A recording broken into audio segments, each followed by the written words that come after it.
All right, good morning, everyone, and welcome to the second day of constructing canons, crossing borders, crossing borders and constructing canons are really what our conference on post. Before I begin, you can follow the program by looking at the link on chat, which will also take you to the biographies of the speaker. Because we've had such a tight schedule, we weren't able to introduce our speakers with anything more than their name, the title of their paper, and their affiliation, which I will do in a moment. And also to remind you that all the Q&A questions, we have several of those today, including a long, more general one at the end of the day. All the questions for the Q&A sessions need to go through chat, and we will look at those as we go along. So very much looking forward to the morning sessions. And our first session is entitled International Responses to Fry. And our first speaker is Craig Clunas from the University of Oxford, who will be speaking about alternative criteria must be sought, post-impressionism in China and beyond. Good morning, and thank you. And thank you for the invitation.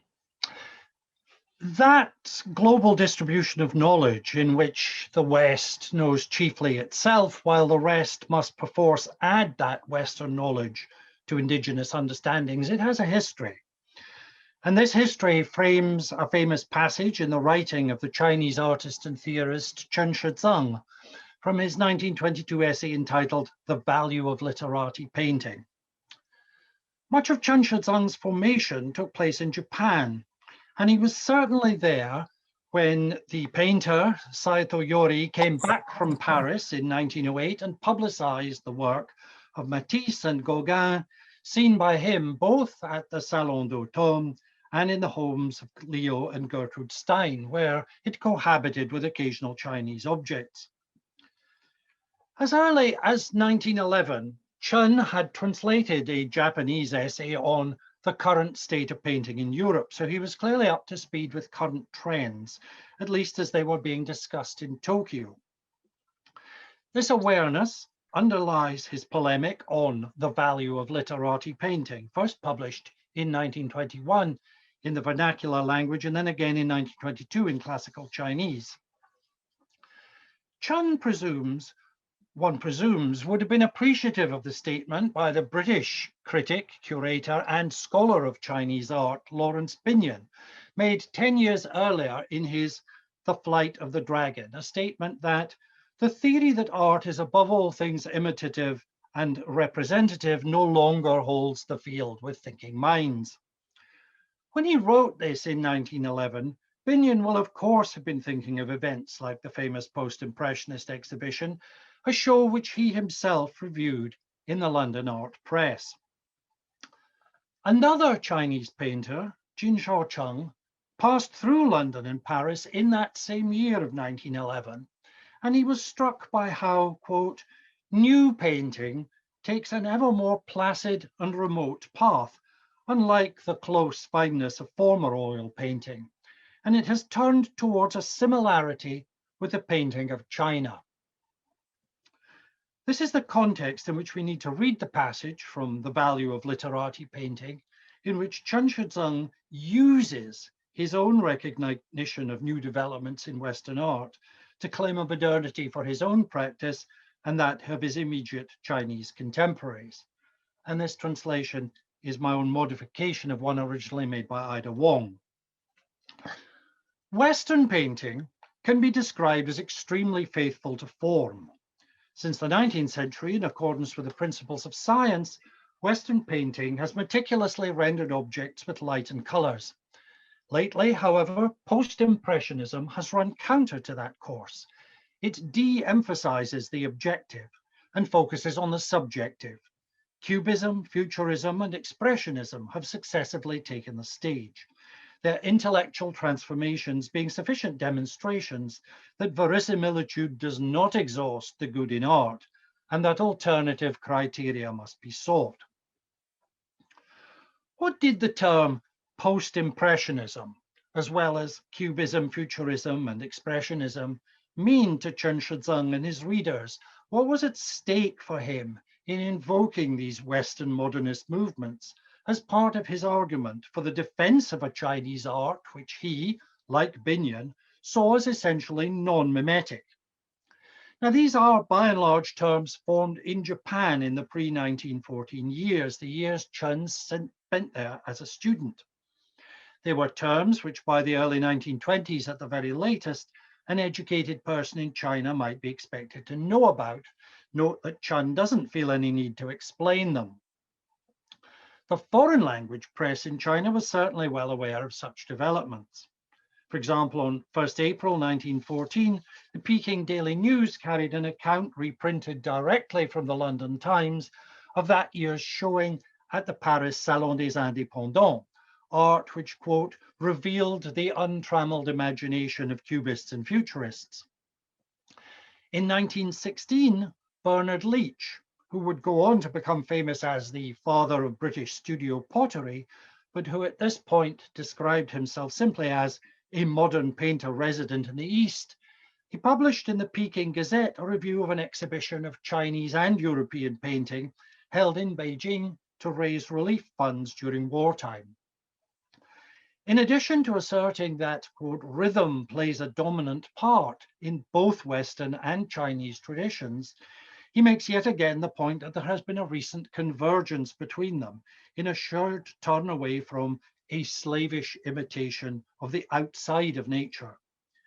This leads him on to reflect on how, quote, science turns to face the questions of human psychology and intention, and art, grown sick of photographic servility, breaks ruthlessly all the academic rules and sets about self-expression under labels of post-impressionism, cubism, futurism, and so forth. Only a few years later, these same terms were ones which anyone might read in the Chinese language newspapers or in any number of journals of the day. For example, by 1919, the writer Lu Xun talks of the post-impressionism associated with the names of Cézanne and Van Gogh as being already outmoded, superseded by cubism and futurism. In the same year, the precociously talented Liu Haisu was being described in a newspaper account as belonging to the Weilai Pai, the futurist school. Now, this term has a very wide reach in early Republican discourse, in fact, much wider than post-impressionism itself. And there are numerous instances which have little or nothing to do with the movement founded by Marinetti, whose 1909 manifesto was translated into Japanese in that very same year, and so was potentially available to a Chinese audience too. Whether Liu Haisu was or was not a futurist in the strict sense, and he certainly wasn't, is less important than that he was identified as such to the readers of a newspaper, who would have had the opportunity to deepen familiarity with this and other trends in a report in the same year of a meeting held by a leading Shanghai art society to discuss the recent art scene in Paris. The same sort of trajectory can be identified with regard to awareness of cubism. On 26 March 1920, the newspaper Shenbao published a report of the visit to Beijing of the Belgian cubist painter Ketz, hired to teach oil painting at Peking University. It records that this gentleman is a painter of the cubist school, a most amiable person, and personalities of our nation take pleasure in socializing with him. Again, whether the somewhat shadowy Alphonse Ketz was or was not a cubist, and it seems extremely unlikely, is less important than that he was called one. Cubism is not a phenomenon confined to the West, even if it is the style's challenge to essentially mimetic Western painting, which causes Chen Shizeng to invoke it in The Value of Literati Painting. The same is true of the third of Chen's new schools, that of Expressionism, mentioned in an intriguing newspaper account in September 1922 of an exhibition of reproductions of Western paintings mounted in Beijing by Chen Shaojiang, a somewhat shadowy painter returned from Paris. This exhibition is said to have included famous Impressionist painters of the 19th century, and the article specifies among them Monet, Cézanne, and the unidentifiable Kostevo. But there's much more in the value of literati painting, which reads as an engagement in essentially transnational conversations. The opposition in its opening paragraph between the living and the mechanical is an intervention in the debates on vitalism which raged at this time. There is the invocation of the quintessentially early 20th century devotion to progress in Chen Shizheng's argument that the fact that literati painting does not seek out verisimilitude is what makes that painting progressive. Chen's position that verisimilitude is something which a mature art will grow out of is strikingly similar to Lawrence Binyon's statement, the theory that art is above all things imitative and representative no longer holds the field with thinking minds. Both share an implicit commitment to ideas of progress and of evolution, with their ultimate source in Darwin, or rather in his adaptation by Herbert Spencer, Prophet of Rhythm. And crucially, their understandings of the sources of that desired transcendence of mere appearance are also similar. It would be immediately obvious to anyone reading Chen Shizheng's polemic that in evoking verisimilitude as the quality which used to dominate Western art in the past, but which has now been abandoned by its most advanced practitioners, he was implicitly citing the canonical 5th century Chinese text known as the 6 Laws of Seurat, the ultimate source of his term and the basis on which both Chen and Binyon ground their understanding. When Chen Shizheng talks about the need to find alternative criteria to verisimilitude, those alternative criteria were for him to hand in the huge body of painting theory and above all in later interpretations of the 6 Laws of Seurat, which far from seeing them as 6 things the painter had to be equally good at, saw them clearly as a hierarchy, where rhythmic vitality totally trumped the drawing of forms.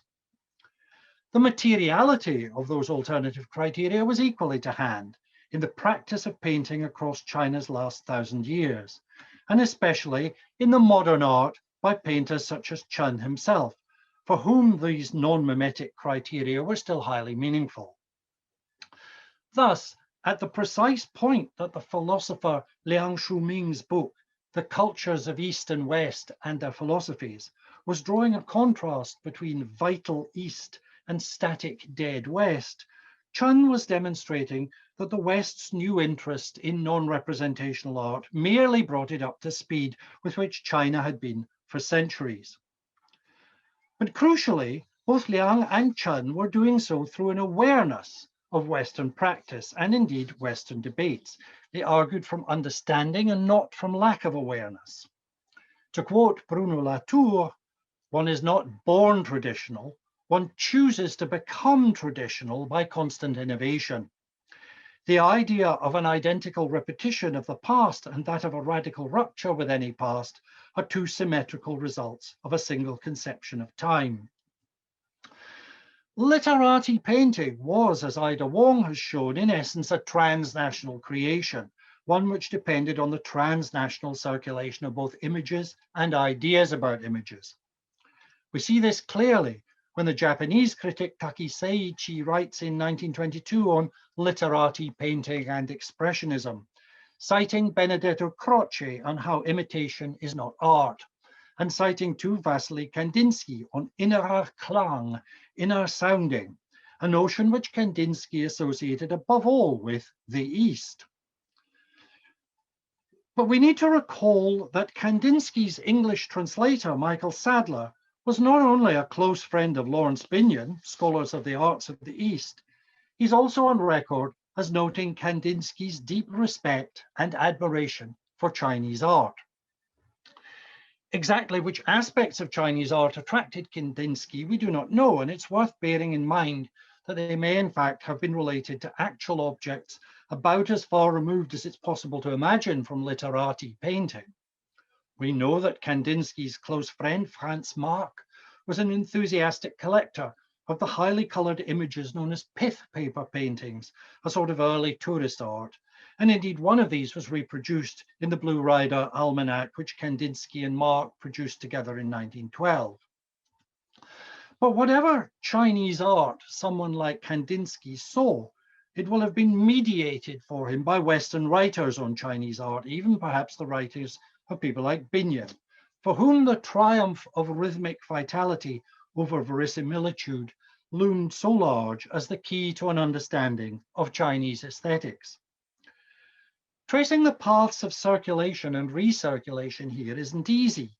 However, in trying to do so, we have to think about histories which are not just about what happened in Beijing or Kyoto or Munich or Paris, but which give a place to all these and other locations simultaneously. Thank you very much. Thank you very much indeed, Craig. And our next speaker is Paul Bevin, who is the departmental lecturer in modern Chinese literature and culture at the University of Oxford. Thank you for the introduction and for the opportunity to present.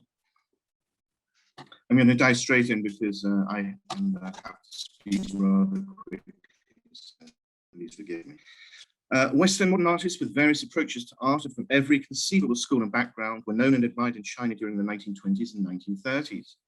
In some quarters in China, this sparked off cases of imitation and copying undertaken by way of tribute to these artists with a wide variety of different results. So to begin the paper, I'll give a few examples. Aubrey Beardsley's work was popular in both literary and artistic circles in China in the 1920s due to wider focus on decadence and the writings of Oscar Wilde. Interest in Beardsley sparked off domestic imitations, which began to appear in the medium of Chinese pictorial and literary magazines. In this context, his manner of drawing is primarily adopted for its decorative qualities. Notably, though, it was even identified by some as manhua, something of a catch-all term at this time, usually translated into English rather unsatisfactorily as cartoon or caricature. Artists adopted what they saw as the Beardsley style in their illustrations to short stories and articles, or as part of the ornamental layout in the illustrated magazines such as Liang You Hua Bao, the Young Companion. Amongst those who chose to imitate in this way were members of the One family, 4 brothers who went on shortly afterwards to become China's leading early film animators. Sorry for the quality of this image. The person who became most closely associated with the Beardsley style, though, was Yeling Feng, an artist and writer of essays and fiction who was given the name The Chinese Aubrey Beardsley by his colleagues in the Creation Society, a literary society that for a time in the 1920s focused their attentions on European decadence. Ye was very much looked down on by another Beardsley admirer who was mentioned in the last talk, the polymath and left-leaning polemicist Lu Xun, who saw him simply as an imposter. Lu Xun treating Beardsley's work as that and that of a number of other foreign artists and writers is his own property. By the mid-1930s, the art of George Gross became popular with a related group of Shanghai artists. Again, this was largely due to the efforts of Lu Xun, who had introduced Gross's work to China from Japan in exhibitions in the early years of the decade. The Chinese Gross was a title bestowed on manhua artist and film actor Tsai Rohong, but it could equally well have been given to a number of other artists who worked for left-wing publications at the time, including Zhang E, Ye Qianyu, and Lu Zhixiang. With the arrival of war with Japan, younger artists of a left-wing bent found inspiration in the work of an increasingly wide pool of foreign artists.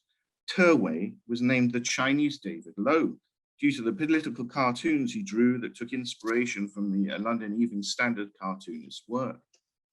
Te Wei's manhua in this style appeared in many left-wing newspapers and magazines in the first years of the war.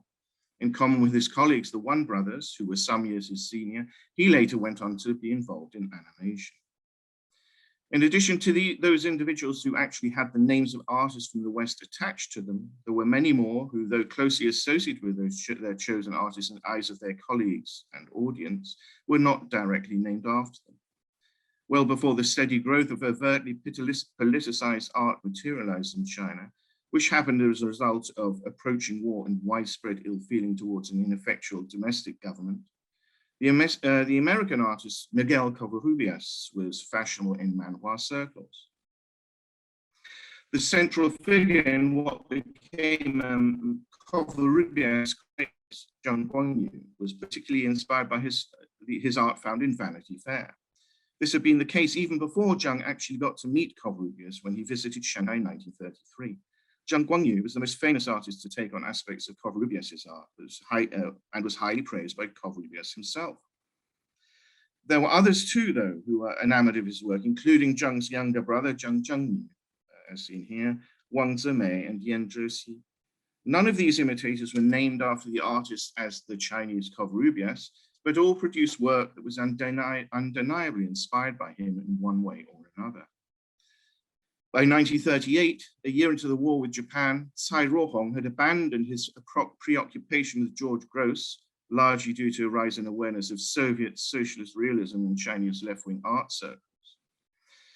As was the case in many countries, George Grosz was by this time seen as too pessimistic, and Chinese artists sought inspiration in what they saw as more positive, heroic models. For example, in the work of American artists Fred Ellis and William Gropper.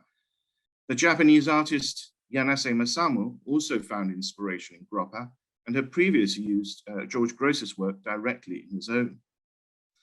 Out of all the artists in East Asia who took inspiration from Grosz, Yanase Masamu was perhaps the most successful in his use of what was known in both China and Japan as the Grosz style. And we can actually see it written, I can't point there, in Japanese. This is just one case of many during the 1920s and 1930s when what happened in China's art world had already taken place in Japan. The imitation of chosen artistic models in East Asian countries did not come out of the blue. Such a phenomenon might best be seen in the light of well-established traditions in East Asian painting and calligraphy. Training in both these skills is done through copying of historical models.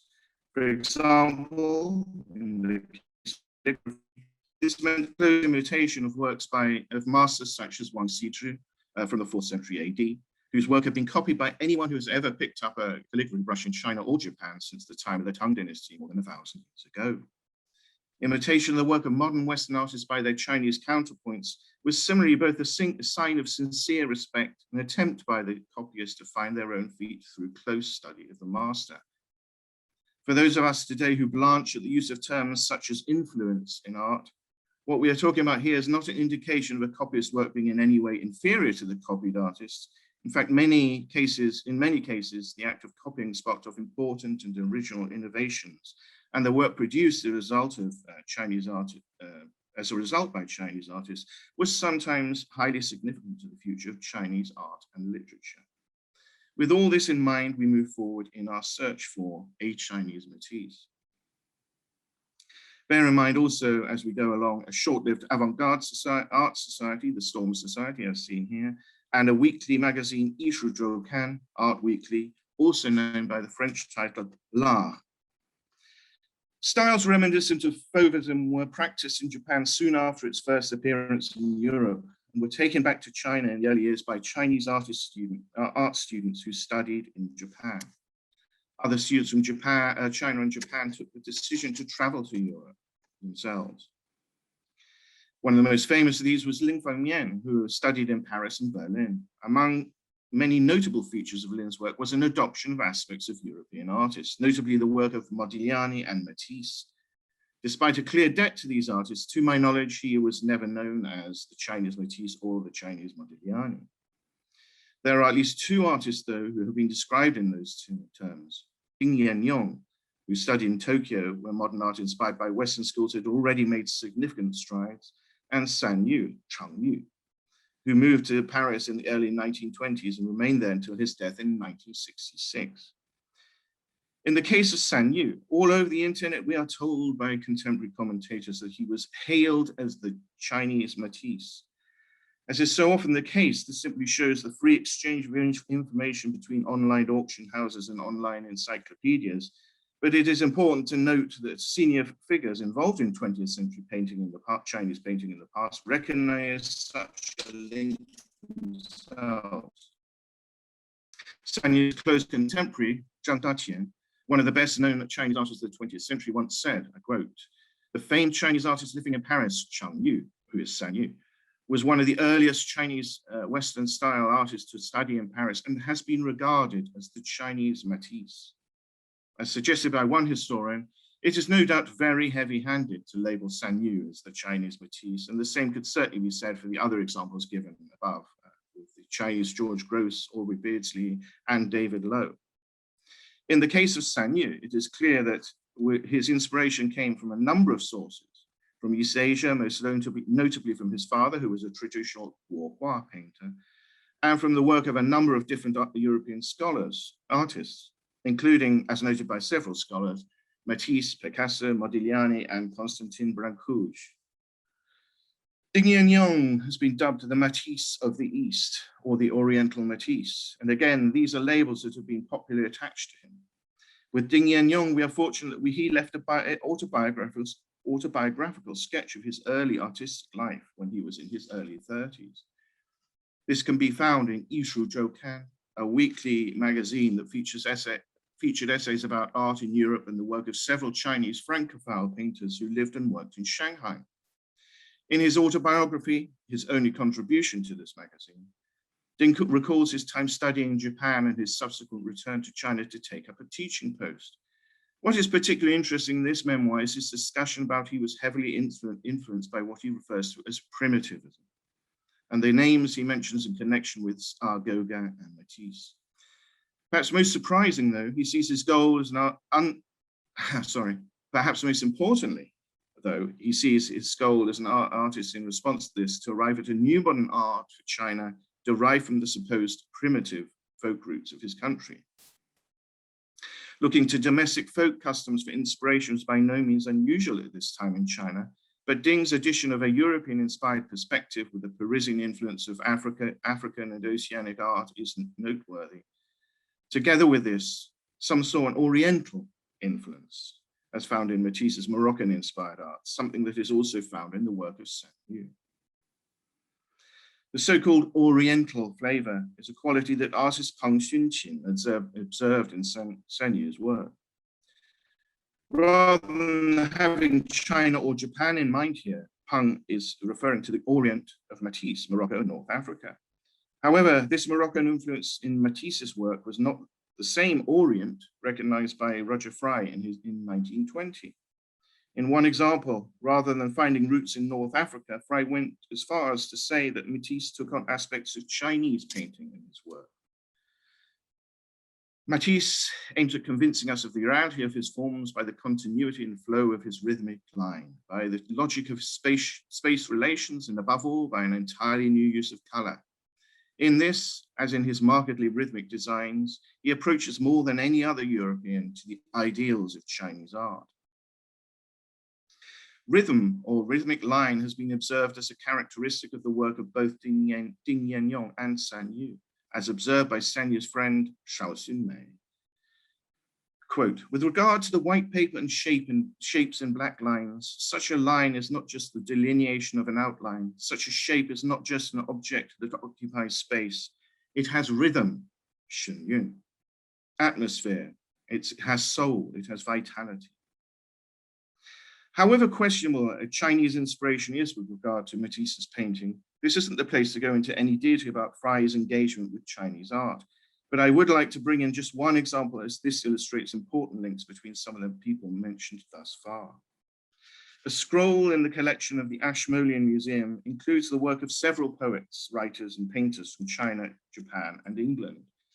Two individuals provide the link between all these figures: the owner of the scroll, writer and latterly painter Ling Shuhua on the right, and her friend, who she put in charge of the scroll, the poet and member of the Crescent Moon Society, Su Jiamo.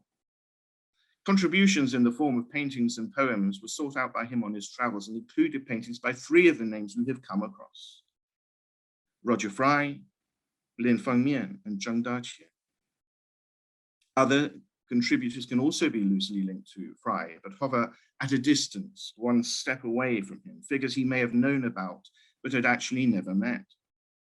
These include Wen Yiduo, Xu Zhemo's colleague in the publication of the literary journal The Crescent Moon, who was primarily a poet, but his contribution to the scroll was this painting of Rabindranath Tagore.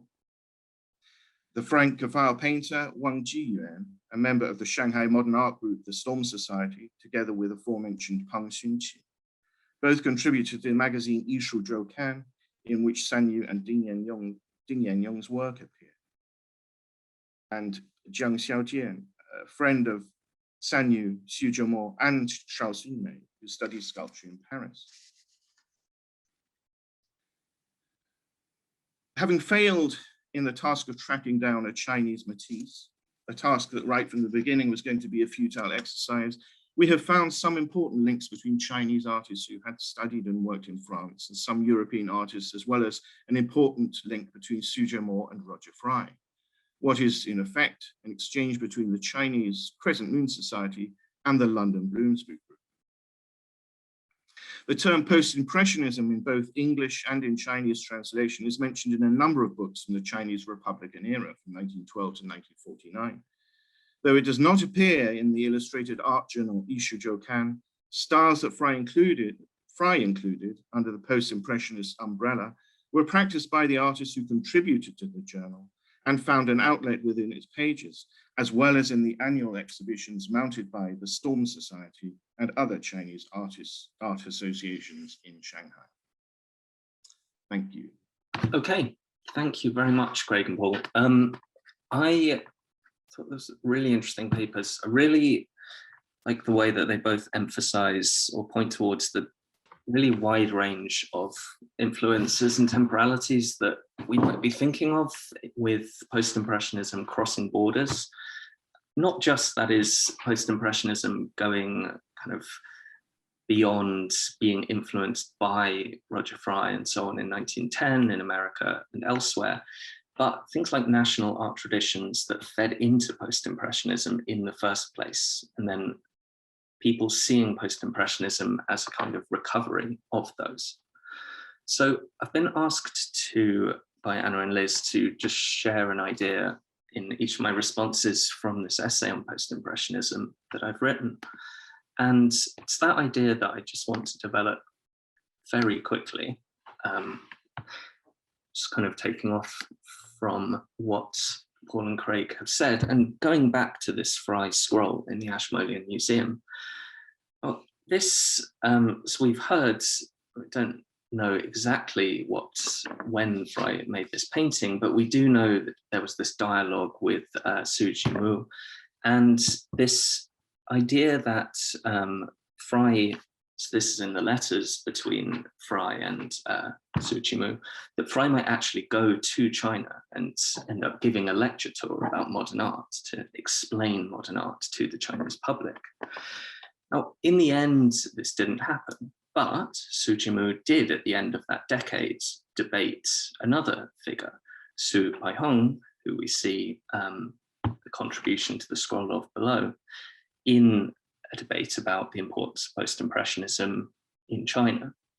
Now, in that debate, the second Su was actually arguing the case for realism as the proper path for modern art, arguing against post-impressionism, against this idea that literati painting should be something that should be held up as a model, and instead looking back to, say, Tang Dynasty painting in China, but also to contemporary academic painting in Paris and elsewhere. So Xu Baihong actually studied in the Académie Julian in Paris at the time.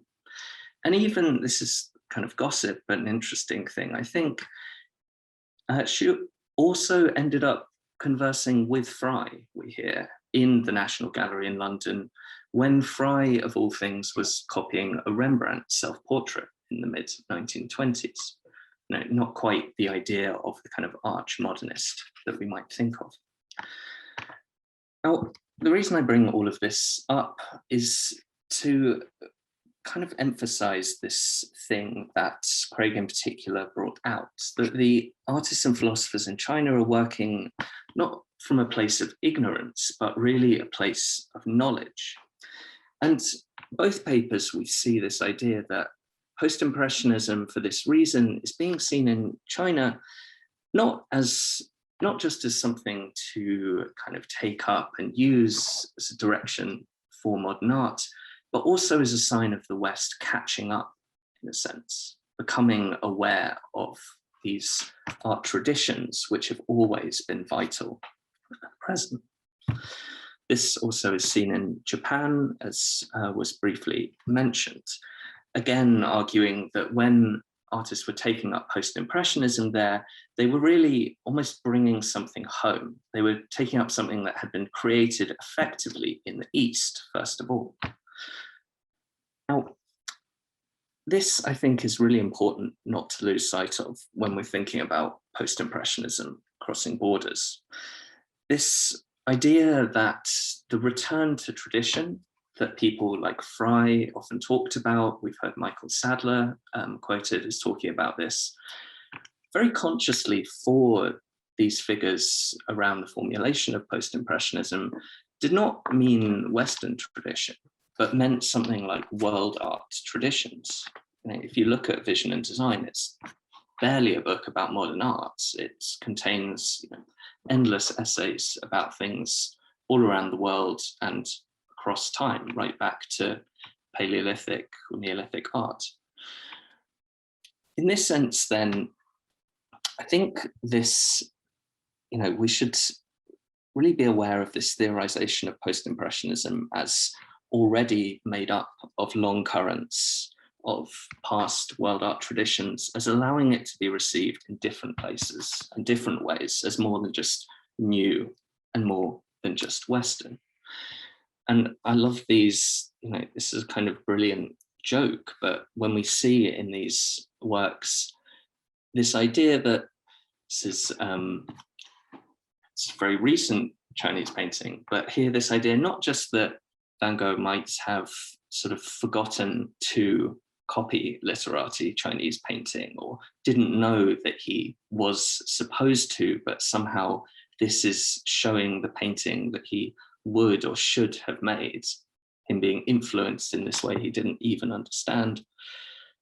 But also this reimagining for figures like Cézanne. Maybe Cézanne didn't know that he needed to copy Xitao, or was thinking of copying Xitao, but here that painting actually is. I didn't realize that Craig was going to compare Xitao and Cézanne, so this is quite fortuitous. So just throwing all these ideas out, I now want to, what time is left, turn it back to Paul and Craig and say, so I've got one kind of slightly flippant question that comes out of all of this, and one that is maybe a bit more serious. But I don't know, maybe they can answer the flippant one in an interesting way. The flippant one is, should we be thinking of the Chinese Matisse, or is there actually some exemplary literati painter that Matisse is the Chinese version of? And this might not sound serious, but thinking of something like the 6 laws of painting, do people ever look back to the histories of literati painting and see how certain painters, their individual characteristics actually conform more or less to certain modernists? And the second question is just to ask, and this was touched on, but to what extent it always feels like it's Chinese art that is being cited and drawn on as a pre-modernist model when literati painting and so on are talked about, or whether you get a lot of language of the kind of East, as obviously happens a lot in the writing of someone like Bevin, but also in the kind of Pan-Asianism of figures around Tagore and so on. Okay, so I will hand it back to you now. If I could answer the first one. So obviously,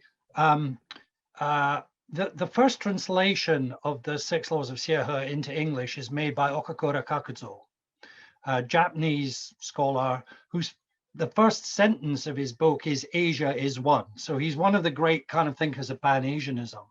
But I think it's important to remember that he actually writes this book in, he's in Calcutta when he writes it, and it's heavily edited and possibly even rewritten for him by an Irish convert to Hinduism, Sister Nivedita. So I suppose what I would want to stress is that there is no pure, there's no pure East, there's no pure West, there never was, there never has been. The first kind of engagements with this are already entanglements. It's entangled before, it's not the coming together of Western theory and Eastern theory, or Western practice and Eastern theory. These things are kind of entangled right from the beginning. To answer your first question, certainly it's the case that Chinese theorists who are interested in this are pointing to very specific Chinese artists, and they are pointing to these what would now be called eccentric artists, or have come to be known as eccentric artists of the late 17th century. So Seurat and Bada Shanren. These are the two, these are the real kind of models. So my kind of, when Jin Chung says that modern Western art is beginning to look more Chinese, he's not thinking of, I mean, he knows a lot about Chinese art, and he knows it doesn't all look the same. And the specific bits of Chinese art that he's thinking it looks more like are that kind of 17th century work. It is something like Seurat and Bada Shanren.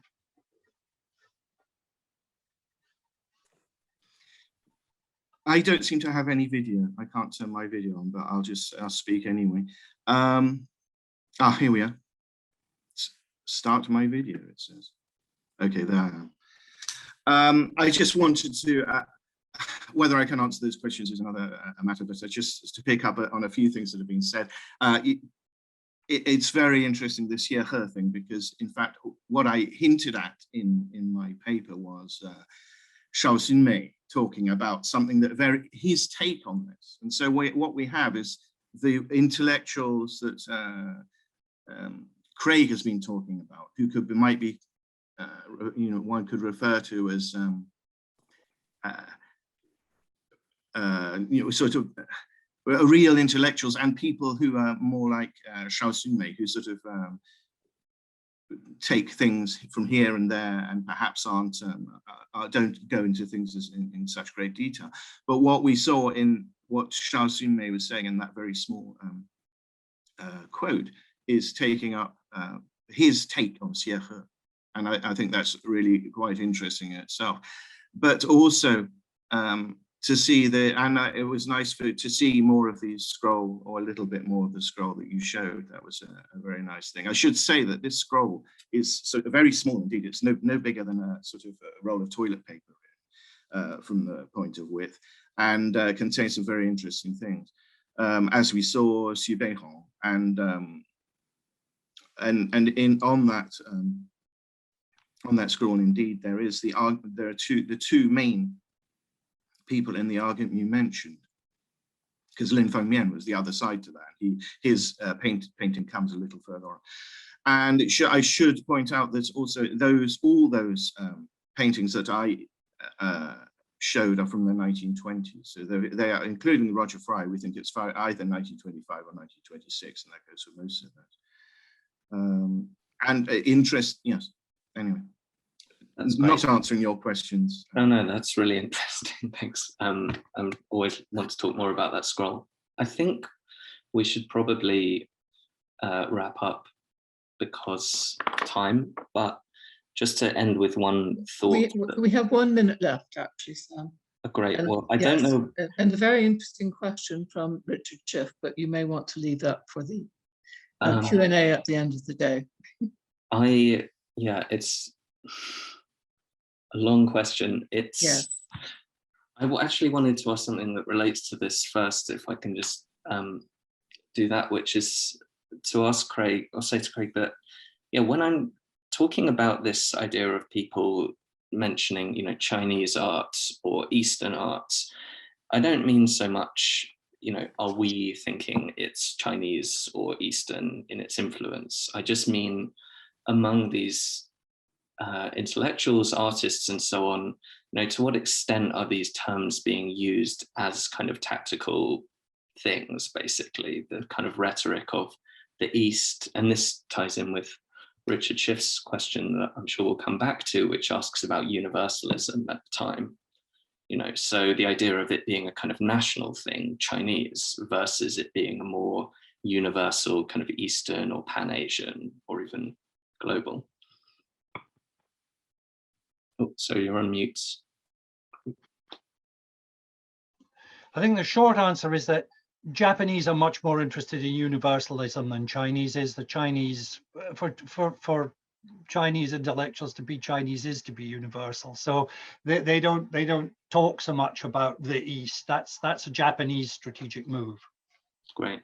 Okay, well, thanks very much. And I think we'll come back to that with Richard Schiff's question later. So yeah, thank you both very much. Hello, welcome back. We're continuing now with session 6, The Reach of Post-Impressionism. Our first paper in this session is by Mary Claire Pappas, who is at Indiana University, and her topic is Explaining Expressionism, Liljevalchs Kunsthal and Swedish Expressionism. Welcome, Mary Claire. And thank you again to Liz and Anna for organizing such an amazing conference and for allowing me to be here to share some research today.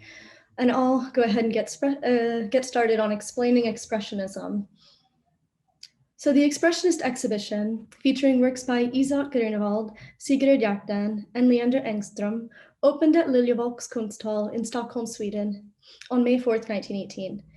Founded in 1916, Liljevalchs had only recently opened its doors and was the first permanent state-sponsored exhibition hall for modern art in the city.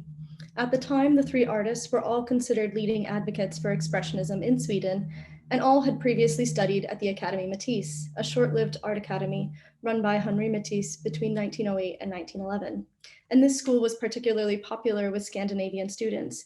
25-ish Swedes, about 15 Norwegians, a few Danes, and 1 Icelandic artist all studied at the school. The 1918 Expressionist Exhibition, with its retrospective-like layout and accompanying brochure, served a pedagogical function, quote-unquote, explaining Expressionism to a broad Scandinavian public. Of course, this was not the first Expressionist exhibition in Stockholm. The artist had been exhibiting regularly since 1909, but the exhibition does serve as a turning point in the public acceptance and understanding of the movement, mostly through the publication issued by Grunewald. In Norway and Sweden, the term Expressionism was understood similarly to Roger Fry's Post-Impressionism. It was a broad term used to encompass a plethora of trends in modern art, all indebted to the Impressionist use of color, but nevertheless moving forward towards a more quote-unquote decorative and subjective aesthetic. At least in the early 1910s, the term Expressionism would again be debated in the 1920s. Many Swedes and Norwegians rejected, not necessarily Fry calling attention to Post-Impressionism as an idea, but rather the use of the term Post-Impressionism. Drawing from Fry, as well as the Sonderbund exhibition, among many other things, the Scandinavian artists and critics hailed Cézanne, Van Gogh, Matisse, and Gauguin as the quote-unquote founding fathers of this new direction in art. However, they added to their pantheon the Norwegian Edvard Munch and the Swede Ernst Josephson as artists helping to develop a specifically Scandinavian version of modernism. Swedish and Norwegian artists and critics employed the term Expressionism rather than Post-Impressionism because they believed the term Expressionism helped them to enunciate their rejection of the supposed mechanical, dry materialism of Impressionism and point towards their aims in returning subjectivity into art-making practices. The term Post-Impressionism, they argued in multiple texts, implied a continuation of the scientific worldview embodied by the Impressionist artists, one embracing objectivity and photography, and reducing the artist to a scientific observer. So in rejecting Impressionism and the term Post-Impressionism, they meant not only a rejection of a style, but a rejection of a certain worldview that they perceived as leaving them with little control over their life and destiny. And many of us are likely very aware of this specific critique of Impressionism because it was widespread by 1900. But I do want to focus on the binary the Swedish artist created between the Impressionist mechanical vision and the Expressionist subjective vision, because it was a particularly important feature in how they explained their art and the need for new art to the Swedish public in the 1910s. August Brunius, a close confidant and friend of the three artists, and art critic for the Swedish newspaper Svenska Dagbladet, stated in his 1913 publication, Color and Form, and here I quote, "Now materialism no longer sits as the highest measure. The leading philosophers, Henry Bergson with his intuitive philosophy, and William James with his emphasis on religious experience, alongside modern psychology, stand so far from a materialist view," end quote. Brunius argued a real artist was one brave enough to embrace one's subjective individual perceptions and express oneself for the viewer, hence the use of the term expressionism. The viewing public, he argued, would benefit as well. According to Brunius, in looking at modern art, the viewer would learn to recalibrate their own vision as the modernist artist had done. The everyday person's sense of sight was supposedly normalized and habitualized through everyday looking and painterly conventions, such as the academic tradition, naturalism, realism, and impressionism. And I should note this book was decorated. This cover is by Grunewald. Although rejecting 19th century materialism, the artists embraced experimental psychology and sensory physiology because these areas of inquiry supposedly proved the uniqueness of an individual perception, arguing human vision was in fact highly divergent between different persons. In other words, one's way of perceiving colors was unique and far removed from mechanical looking, and therefore not akin to any photographic reproduction. Sigrid Hjartdén contributed to this discourse in a 1911 article on Paul Cézanne, in which she situated the French artist as the first nerve of modern perception. Drawing from Emile Bernard and Julius Maagrefa, she argued that Cézanne demonstrated for artists how to truly embrace their own subjective way of seeing and perceiving, a necessary requirement for modern life.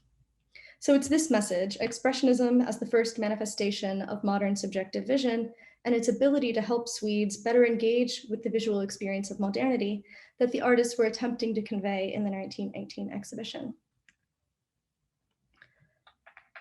The 1918 exhibition was massive, with 526 works comprising of paintings, prints, drawings, sculpture, and ceramics. Grunewald occupied the most space with 150 paintings, 107 drawings, and 37 prints. Hjartdén exhibited 72 paintings, 65 ceramic works, and 28 drawings, and Engström exhibited 62 paintings and a few sculptures. All three of the artists, to varying degrees, used the exhibition as a retrospective, showcasing somewhere between 5 to 10 years of artistic development. And I will use Grunewald here just as an example. In his first room that you enter, he included only paintings from 1909 and 1910 together on one wall. These works are less bold in their use of color and are generally represent nature more conventionally than his later works. Across the room, the artist's 1909 painting, Three Friends, stands as a centerpiece, and it was surrounded by paintings from 1913 to 1915. So this wall serves as a transitional space, providing a comparison between his older works and the beginning of his development as an expressionist. In the subsequent rooms, we are only met with works from between 1916 and 1918, and these showcase what he thought as his very subjective expressionist style. Unfortunately, I do not have time to discuss specific paintings here, but I do want to just show this comparison between the 1909-1910 wall and one of his 1916-1918 walls. Placing his earlier works in dialogue with his more recent allowed Grunewald to showcase his own supposedly natural development from a naturalist or impressionist influenced style towards his subjective expressionism. And Grunewald relied not only on the sight of the viewer to communicate this message. Likely in collaboration with Hjartdén, Grunewald published The New Renaissance in Art, a public lecture turned book, only a few days before the opening of the exhibition. The text explained in layman's terms to the Swedish public not only the transition from Impressionism to Expressionism, but the necessity of this transition. And here I'm quoting Grunewald. "Or our time, over which speed has been set as the motto, has brought a need for concentration and a return of concentration in all artistic expressions. The 20th century, with express trains, automobiles, and planes, gives people previously unimagined possibilities to gather in a short period of time a multiplicity of dissimilar impressions. a landscape seen through the window of an automobile is no longer the same landscape as before. The radiant, strong electric lights that abolished night in the big cities have given us previously unseen light phenomena." End quote. Expressionism, therefore, like with Brunius and Jagdan, would help re-educate the public in how to see in the 20th century, teaching the modern citizen in how to experience and understand the new sensorial world of modernity, especially through the sense of sight. I will briefly conclude, noting that the exhibition does seem to represent a shift in the public acceptance of Expressionism in Sweden. Although this cartoon is from an exhibition about 6 months earlier in 1917, the sentiment that one can no longer laugh at Expressionism is even more prominent in the 1918 reviews. For example, on May 12, 1918, an esteemed general, Tor Torneblad, offered to pay for 100 visitors to enter the exhibition with the sole aim of joining him in laughing, protesting, and generally making a fuss against the exhibition, as people had done in previous exhibitions of Grunewald, Jagdan, and Engström's works. However, on that Sunday, the crowd simply accepted the tickets and proceeded to attend to the art quite seriously, much to Tornblad's chagrin. Art critics who had previously written scathing reviews against the young artists tended to be more sympathetic, quoting from the new Renaissance in art to explain the art and arguing for the Swedish public that they could perhaps benefit from at least looking at the artworks. Whether the public truly viewed the art as a tool to help them retrain their vision for modern life is probably unlikely. However, it does seem that Jagdan, Engström, and Grunewald had succeeded in at least explaining their aims in an accessible manner and helping the public and previously hostile critics to take Expressionism seriously as a valid art form. Thank you. Thank you, Mary Claire. That was fascinating. We'll move on next to Gavin Parkinson, who is Professor of European Modernism at the Courtauld. And immediately following his talk, Sam Rose will return as discussant. And then we will have an open Q&A led by led by David Peters-Corbett. Thank you. Over to you, Gavin. Thanks, Liz. Thanks for this great exhibition, this great conference as well at the Courtauld. I have to do this quite quickly, so I apologize in advance for the speed of this. But any questions you have, anything you missed, please put it into the chat. Gavin, take your time, take an extra minute. We want to hear you.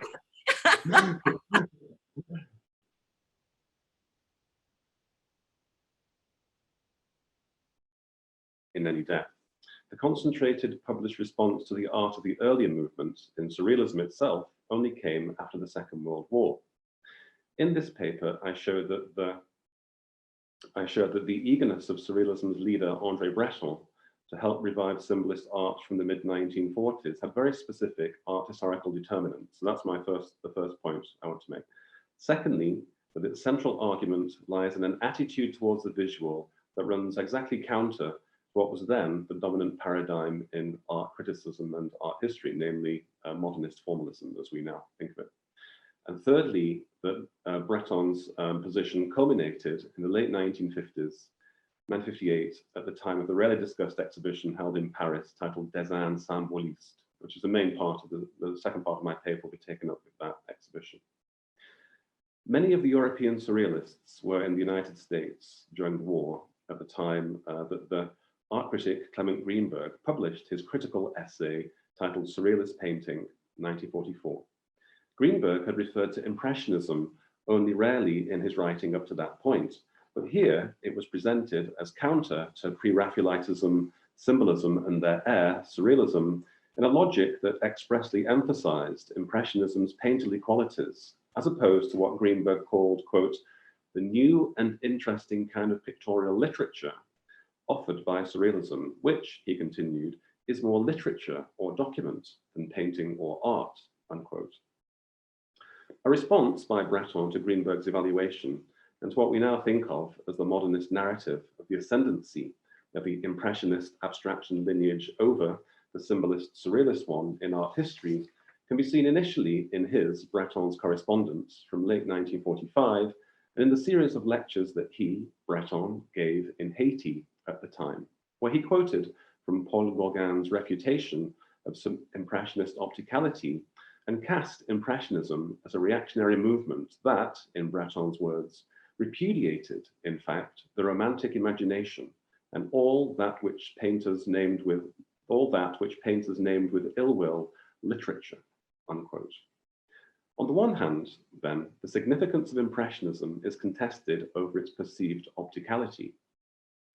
On the other hand, though, the terms literature or literary are to be equally contested, not because anyone thinks that literary art is good, but over what is the proper target for that derogatory term. And this is the difference at that moment, continue to be, between the Surrealist perception and Greenberg's modernist perception.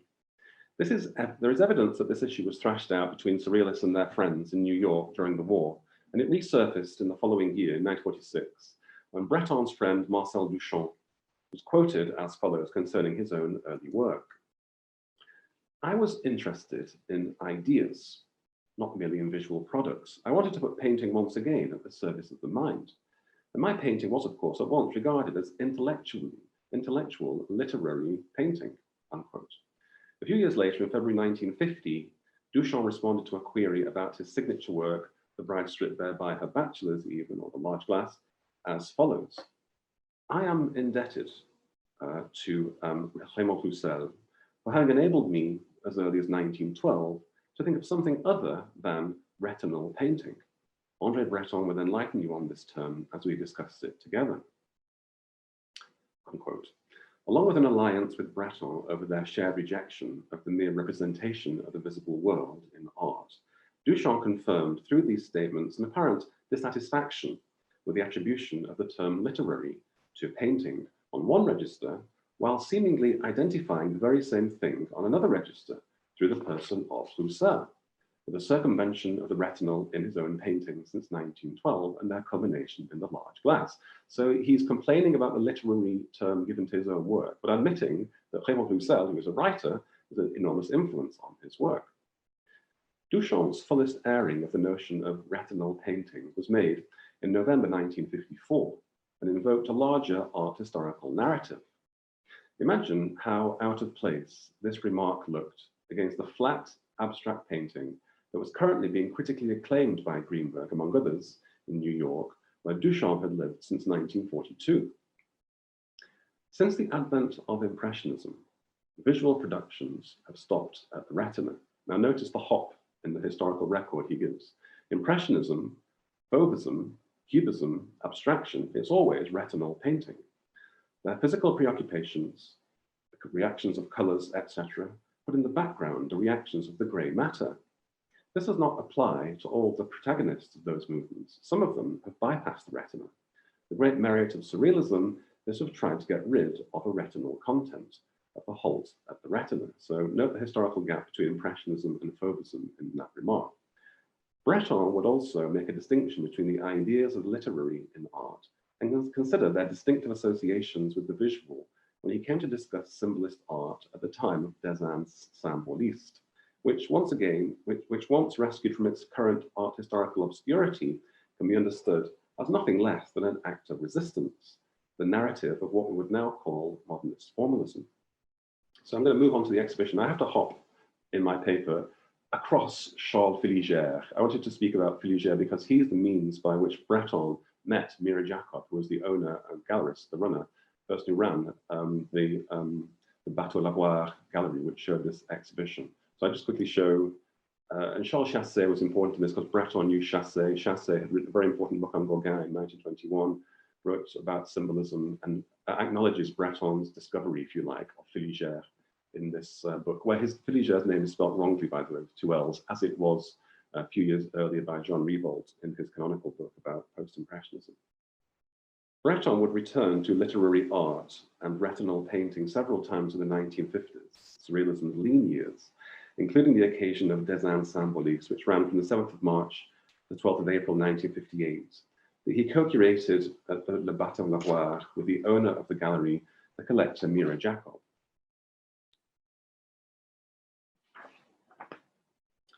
Jacob's gallery functioned from 1955 till 1990, holding exhibitions devoted to symbolism, impressionism, cubism, and surrealism, along with solo shows devoted to artists ranging from Filigère to Bernadette Kelly.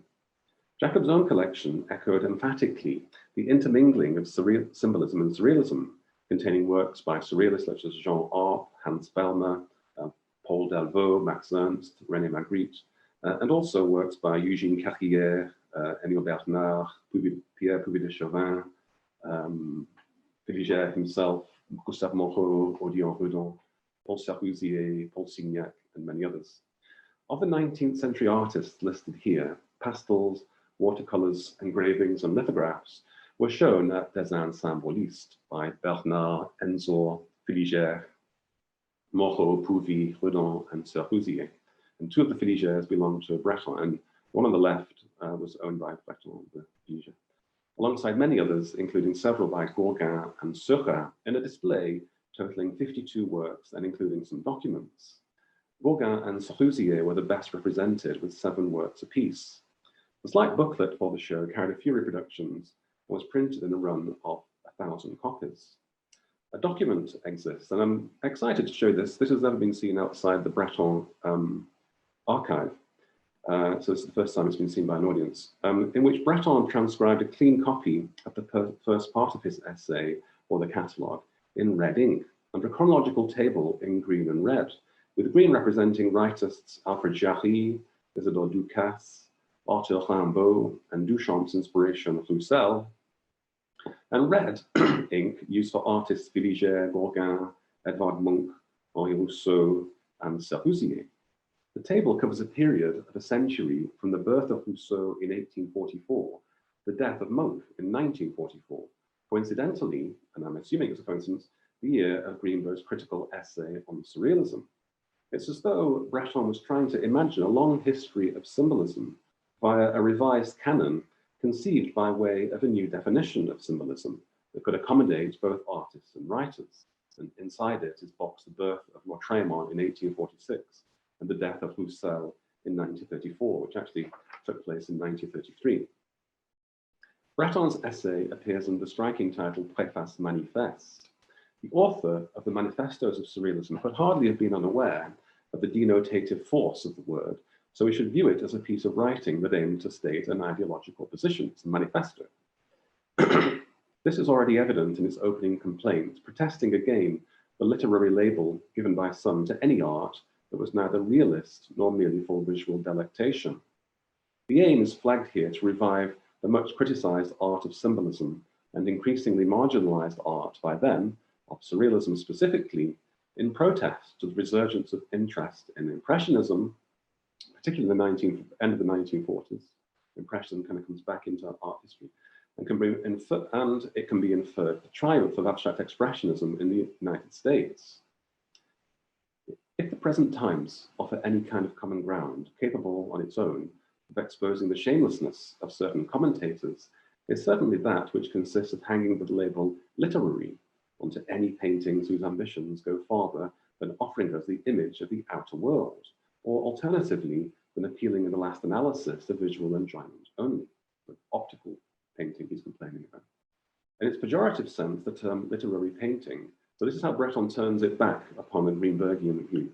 Literary painting should in fact be applied to the kind of work which limits its horizon to recording what we can all see anyway in everyday life, the kind which tries to show off by phrasing the light of a given landscape, and purrs with the greatest self-satisfaction when it tops us off with cliches, the nude model in one or other of her range of poses, unquote. The literary appellation is refuted by Breton here for symbolism and by implication surrealism, due to the poetic and mythic aim of the movement to plumb the unconscious and provide, in Breton's words, a recreation of the world in terms of the inner necessity. So he's using Kandinsky's term in this phrase. And the term is fastened by him instead to what he thinks of as a prosaic art of modernism, which gives priority to mere feelings and hopes to satisfy our hunger exclusively with visual harmonies, as he put it. Here then are two different ideas of the literary and two differently evaluated ideas of expression. Facing down the art historical logic by which formalist modernism had engineered the triumph of the impressionist, abstract expressionist lineage, Breton sought in the Préface Manifeste to realign artists often associated to it with scattered lesser known figures, sometimes associated with symbolism. To stabilize his revisionist model, he reached again for Duchamp's somewhat sparse theoretical scaffold. In view of the new exigencies, which under such a realignment find sympathetic expression in the work of Gauguin, Redon, and Seurat, and to which the work of Henri Rousseau subscribes intuitively, but triumphantly, it was only to be expected that the belated followers of what Marcel Duchamp once recalled with his most disdainful smile, retinal art, should have reacted extremely violently. In order to act as though nothing at all had happened, the simplest solution for these places was to launch a bitter attack on Gustave Moreau, the movement's historical leader, the painter who declared, "I believe neither in what I touch nor in what I see, only my inner feeling seems eternal to me." I'm not sure that Moreau was a leader exactly of symbolism, and I've never found this quotation in Moreau's writings or remarks that Breton uses here, by the way, which is turning, I think, again towards a kind of Kandinsky idea of the inner model as surrealism would call it. The exhibition, he continues, of symbolist drawings at the Bateau Lavoir, given the space available, could only have the limited ambition of presenting the essence of a way of thought, directed entirely towards the inner life, in the form that it found itself when, at the dawn of the 20th century, it was seeking means of expression and of expansion through the medium of painting. In conjunction with the attention they gave to symbolist art, the Surrealists' makeover of Gauguin had been underway for nearly a decade by then, and the stronger case they made for a Surrealist Seurat for much longer in the face of the modernist account that had increasingly shaped the institutional narrative of modern art history. One of the drawings by Seurat on display at Des Ensemblistes was an early sketchy study owned by Breton himself, who had bought it from Félix Fénéon, who he knew Fénéon a bit Breton. Another was a superb drawing in the mature style and was reproduced at the back of that slim publication. This is a simple and graceful, yet metaphorically profuse work, now titled, too prescriptively for the Surrealist taste, Young Woman Study for La Rangeat. Thanks partly to the well-known painting that the drawing helped prepare, we just about recognize delicately, translucently shaded female seated on the ground with head tipped slightly away and features characteristically concealed in penumbra. Yet the sheer reduction of detail attracts proliferative interpretation, especially one once linked to the Surrealist iconography of mannequins, ghosts, spirits, and disembodied shadows. As smoothly rounded as a sculpture by Hans Arp, it also resembles a pool of spilt ink, which adds a subtext to its already Rorschackian interpretive properties. However, the typically matte texture of the drawing intercedes unavoidably between the eye and the sheet to insist upon its own tactility and our touch, and through them, those of the artist himself. More so because of the resemblance of the head and body to the thumb and palm print, as though Seurat was proudly marking the absolute uniqueness of his style with his own imprimatur.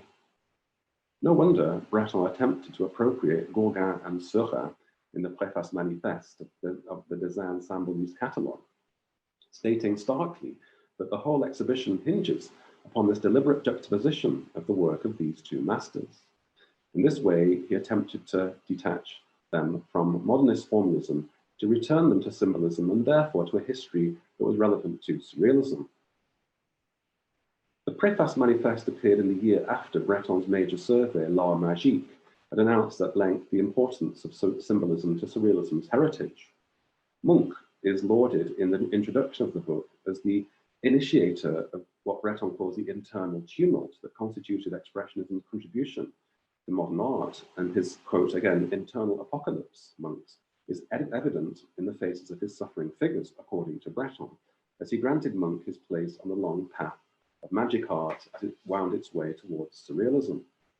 The absenting of Munch and Moreau from serious consideration by the more hardened modernist critics, to the point that Greenberg came to see Munch as a special case of literature in the visual arts, who, compared with Matisse, he said, never looks more than minor, acted as a kind of ironic purchase in Breton's attempt in L'Art Magique, the Préface Manifeste, and the larger Des Ensemblistes project to tip the historical record back in favor of symbolism and surrealism by means of the critique of retinal art that he had devised with Duchamp as early as 1945.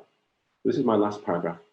The continued vitality of the modernist canon and the formalist means by which it was validated by the dominant writing on it can be viewed in the very year of Des Ensembles, where the supposed proto-modernism of Seurat was restated by Robert L. Herbert at the time of the slightly early centenary exhibition held for the artists at the Art Institute in Chicago, which ended, again by complete coincidence, I think, on the very day that Des Ensembles began.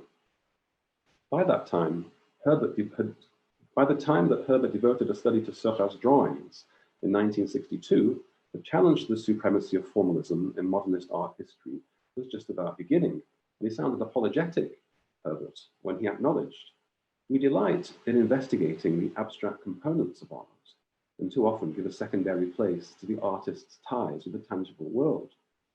Because Seurat did not deal in anecdote, because he seldom showed the features of his subjects, he is too readily presumed to have been interested only in form for its own sake."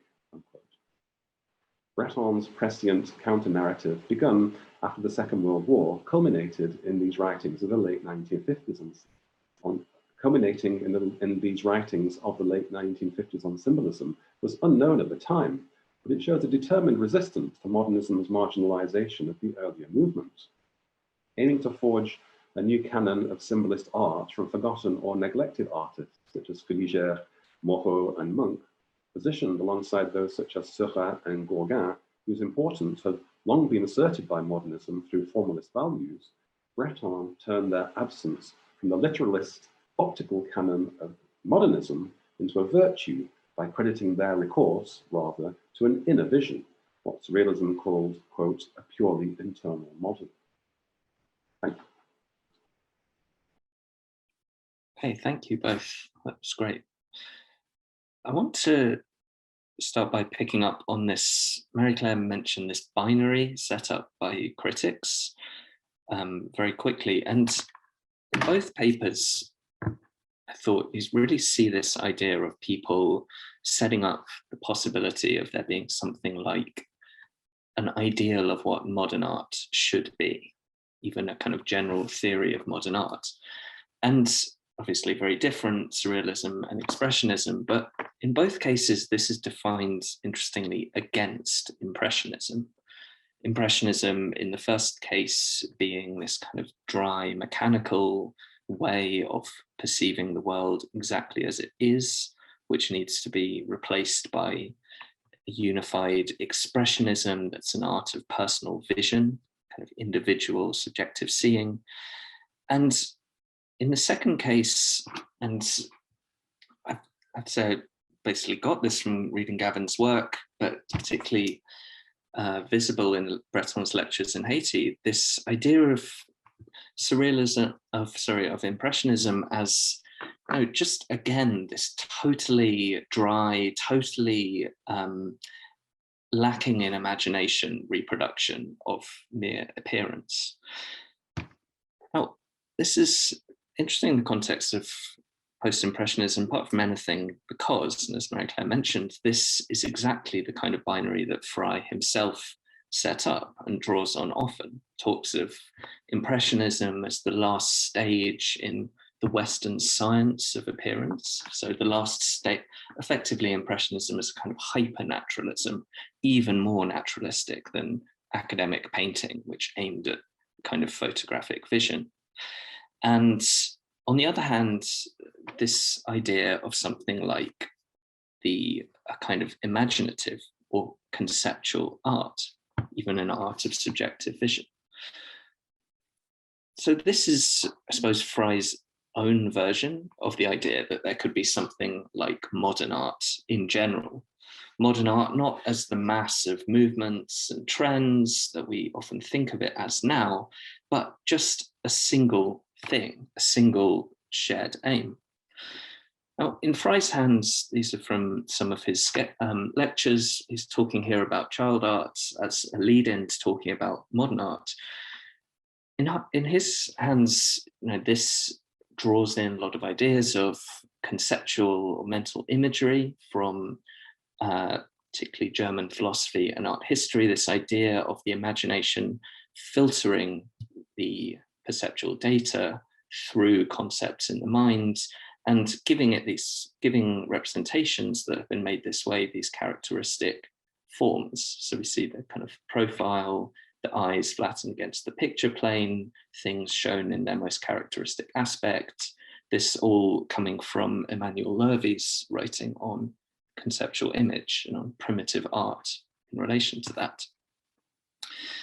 Now, this for Frey, and I think he toys with this but never quite kind of solidifies his thinking, there is this feeling still around this time in the early 1910s that maybe this way of making art, a kind of conceptually biased mode, might actually get us back to something like the immediate, imaginative, and emotional satisfaction that we find in both children's art and so-called primitive art.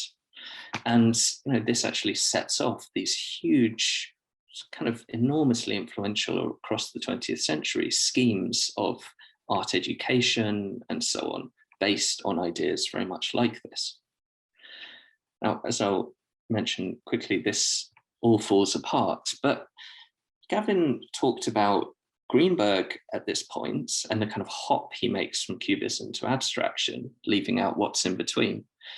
So I think it's interesting to find Greenberg at the other end of the century, the 70s and 80s, also suggesting something very much like this, saying that as he's traveled the world, he's come to realize that just below abstraction, perhaps throughout the 20th century, the major art has been representational.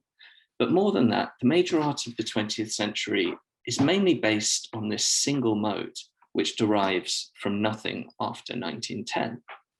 Now, Greenberg actually labels this fauvism, but the 1910 date clearly shows he's got post-impressionism in mind. And that raises this other strange possibility of thinking about post-impressionism crossing borders. That's this idea that even though post-impressionism was basically made up by Frey in 1910, it might be taken to actually have inaugurated a kind of general way of working for the 20th century. That is this kind of wet in wet, single view, alla prima thing that allows the artist to effectively subjectify, whether this is thought of as working from individual vision or working from concept, filtering through concepts of the imagination, but in some way to deviate from pure naturalism. And so a study focused on this might look at things like histories of art education in Britain and America, but also the histories of amateur painting, histories of what became the norm for people just kind of going out with some paintbrushes at the weekend as a way to express themselves or discover themselves through art. Now, this all obviously is quite abstract and in practice tends to fall apart quite quickly. And so I want to actually ask, I've got a question for Mary Claire and a question for Gavin related to this. For Mary Claire, so I've talked about this idea of a possible general post-impressionism, but right from the start in Britain, this fell apart, basically. Difference became very clear as rival styles emerged. And also very specifically, certain art forms were excluded. Frey did not particularly like Expressionism and this kind of northern art that clearly was being included in Swedish kind of estimations. And this actually had to wait for Herbert Reed and later writing or his take-up of Varinger to actually theorize this. So I just wondered, among the writers that you're discussing and the artistic groups such they might be, do we see this difference and division as well as unity? Do we see people trying to break away from the idea that everyone is just trying to, find personal vision or kind of present their subjective way of seeing the world? And also in relation to that, do you get any sense of these kind of racializing ideas about the northern spirit, which you often do see in writing on Expressionism in Britain? And for Gavin, I just wondered whether the preface manifest or the kind of recovered symbolism is aimed at providing an umbrella for all surrealism for Breton, or is it actually pointing to a kind of future of surrealism that will be different from what's come in the past, or that only very specific artists might actually be included in, even something that specific artists responded to or may not have? I mean, you showed the art sculpture, for instance. Okay, so I will stop there and hand it over to you two. Okay, yeah, those are great questions. And for the first question of, does the idea of expressionism or post-impressionism just fall apart? Or in Norway and Sweden, it's such a weird thing, because one thing that we see is a complete lack of kind of artist groups and styles from the people that I'm studying. So the artists that came from the Academy Matisse and then sort of made networks of modernism. They exhibit together and call themselves kind of new artists or expressionism, but they never really form a manifesto or any decided style. Pretty much they take Matisse's go out and be individual to the extreme where they just go out and be individual. Now then there's interpersonal dimensions that make some end up exhibiting together and identifying with expressionism, and then other artists move to Gothenburg and they're kind of like, oh, we don't like the expressionists because they're bad people and they make the same art all the time, where we're more unique. But they're not, the uniqueness is what they're debating. In Norway, one of the artists tries to get them to form an artist group, and it's great because this letter is like, what are we gonna call ourselves? Matisse students, which is like, oh, here's a bunch of people that all studied with Matisse. So they're kind of like, no, that's not a good way of grouping us. But in the historiography, they've become the Matisse students. So of course, but their rivals were Christian Krogh students who were impressionists. But they also at the same time they exhibited with them, they allowed them to exhibit at their art gallery. So there wasn't a huge rivalry in the same way that it has been written into the historiography, like this giant rivalry. So it's mostly just a complete lack of artist groups. And they're writing like, oh, anyone that believes that one should follow Cubism or Expressionism completely is wrong, because everyone knows that like you shouldn't take these artists, any art movement, as doctrinaire. So there's this idea that you should take what you need from each movement, and letters from among the artists show that. Like one artist is like, today I looked at paintings from the fourth dimension and Rococo and Matisse, and I'm so inspired. So it's kind of this eclectic gathering of whatever you need to be unique. And in terms of the racialized North, that's where this idea of vision gets really weird and wonky, because they're arguing partially that vision is new and unique to modernity, that we see more colors and we see in a different way than ever before, whereas primitive vision saw in terms of the decorative, in these broad patterns. So that's what we're learning from when we look at non-Western art. That's one part of it, but at the same time, Norwegians are perceived as more primitive, quote unquote, than other Europeans because of the late arrival of industrialization and Christianity. And I should be saying that this is the same time they're suppressing the Sápmi population in northern Norway and Sweden, their own quote unquote primitive population. But the question of vision, where it gets really complicated, is that the reason Norwegians and Swedes thought that they were going to be the new artistic center, Paris would stop being an artistic center, and Norway and Sweden would become a new artistic center, they argued, because they had this authentic vision of color. Norwegians and Swedes viewed themselves as operating somewhere between the French decorative color and the German form and ornament, and kind of this perfect in between. And at the same time, they're doing digs on Viking ships and things like that. And that's being compared to, no longer is Norwegian and Swedish art history drawing from a Western European tradition, but its birth is in the Orient, it's in Persian art. So that Viking art, and therefore Norwegian folk art and Swedish folk art today, and the sense of color comes from an Orient, and they are Oriental in their vision. So it becomes this weird racialized idea of vision, that they're both Western Europeans and somehow perfectly aligned between Norway and France, or France and Germany, but also somehow non-Western and therefore more authentic, more able to access the decorative. And Matisse says the same thing to them. He says, you're lucky you don't need to look at Islamic art because you have the decorative in your own folk art tradition. So there's this idea that they really had this specific vision for modernity that would make them leaders of the art world. Obviously, in the historiography of art, we know that has not happened. In fact, no one can name a Norwegian or Swedish artist besides maybe Munch. But they really believed that their vision was special. Thank you. That's really interesting. I was just going to say, that sounds like Fry's dream. Yeah, exactly. Everyone just being like, no movements. We'll all just do what we need. Sam and Mary Claire and Gavin, I'm afraid I need to simply break in and ask David Peters-Corbett to move in now with the larger Q&A for the audience, or we won't have any of it before lunch. But maybe some of this can continue then. And David, are you here to take on the Q&A, please? Yeah, okay. Thanks very much, everybody. I mean, that was, I'm sorry, Gavin, you didn't get to answer Sam's very interesting question. And both those sessions and both the moments when Sam stepped in and began to comment and ask questions have been really fascinating, actually. So I'm sure, in fact, I know that there's a lot already in the chat. And I think the thing to do is, given that we're got some time constraint, is to go back actually to a question that Richard Schiff asked quite early on, which is, I think, applicable still to the two most recent papers that we've heard and the discussion that came out of it. And that is, Richard writes, are we dealing with currents of universalism during the late 19th and early 20th centuries? Maybe the currency of Tolstoy's "What is Art" is relevant.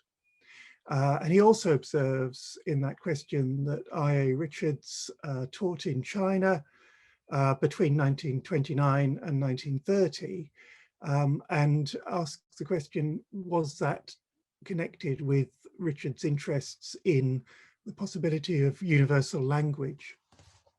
So I think that question about universalism as a set of interests is probably for everybody, actually. I guess I can go ahead and, because actually Tolstoy's text was translated a couple of years in 1907 by Gerhard Munthe, the Norwegian national romantic / many things painter. But they were, and that was quoted by Isak Grunewald in his text, one of his texts about, so not Tolstoy directly, but on universalism and his What is Art and stuff, but the Gerhard Munthe translation and argument for it. And that's where he bases his argument in kind of this universal primitivism, that the first artists, the primitive artists, were real expressionists. And so everyone can be an expressionist. Expressionism is a term that applies across the span of history as long as someone is using subjective vision and their own subjective emotions. So it was kind of a universal ideal that could be applied backwards if it was authentic art and authentic emotionally. So I think, yes, we're absolutely dealing with universalism across time and space when it comes to at least Grunewald's definition of expressionism. That's really interesting. Thank you.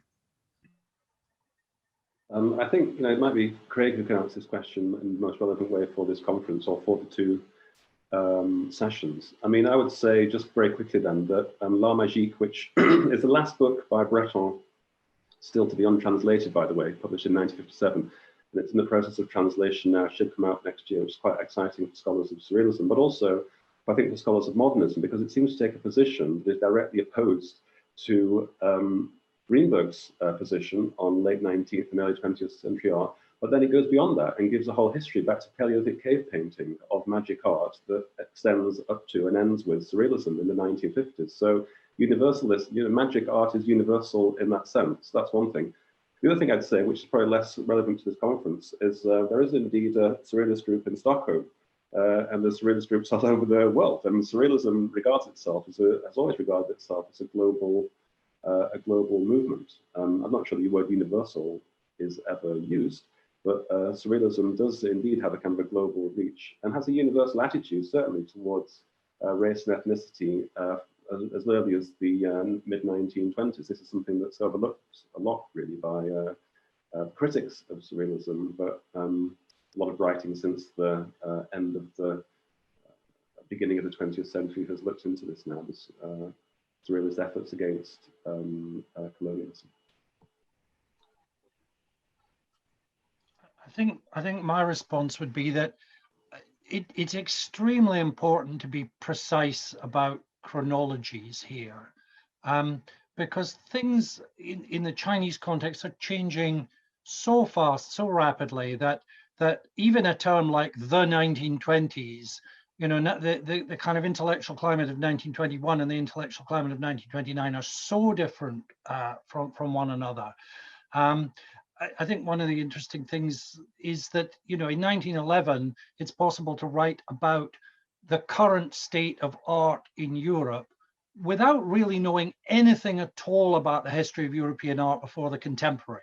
So there's no understanding, really, very little understanding of kind of Western art history, and very little reproduction of kind of what you might call the Western pre-modern canon. But by 1929 there is, you know, so people are, you know, people are kind of very familiar with a whole kind of how we got to the 19th century. In 1911, it's a rather crude juxtaposition of, you know, academic realism with you know, what they are doing now. And I think with regard to universalism, it isn't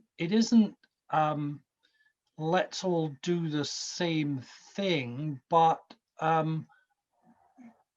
mean, it's a search, certainly for somebody like Chen Shizong, for a justification for what he's been doing. He isn't really interested in changing that much what he's been doing. He's interested in strategically finding an underpinning for it that will be convincing in arguments that he's having within China. He doesn't really care that much about what anybody outside China thinks about it either, I think. He's engaged in an essentially local and strategic use. If you can use universalism strategically for a particularist cause, that might be what he's doing. It seems a common theme, actually, in what we've heard this morning.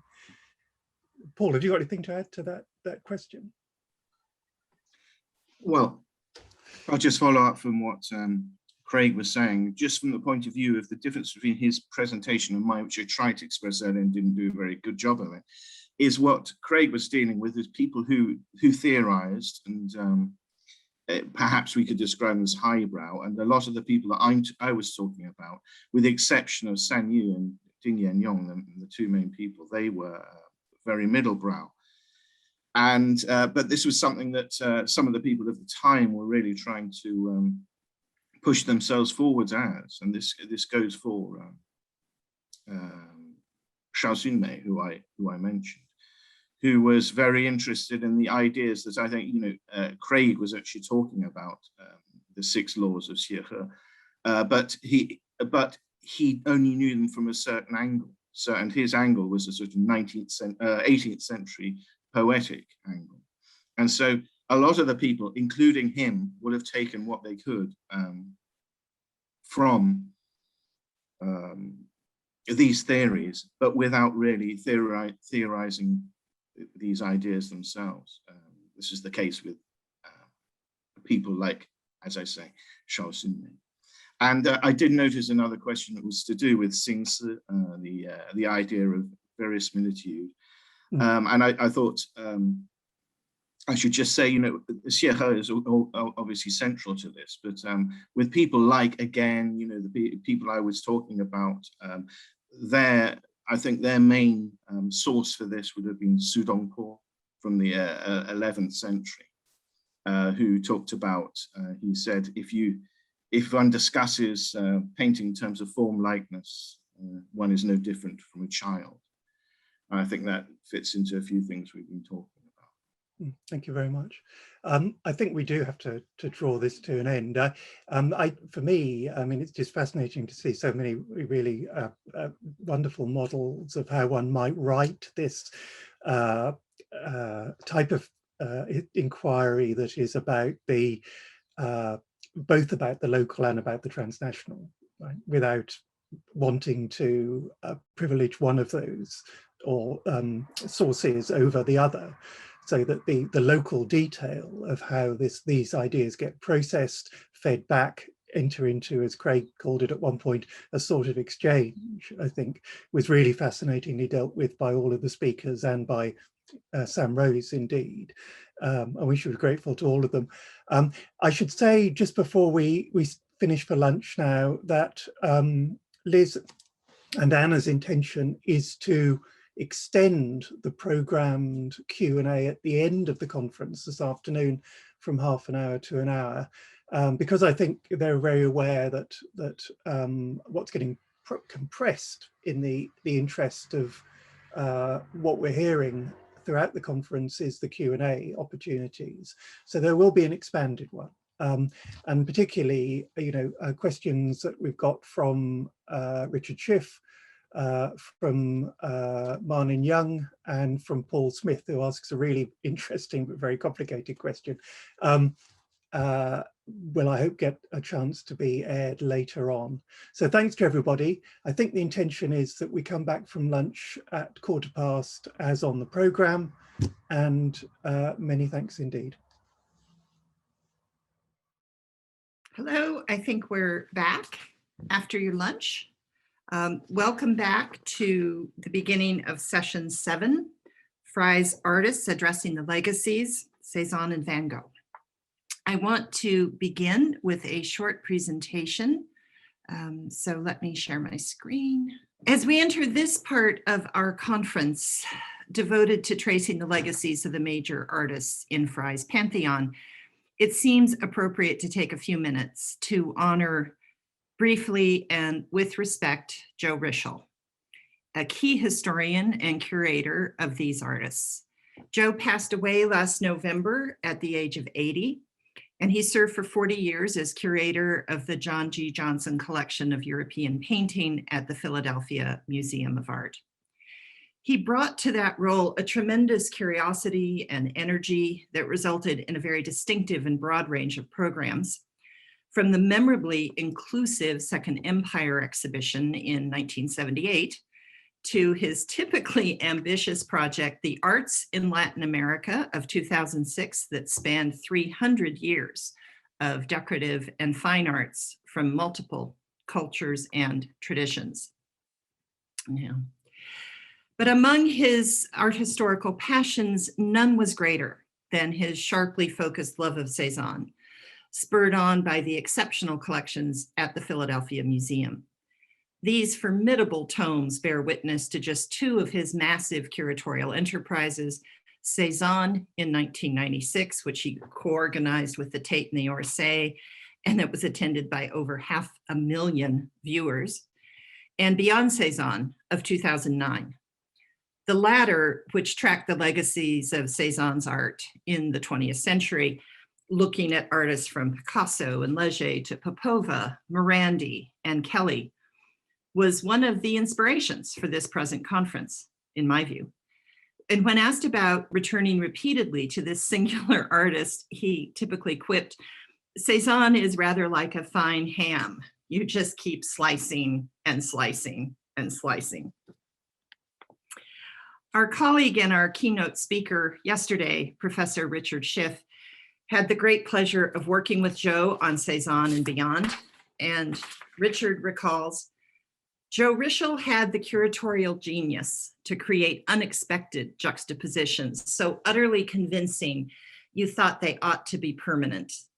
For his monumental exhibition, Cézanne and Beyond, he placed one of Ellsworth Kelly's large monochromatic rhomboids between 2 small landscapes by Cézanne, causing the Kelly to look as if Cézanne had conceived it, and the Cézanne to look as if Kelly had a hand in painting them.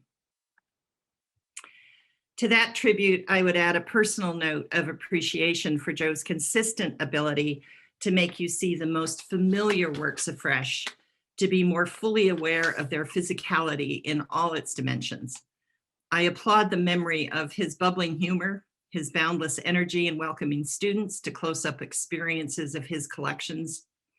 I first encountered him as a fascinated graduate student, and I was immersed in his high-energy tour of the Landseer Show in 1981, shepherding us past so many walls of dogs and deer that he somehow kept from seeming repetitive or obvious. I last observed his talent for welcoming students and for an intimate engagement that he encouraged with painting for them when I brought my own students from WashU to a memorable walkthrough of the Durand-Ruel show. Close-up looking was never so rewarding as with Joe Rischel. So Joe, we miss you and we salute you. And with that, let me stop sharing and say I would now like to introduce the speakers for this session. We'll start with Anne Robbins, who is Associate Curator at the National Gallery, and she'll be followed by Richard Schiff, who will serve as her discussant, and then I'll introduce our second speaker. Anne's talk today, Controversy, Admiration, Misunderstanding, and Enthusiasm, Aspects of Cézanne's Reception in Britain. Welcome, Anne. Thank you. Thank you very much, Liz, for this wonderful and very moving tribute to Joe, whom we miss very much. And indeed, some of my work on Cézanne's collectors is very much indebted to Joe's research.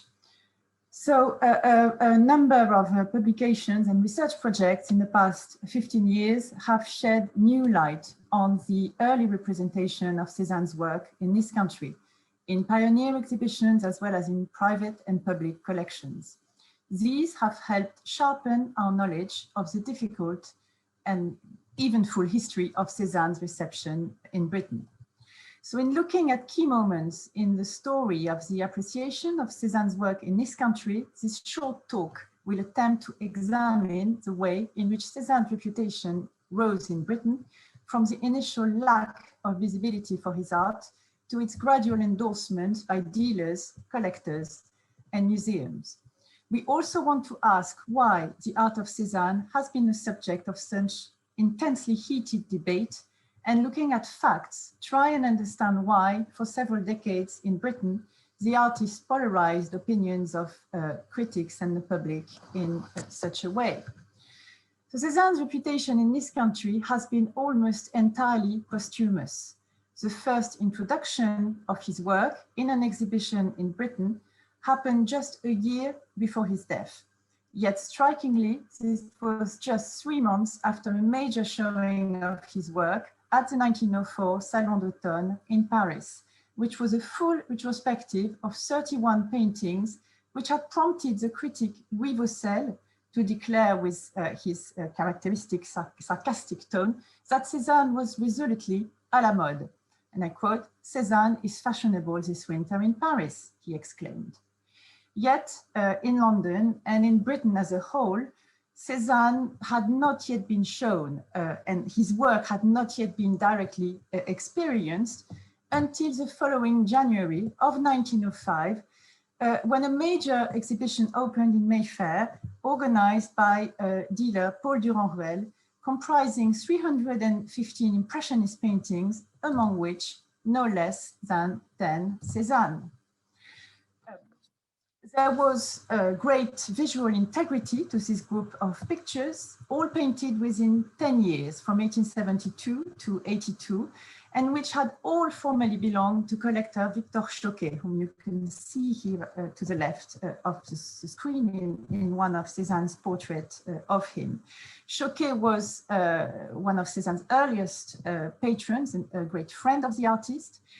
And indeed, 8 years after Choquet's death in 1891, Paul Durand-Ruel had acquired at the sale of his widow, Marie Choquet, in 1899, more than half of Choquet's Cézanne holdings.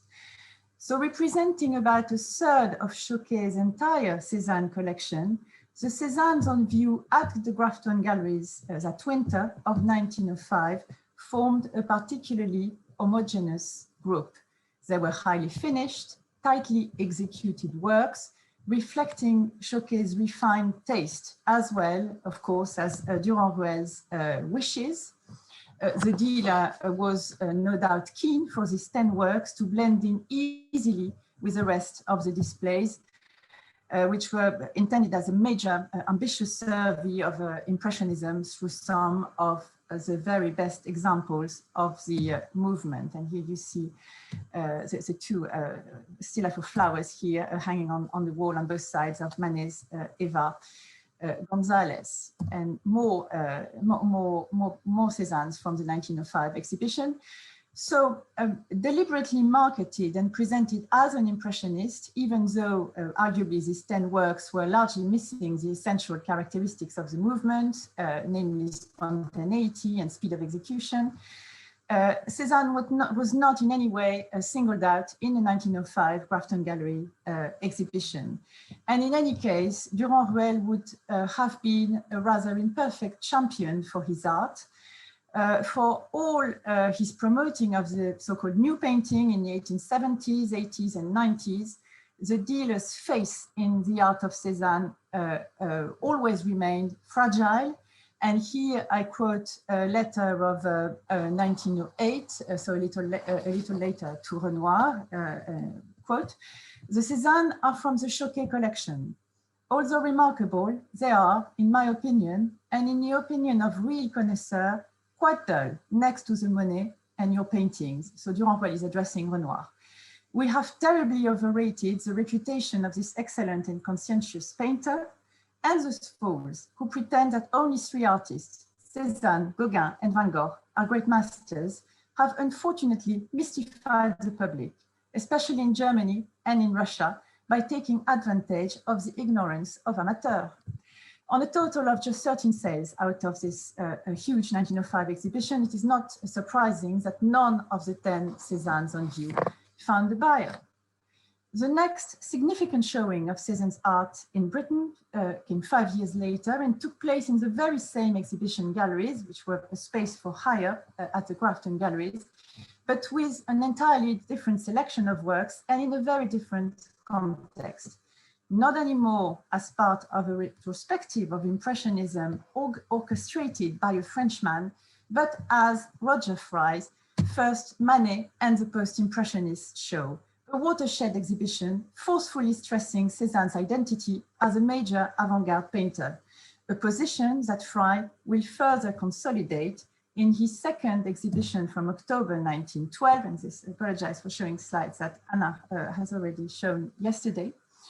From October 1912, in which the painter Cézanne was the only deceased artist to feature, presented as a 19th century innovator.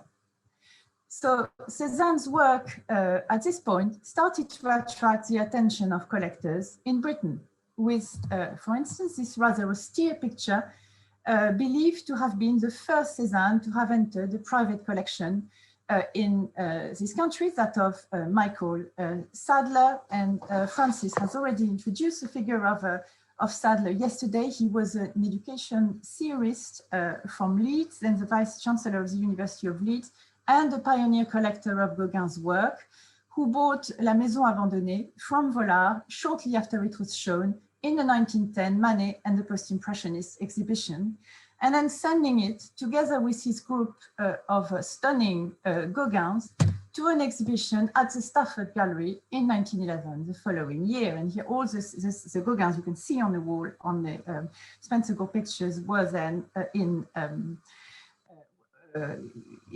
Sadler's collection.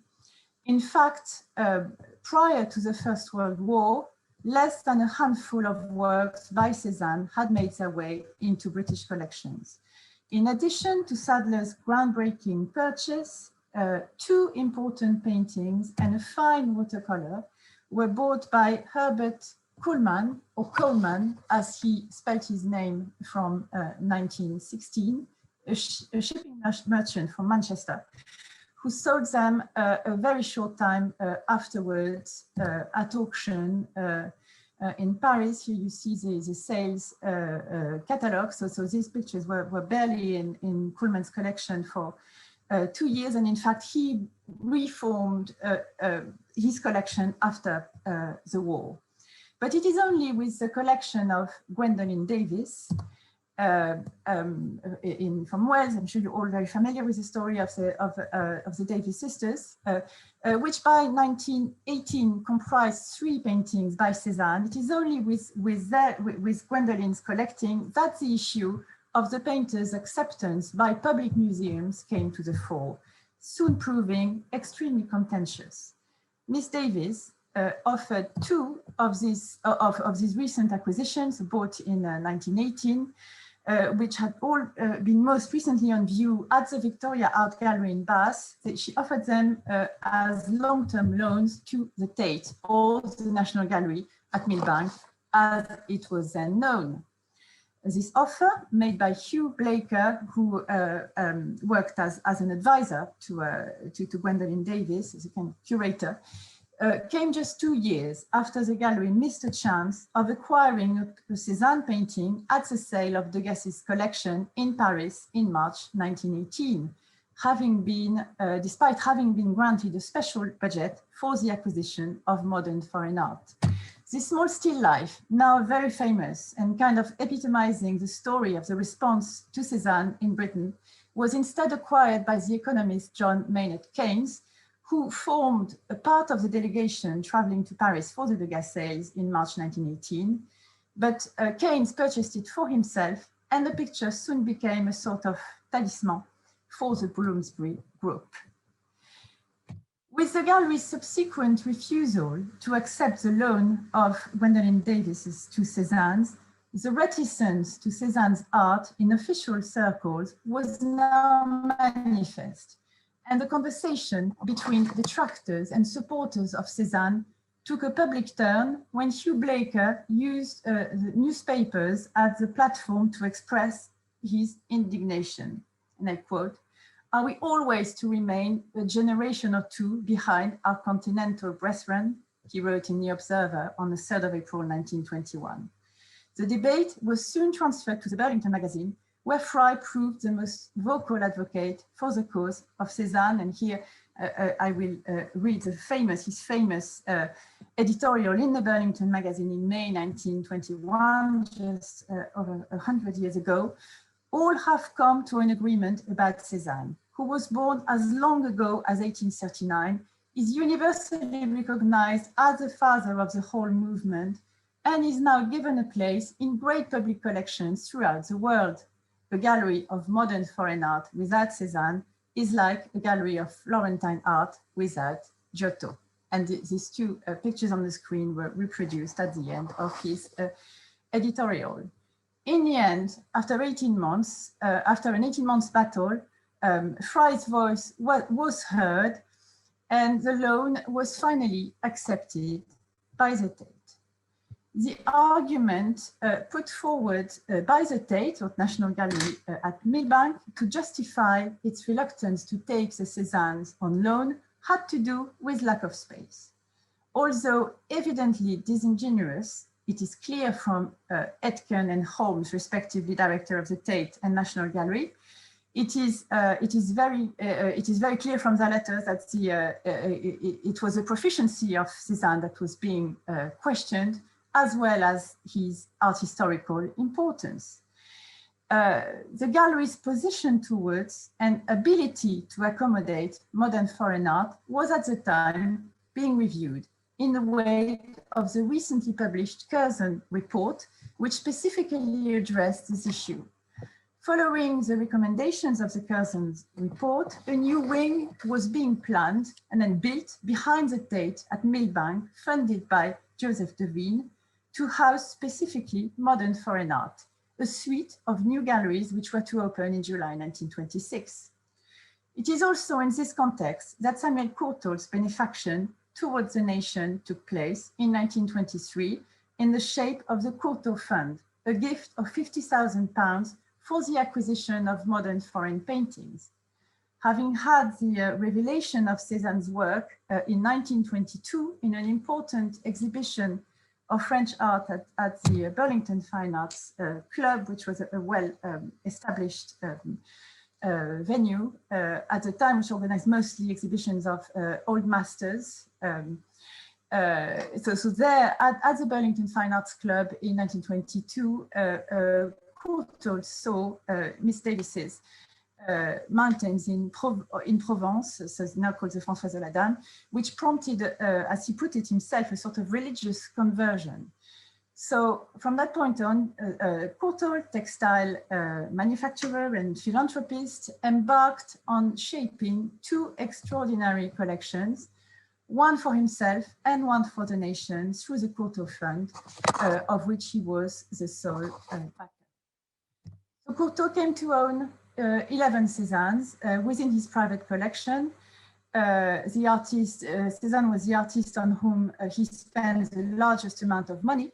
And Courtauld also enabled the acquisition of two more for the nation through the Courtauld Fund in late 1925 and early 1926, making these two paintings that you see on the screen the first works by Cézanne to enter the national collection in this country at significantly exactly the time when Cézanne's work was being given extra prominence in London with the first one-man show of his work in this country at the Leicester Galleries at the end of 1925. Yet Aitken and Holmes, between themselves, were very much of the view that for the national collection, just one Cézanne would have been enough. And the landscape, hillside in Provence, was actually paid for by Courtauld himself separately. And these two works were shown in the opening display of the Modern Foreign Galleries in 1926 at Millbank, when they finally opened. A large part of Courtauld's private collection joined the Courtauld Institute of Art when it was founded in 1932, at which point, a quarter of a century after the first appearance of paintings by Cézanne in this country, the artist's reputation was secured and the market for his work was able to further develop. Consecration came in 1934 when the National Gallery's new director, Kenneth Clark, took on loan on the quote, sacred precincts of Trafalgar Square, Courtauld's Montagne Sainte-Victoire. So the critic of the time wrote, exclaimed in the newspaper on the 14th of March 1934, Cézanne, thus alluding to Henry Tong's caricature of 10 years earlier, and adding in the same article, and I quote, "This is perhaps the most sensational incident in the whole history of the National Gallery." Yet, with the violence of the past debates still fresh in mind, Clark insisted that the paintings at Montagne Sainte-Victoire be glazed. And I quote Clark, "especially necessary," he wrote, "as it is just possible that some enraged diehard might assault it." And then astonishingly, similar precautions had to be taken when just 30 years later, the recently and controversially acquired vases were put on display at Trafalgar Square. So the story of these struggles may, together with Fry's tireless and articulate championing of the artist, have contributed to forging the artist's status as the father of the avant-garde, or in the words of Françoise Cachin, the sacred cow of pictorial modernity. Cézanne's assimilation in collections, private and public on one side, and the intellectual appropriation of his work by British scholarship on the other, may have moved at different paces, but both carved the painter's very special place in the artistic landscape of Britain then and now. Thank you very much. So, yeah, that history is terribly interesting. And I'm going to be put to shame by Sam Rose's brilliant commentaries that we heard a little bit of earlier today. But I'm reminded, and perhaps you will know what I'm referring to, and if not, that's okay. But I think it was in response to Joe Richel's and Françoise Cachin's 1995 show.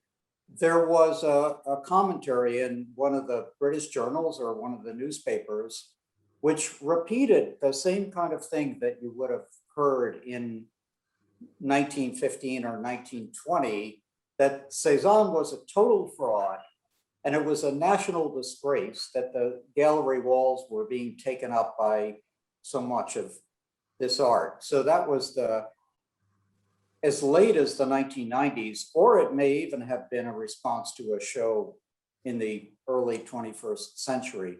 So the resistance to Cézanne in Britain, which has also been a nation especially receptive to Cézanne, remains. And as you said, the work of Cézanne seems capable of producing extreme responses. And some of those extreme responses are probably reactions to the extremes on the other side. So the Roger Fry, from accounts that we have, I don't know if we have any good photographic documentation of his lecturing style. Maybe we do, but we have these graphic caricatures, and they themselves are extreme. What you say of John Ruel's strategy is terribly interesting, and yes, it was Fry's first acquaintance with Cézanne in 1905, which is possibly surprising that he didn't, given his interest in contemporary art, although that contemporary side of Cézanne was maybe developing, or contemporary interest on Fry's part was developing relatively slowly, I suppose, out of his initial interest in Italian art. But it then accelerated between 1905 and 1910, and then he was certainly fully committed by 1910. But it made him a controversial figure because of his involvement with post-impressionism, whereas he would not have been, I suppose. He was continuing to write on Italian art, and he was writing on indigenous cultures, and he wrote on Bushman paintings, and he wrote on children's art, and these areas would have been more universally acceptable, I suppose, to the general educated public. And the Cézanne area was controversial. So I would wonder, or try to remember through you, and I'll ask you about this, how involved was Kenneth Clark? Kenneth Clark, I think, had a collection of some Cézanne drawings. What did Clark himself have?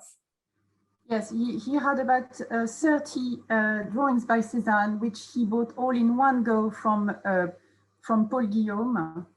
I don't recall the exact date, but he was very involved with the art of Cézanne, and it's a decision to bring in from Courtauld, whereby already, it was not, the Mont Sainte-Victoire had been part of the Courtauld gift from the Courtauld Institute. To bring Montaigne Sainte-Victoire was very much his, and one which would never have happened under his predecessor.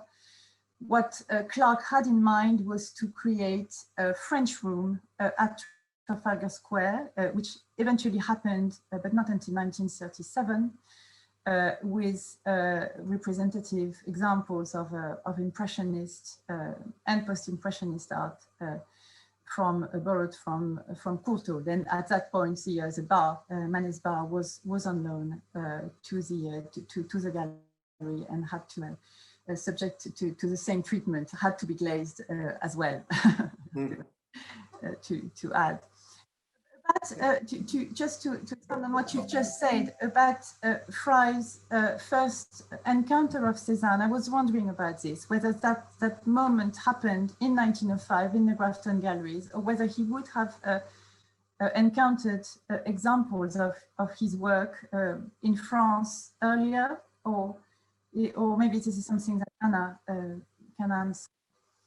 but I wasn't able to find any information about this.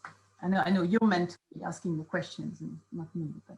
Yeah, I mean, that's my impression also, but it may be, I could be wrong, but I'm not aware of, I mean, Sam Rose might know, I'm not aware of Frey encountering Cézanne before 1905.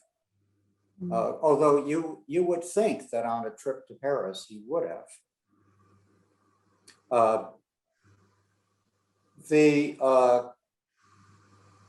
Let's see, we have a couple of minutes more. You have about a minute or so, that's right. Oh, okay. The Cardiff, would you want to say more about the Cardiff paintings, which especially I mean, probably the best known one is the Zola Dam painting, which is the least polished of them. I mean, it's really essential Cézanne, that work. And it's also, my memory is that it's also oil on paper, which is unusual. There are 3 or 4 Cézannes that are full-size oil easel paintings, but they are on paper. And that's one of them. Yes, and it's the earliest of the 3 in Gwendolyn Davis's collection. It's fascinating on many accounts because one of its early owners was Gauguin, and then it passed on to the collection of Vuillard. So it has this kind of a glorious provenance before. That's right. Yeah. Yes, before capturing the not imagination, but becoming this completely key work for the story of Cézanne's reception in this country, with as I said, this sort of lengthy controversy about his possible acceptance as alone by the Tate in 1921, 1922. So it's in itself, it's yes, it encapsulates all the resistance and also enthusiasm for Cézanne on the other side in this country. Just very quickly, would Seurat and Gauguin have been easier selves to the British art lovers than Cézanne was? I'm not sure. Okay, I see Liz is here. Yeah, I've popped on, but let's hold on to that question for later. It's actually a really interesting one. Yeah. And Anne, thank you so much. My great regret is that I'm not in London and can't go over and see those pictures after your talk. It's yeah, it's quite a legacy. Thank you so much for that. And Richard. We move now to Joost van der Hoven, who is a research associate at the Van Gogh Museum in Amsterdam.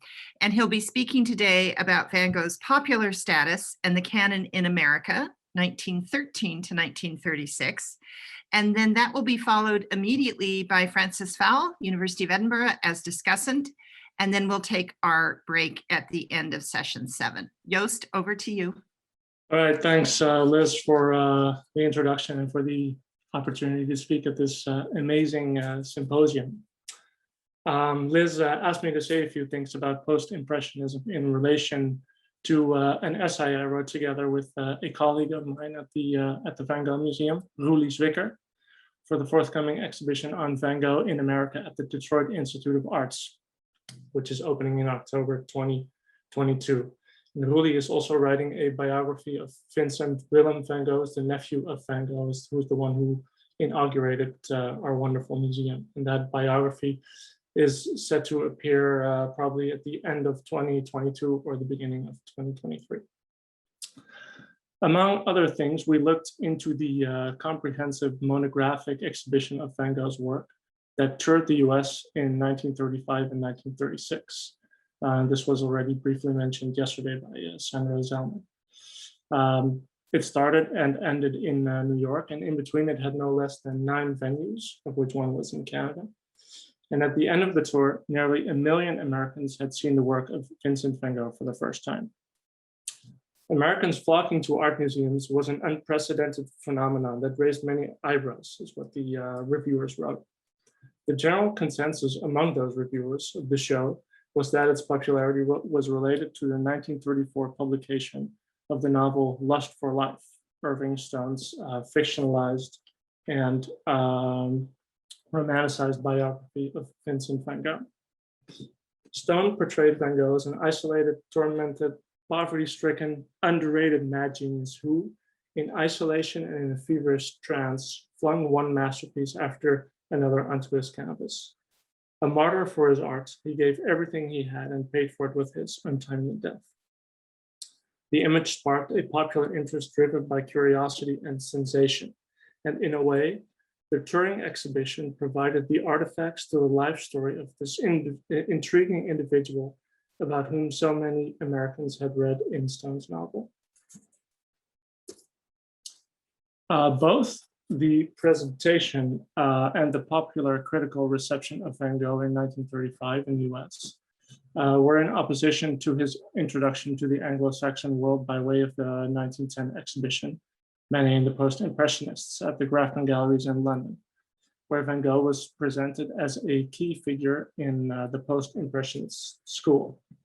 So in the next 10 minutes or so, I would like to briefly discuss how this exhibition played a role in Van Gogh's initial introduction to America and how its formalist narrative was gradually transformed once America got acquainted with his life and work. So as organizers of the London exhibition, Roger Fry and Desmond McCarthy framed Van Gogh as a follower of Cézanne and included him in a movement that came into being as a reaction to Impressionism. Instead of being purely representative, as the Impressionists were, he and his fellow Post-Impressionists subscribed to what Fry called non-representative and expressive art. Rather than imitating nature, the Post-Impressionists painted the emotions felt when confronted with their motif. Richard Schiff and Christopher Reed have demonstrated that Fry's understanding of Post-Impressionism was in fact not as opposed to Impressionism as he presented it to be, and that the term encompassed so many characteristics that many of them were in fact contradictory. And these inconsistencies made it possible that all these artists, ranging from Seurat to Gauguin, could be grouped together in that one movement. Thus, Van Gogh's introduction to the Anglo-Saxon world was as an integral part of a post-impressionist canon.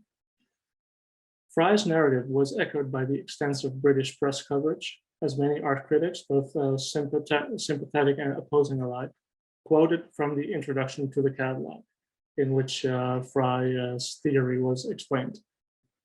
The term post-impressionism came to be used both favorably and pejoratively in the heated debates about the merits of the exhibition. In articles on both spectrums, Van Gogh was presented as one of the founding fathers of post-impressionism, together with Cézanne and Gauguin. By doing so, the British press consolidated Van Gogh's role as a major player in the post-impressionist movement. At the same time, many critics alluded to Van Gogh's mental health problems, most likely propelled by Rudolf Meyer Riefstahl's biographical essay in the November 1910 issue of the Burlington magazine, as Anna Grotner-Robbins has pointed out in the 2019 Van Gogh in Britain catalog. We all know Van Gogh's mental health is one of the main ingredients of the Van Gogh myth. But in the British response to the show, it was mostly used to make deriding comments about the art. Furthermore, it did not conflict with the acknowledgement of Van Gogh's key role in post-impressionism. The widespread discussion of the post-impressionist exhibition even reached the shores of the US, where several newspapers reported not only on the show, but also on the intense debate happening in London. The New York Daily Tribune spoke of and I quote, a teacup tempest which has been brewed in London by an exhibition of the exponents of what has come to be defined as post-impressionists.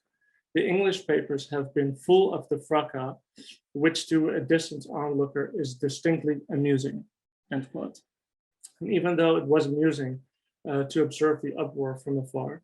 Articles like these did introduce Fry's post-impressionist canon to the US and presented Van Gogh as one of its main figures. The Tribune article combined this often repeated notion with a segment about Van Gogh's biography based on My Rich Style, revealing a keen interest in his compelling life story. Unlike many British newspaper critics who used Riefstahl's information to dismiss Van Gogh's paintings as the work of a lunatic, this article was aimed at sparking an interest in his biography. Van Gogh was the only impressionist to be singled out in this manner. In the following years, the American press continued to focus on Van Gogh's life story while perpetuating his central role in the post-impressionist canon. In September 1912, the New York Times ran a lengthy article on Van Gogh alone, announcing a solo exhibition of his work at the Berlin Photographic Company in New York. And we know this exhibition never took place, thanks to Susan Stein, who also wrote for the Detroit catalog in her essays about the early reception of Van Gogh in the US. In the title of the article, Van Gogh is introduced as Van Gogh, the post-impressionist, while the text itself mainly focuses on his life story. The author based his account on the artist's letters, perhaps the 1911 full-art edition, from which he quoted extensively and which resulted in a rather sincere and sympathetic approach. The legendary Armory Show, which ran from February 15th to March 15th, 1913, incited a lot of press coverage, both favorable and unfavorable, in which Van Gogh again was invariably seen as a key post-impressionist. The catalog of the exhibition did not mention this term, yet all critics relied on Fry's discourse to comment on the works. As in 1912, Van Gogh's biography attracted attention. In a long discussion of the post-impressionist and cubist vagaries, in the New York Daily Tribune, the author wrote the following about Van Gogh. Having made these few remarks, there is nothing further to be said about Van Gogh's paintings. No doubt, if we were to discuss the personality of the man, his adventures and his ideas and so on, he would prove a mildly interesting topic. End quote. And this quote reveals how an opposing commentator can perpetuate Van Gogh's role in the post-impressionist canon while expressing more interest in his life story than his works. By 1920, when Montrose Gallery in New York staged the first monographic exhibition of Van Gogh's work in the US, Van Gogh's role in post-impressionism was not longer considered to be a fait accompli. Namely, many critics who wrote about the exhibition avoided using the term post-impressionism. For instance, Walter Puff, one of the organizers of the Armory Show, and the critics James Gibbons Huneker, both wrote at length about the show without once using the term. Of course, the fact that the works were not presented in relation to contemporaries may have prevented critics from speaking of schools or movements, but also the growing literature and knowledge on Van Gogh may have played a role.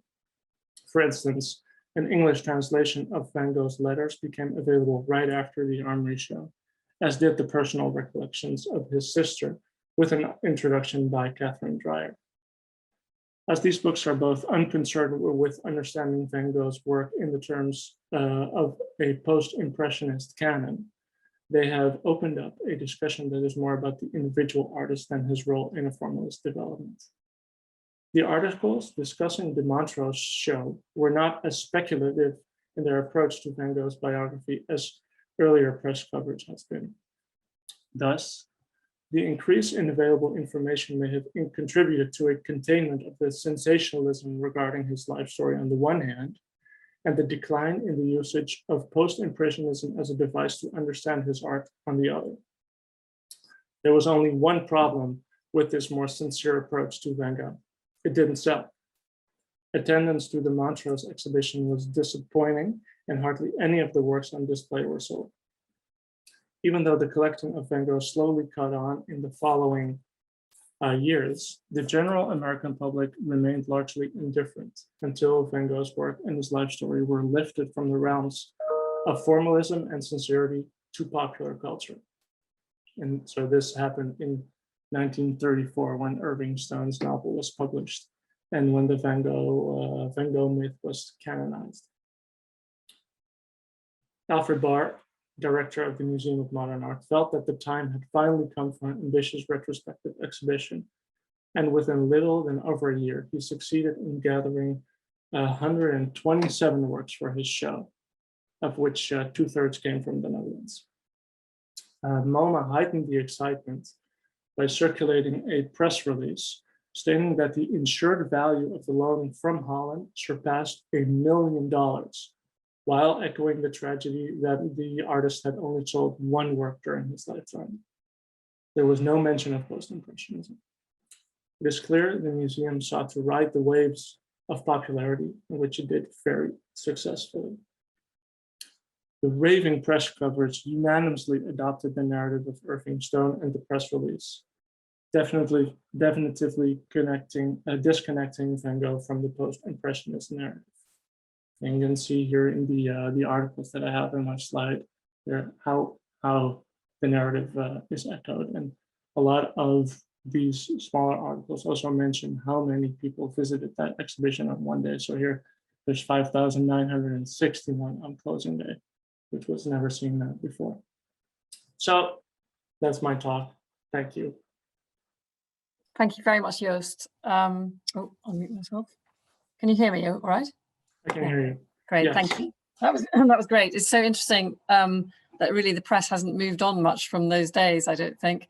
They still kind of characterize Van Gogh in this way, as this, you know, in terms of his life, rather than kind of really by looking closely at his work. But there were lots of interesting ideas that came out of your talk. And first of all, this observation that early critics framed Van Gogh as a post-impressionist, but then that they distanced themselves from that term in order to make his work more kind of, you know, attractive and to perhaps boost the market. So I wanted to just quickly develop these two ideas just a little bit and then ask you a couple of questions. So first of all, this early reception of Van Gogh as a post-impressionist, because he was often associated with Cézanne and Gauguin and promoted initially by French dealers such as Vollard, he was also frequently characterized as French. And I think this is, again, one of the dilemmas we have today with how we categorize him. Is he French? Is he Dutch? Or Belgian? Or Belgian. That's true. I've seen that too. Have you really? My goodness, that's incredible. Well, there were also earlier attempts to frame him in a more northern tradition. And as early as 1910, Julius Meyer-Graefe, in his monograph of Van Gogh, went so far as to describe him as quote, a Germanic contribution to the development of modern European painting. And then in 1929, Alfred Barr, responding to the fact that he's always described as French, argued, and this again a quote, the inner character of his work, trenchant, disproportioned, lacking in taste, but burning with a spiritual ardor, seems defiantly un-French. If any race may claim him, it should surely be Northern. Van Gogh is in fact the archetype of Expressionism, of the cult of pure uncensored spontaneity. So I quite like the idea that Expressionism is associated with being Northern, but it has kind of echoes of Robert Rosenblum, I think, in the Northern Romantic tradition. And of course, Expressionist is the expression, it was the term that Roger Fry favoured initially for the Post-Impressionist Exhibition. And even in Cologne in Germany, Van Gogh was consistently associated with critics as with the Expressionist movement. So another critical approach was, and I think this has been touched on in some of the papers already, was to view Van Gogh in terms of an art historical trajectory. Catherine Dreyer, in her introduction to Personal Recollections of Vincent van Gogh in 1913, failed to mention his Dutch heritage and placed him in a Western classical tradition, including Botticelli and the Flemish primitives, as well as Giorgione and Leonardo da Vinci. And then we've already seen that Duncan Phillips, inspired by Roger Fry, hung Van Gogh alongside El Greco, who he described as an expressionist. And Michael Sadler, again, we've been discussing quite a bit, described Van Gogh as a modern medievalist. And interestingly enough, it was in 1922 when he went to visit the collection of Herbert Coleman that Anne was just mentioning earlier, Herbert Coleman at Greystoke, and he saw Van Gogh's Stairway at Auvers, which is now in the St. Louis Museum, and he said actually when he looked at it, he described it in very formalist terms, said, I never realized before the affinity between Van Gogh and the decoration of a medieval missal. So this kind of brings me to my second point, this idea of developing the market for Van Gogh, and I wanted to ask you a few questions about that. And that work was actually acquired by the St. Louis Museum in 1935. And having kind of thought about it a little further and done a little bit of research, I realized that I think among the first works that went into American collections was probably the collection of Frederick Clay Bartlett, who owns the Bedroom. There's another work that went into the Nelson Atkins very early on in the early 30s, and all these pictures came through Paul Rosenberg, the French dealer. So I just wondered, who was it really that was handling Van Gogh's work, who was enabling it to come across the Atlantic, and perhaps you could talk a little bit about that, and then also a little bit maybe more about this wonderful exhibition, the 35 exhibition, and who was behind that. Mm-hmm. Sure. Of course, I think the very early adapters in terms of acquiring Van Gogh have been Catherine Dreyer and Albert Barnes, who both had a Van Gogh in their collection in 1912 already, so prior to the Armory show. I think a big endeavor to really market Van Gogh in the US was this Montrose show that I mentioned, which happened in 1920.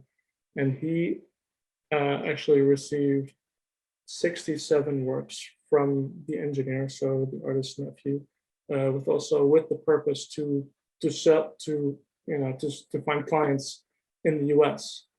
So this was a deliberate effort to push Van Gogh's work in the US. And as I said, during that show, nothing was sold, but he was allowed to keep those works within his gallery a couple of more years until 1923. So in 21, he did make 2 sales to the I think he's from Philadelphia, Theodore Pitcairn, the philanthropist, and that happened in 1921.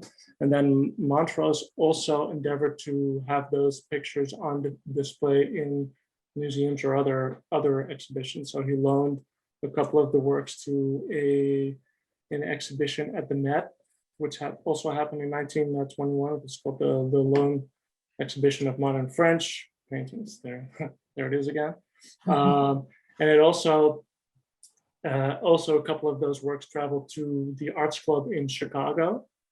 And what is interesting is that was the same show as where a couple of the Collegium works were shown. And I think that's the venue at which the people of the Detroit Institute of Arts saw the Van Gogh self-portrait that was once owned by Emile Bernard. And when that work came up at auction in New York in 1922, they went for it. And then they became the first American museum to own a Van Gogh. So they also have a sort of a claim to fame in organizing that Van Gogh exhibition. So yeah, I think that it was not very successful, but that was the most extensive sort of endeavor to market Van Gogh in the US. I think Knoedler also played quite a role. I think they worked together with Reed and Lefebvre, and Chris Stolwijk, who also wrote for the Detroit catalog. This is really his expertise. So I think he wrote also on Knoedler and their role in marketing Van Gogh in the US. And it's interesting because actually I wonder whether there's a dealer, Etienne Vignoux, who was acting as a kind of liaison between the two, but I'm not sure if he'd be at that date. It's because Reed and Lefebvre was established in 26, and then it was from 26 onward. 26, so it would have been first was 26, and then gradually it catches on, and then so it would have been more works coming into nothing. Yeah, interesting actually, because Vignoux was in collaboration with Knoedler, and he was an important kind of French link. It was really important for them to have these an individual dealer perhaps, and obviously Rosenberg too was, they all knew each other. Right. Can you just talk a little bit about, I know are we up to time now, Liz? We have one fast question and one fast answer.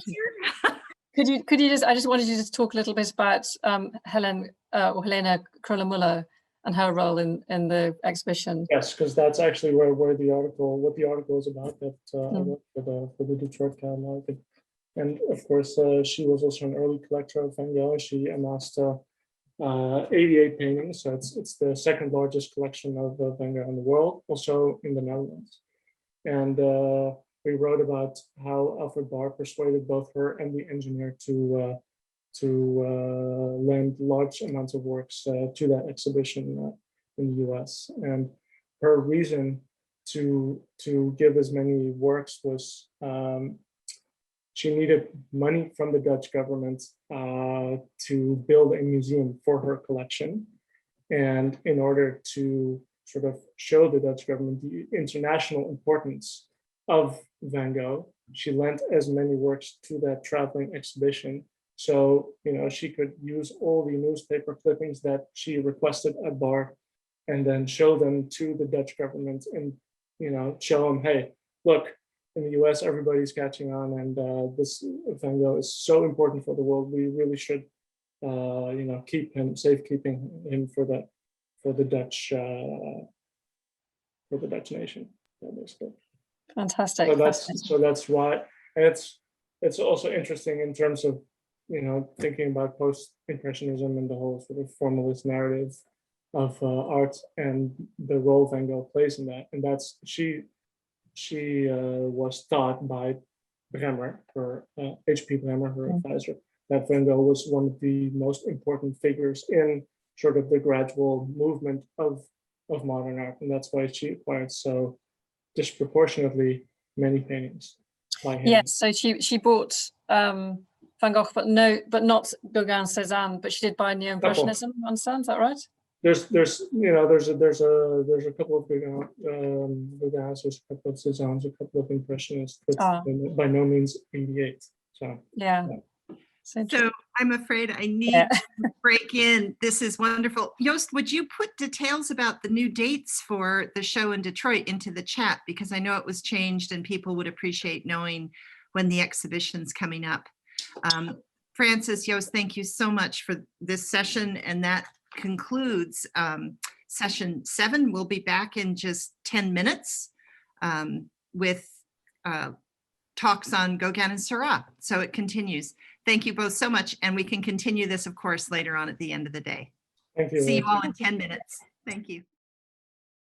Welcome back to session 8 of Cross Borders. And we're going to continue the afternoon by looking at singular artists who were described by Frye, probably wrongly, as post-impressionists.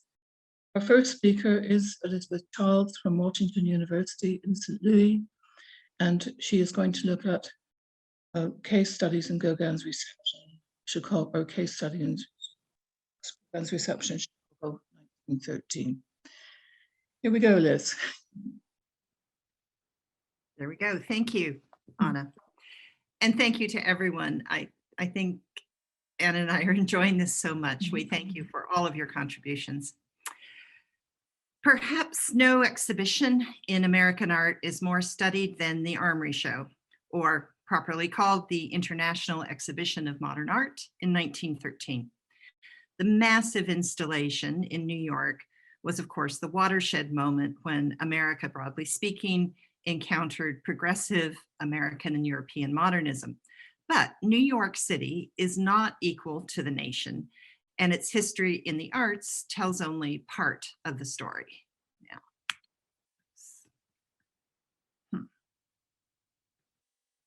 There we go. My focus today is on the second iteration of the Armory Show, held at the Art Institute of Chicago from March 25th to April 26th, 1913. My purpose here is to offer a textured analysis of the fate of one of Frye's key artists, Paul Gauguin, and the controversies his art inspired in the Midwestern culture scene of Chicago. In the broad arc of the transnational spread of European modernism, we do need to recognize the power of very local circumstances, such factors as timing, histories of arts institutions, the actions of individuals, the shifting grounds of public art policy, and of course, art criticism.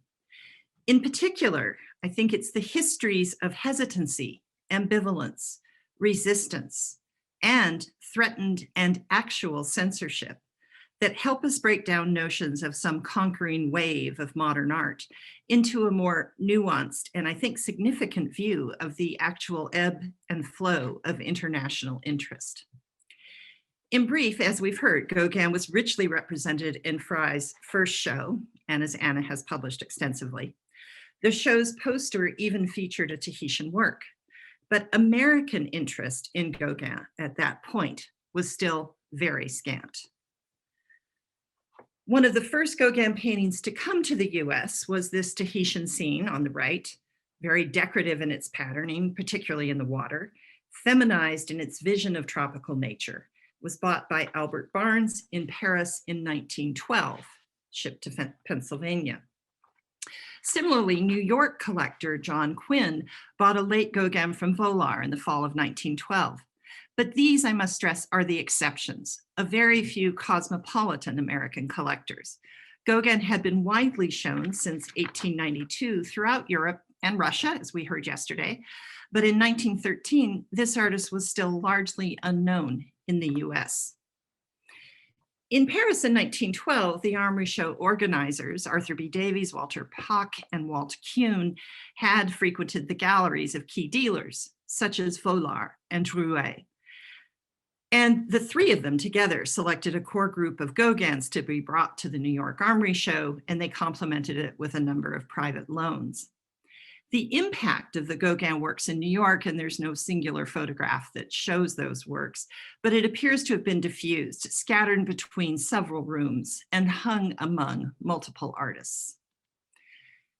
However, when the Armory Show moved on to Chicago with its huge checklist cut in half to only 600 works, Gauguin was now consolidated, mostly hung on one wall and sharing a gallery with Van Gogh and Cézanne. And you see the Gauguins all over here, and these are two views of the same room.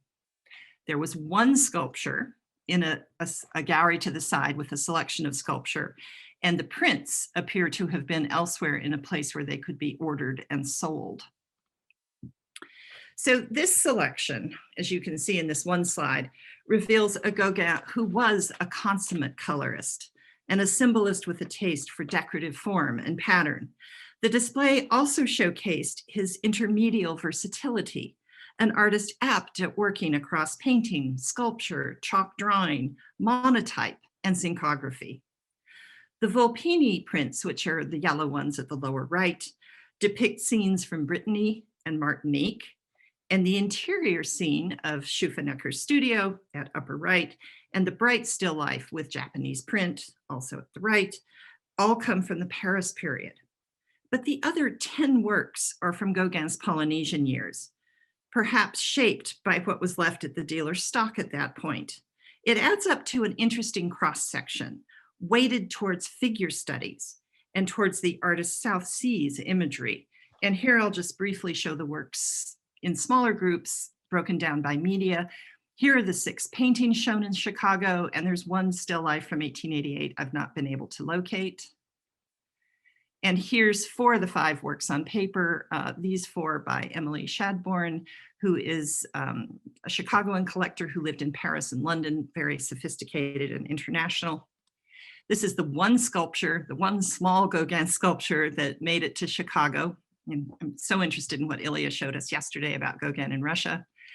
And then these 4 prints sold as single prints, as well as in the suites on sale in Chicago, the Volpini suite.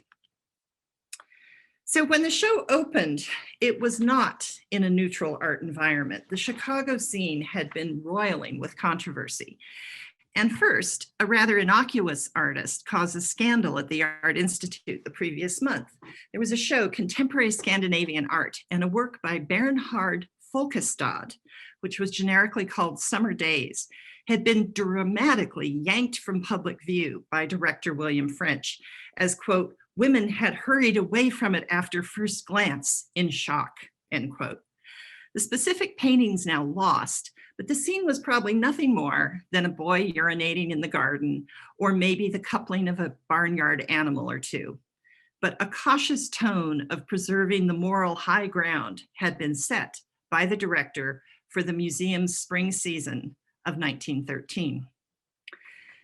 Next, 11 days before the opening of the show, a more substantial scandal erupted.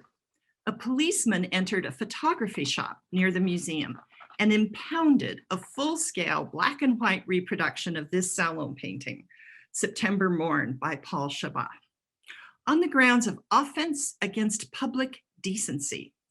For some viewers, this image of a youthful woman wading nude in a mountain lake was less a reproduction of French fine art and more an example of soft porn. The case came to trial in city court only 6 days before the opening of the Chicago Armory Show. The press played a wild mocking game of inventing clothes to render the model decent. The case was dismissed, but it riled the conservatives in town, who then lobbied for more strict control over images of the nude.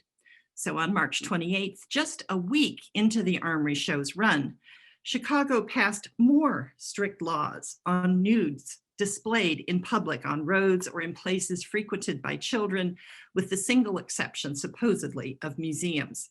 And this became jokingly known as the Prude Nude Ordinance of Chicago. Controversy bubbled over the proper sphere of the clothed and nude female body. Chicago viewers had these issues in mind as they confronted Gauguin and others at the Armory Show, albeit in the museum space. For some, his work now provoked thinking about the boundaries of fine art and whether or not the museum should have a policing role in the monitoring of visual culture. So against this background of debate over decency, the organizers of the Armory Show still had a show to put on, and firm plans were in place to sell merchandise that would fund the overall enterprise. And this was really the beginning of the blockbuster gift shop, I think. In New York, they had sold postcards, and they would here. And here are the two Gauguins. But the two pictures selected for postcard sales are among the most innocuous and pastoral. On the one hand, women fully clothed in parea seated beneath palm trees. And on the other, in the case of Fa'a Ihe Ihe, a panoramic ordering of figures that echoes a classical frieze, a fully nude female is visible only from the back, here, or the male nude on horseback is only seen from the side. But not so easily marketable were the pamphlets on offer. Having been sold without objection in New York, these included texts that addressed the art of Odilon Redon, that was by Walter Pach, Cézanne, a translation of Elle est fort, and Gauguin, in a selection from Noah Noah, translated by exhibition organizer Walt Kuhn. It was with the Gauguin that the Art Institute ran into trouble. Prior to the show's opening, a New Yorker named Adeline Adams forwarded the Gauguin brochure to the Art Institute director, William French, along with a statement from a New York psychologist asserting the threat that this book posed to impressionable teenage girls. Adams argued that the artistic and intellectual integrity of the entire project in Chicago would be compromised by this brochure. And Director French responded days before the opening that he would allow, quote, no such thing to be sold, end quote, and perhaps some paintings should be taken out as well. Accordingly, Noah Noah was censored right before opening. Walt Kuhn's edition, featured the eroticized exotic and was composed entirely of passages about Gauguin's encounters with Tahitian women. Kuhn included none of the Gauguin detail about tropical nature, colonial society in those first pages, or his struggles in art making. And there's none of the long section about Tahitian religion. Kuhn also left out the passages touching on homoerotic desire. His selection emphasized above all the colonial fantasies of heterosexual desire, sexual dalliance, and willing islander women. It was just one day after the September Morn scandal on issues of public decency when the Chicago director made his decision not to sell Noa Noa in Chicago. And in the same week, yet another crisis. On the cusp of the opening, the museum's board called a special meeting to vote on the propriety of 3 pictures and on a new proposal to remove them. On trial, Gauguin's Spirit of Evil, as it was called in Chicago, on the left, Robert Henry's Figure in Motion, and a work by Charlotte Meltzer, now lost. Tried very hard to find a reproduction of it, haven't found it anywhere. Interestingly, the Duchamp Nude Descending a Staircase, which had been the target of so much derision in New York, was spared this process, probably due to its non-naturalistic cubist treatment of the body. The Gauguin and the Henry have utterly nothing in common except simple nudity, made all the more provocative by the inclusion of body hair that precipitated this emergency vote. All 3 pictures were allowed to stay on view, but remarkably by the tiny margin of a single vote by the Board of Trustees. Controversy brewed again with a press fracas just 10 days later. A public art teacher announced his campaign to ban children from the Armory show to protect them from the, quote, lewd and demoralizing art, with these works by Gauguin and Seurat singled out as the most offensive. The teacher charged that while he didn't object to artistic pictures, these were, quote, naked pictures, the product of demoralized minds, end quote. And that demand failed, but overall, anxiety over impropriety still lingered. The Spirit of Evil was at the center of both the board's concerns and the public furor over indecency. So out of this panorama of Gauguin's, why was this particular picture so offensive? First, Gauguin's nude engages the viewer directly, unlike the stage salon works on view right next door in nearby galleries, such as the Bouguereau. The Tahitian's gaze is provocative and self-aware, and her brown skin may have surprised or unsettled the white viewership used to white nudes in salon fare and classical sculpture. Her pose beneath a tree branch, partly covering herself, derives from the deep-rooted iconography of Eve in the Garden of Eden.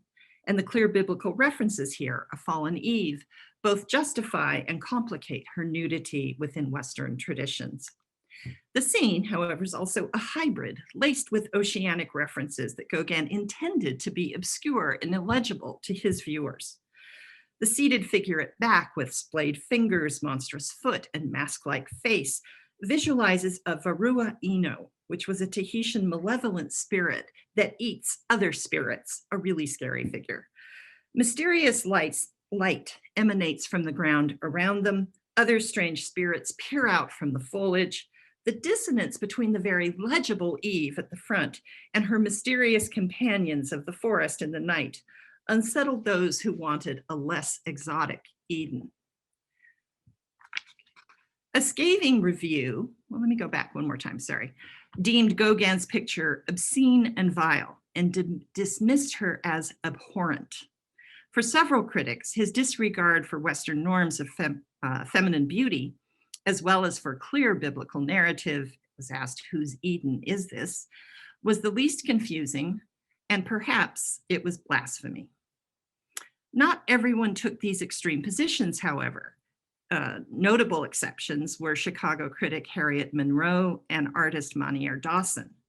But Chicago's specialists in art education, and there were many, defenders of ideals in art and in work that supposedly would serve a public good, were not swayed by these modernist experiments. The New York organizers of the show were baffled. Kuhn ungenerously called Chicago now a rube town, and given its active farm industry, he nicknamed it Porkopolis. He said, Chicago, quote, seems like a really bad dream to me. The outlook for Boston, however, is more encouraging, end quote. And indeed, the next venue, Boston, passed without the civic storms that had shaken moral Chicago. By contrast, the Boston Armory Show was, as described by Carol Troyan recently, a non-event. The Chicago controversy over images of nudes had blown over by the following fall. Art dealers took the prude nude ordinance back to court and won. The Chicago mayor now refused to interfere, lamenting that, quote, Chicago's been made the laughingstock of the whole country this year because of this bathing girl picture, end quote. Shabazz Bather quickly waded into popular visual culture across the United States. She showed up on calendars and tattoos and tobacco products. Chicago women imitated her in beachside parodies such as this. So post-Armory Show, her form was found everywhere, defying the Chicago culture of censorship. Following the provocations of the Armory Show, American museums generally left Gauguin alone for about a decade. In 1920, Liz, I think one more minute. That's okay, I will be done. Shadbourne gave her the Art Institute these works, and the first purchase of a Gauguin was the hibiscus tree, which is a decorative picture with these serpentine lines and a beautiful foreground that takes our attention away from cultural details. The Art Institute added these non-controversial Gauguins in the early 20s, a pleasant Tahitian family and a figure study indebted to Cézanne. These works document the legacy of the Armory Show, yes, in their ultimate inclusion as exemplary modernist works, but also in their conservatism. Only by the mid-20s was the Art Institute ready to collect Gauguin for his avant-garde individualism, aesthetic innovation, and novel subjects, and it was only thereafter his art assumed a key role in the Midwestern narratives of European modern art. Thank you. Good. If we can go over to Belinda. Thanks very much, Liz. Sure. Hello. The story that you told has echoes of an earlier reception of Gauguin in Germany, in Weimar, where Count Kessler was castigated by the museum director for bringing such filth, displaying Gauguin such filth to a decent German city. And I just wondered if there's any connection between the rather German aspect of Chicago and that. So I just wanted to continue that theme a bit of the reception of Parao Nate Varua Ino, pointing out that the title of the painting changes remarkably. In fact, it first has its change in 1910 and in Frye's show. When Gauguin exhibited it in Paris in 1893, he gave the translation Paroles du Diable, words of the devil, which became L'Esprit du Mal, which is a sort of shortening, but also a kind of reinforcing of the evil side of the implication, I would argue, when Frye showed it, with the French, L'Esprit du Mal. That becomes, in 1913, the spirit of evil. And a number of critics picked up on that idea. They took the idea that Gauguin was sort of disseminating a spirit of evil over the whole show. It was, I quote one critic saying, Paul Gauguin's The Spirit of Evil is as obscene as it is vile.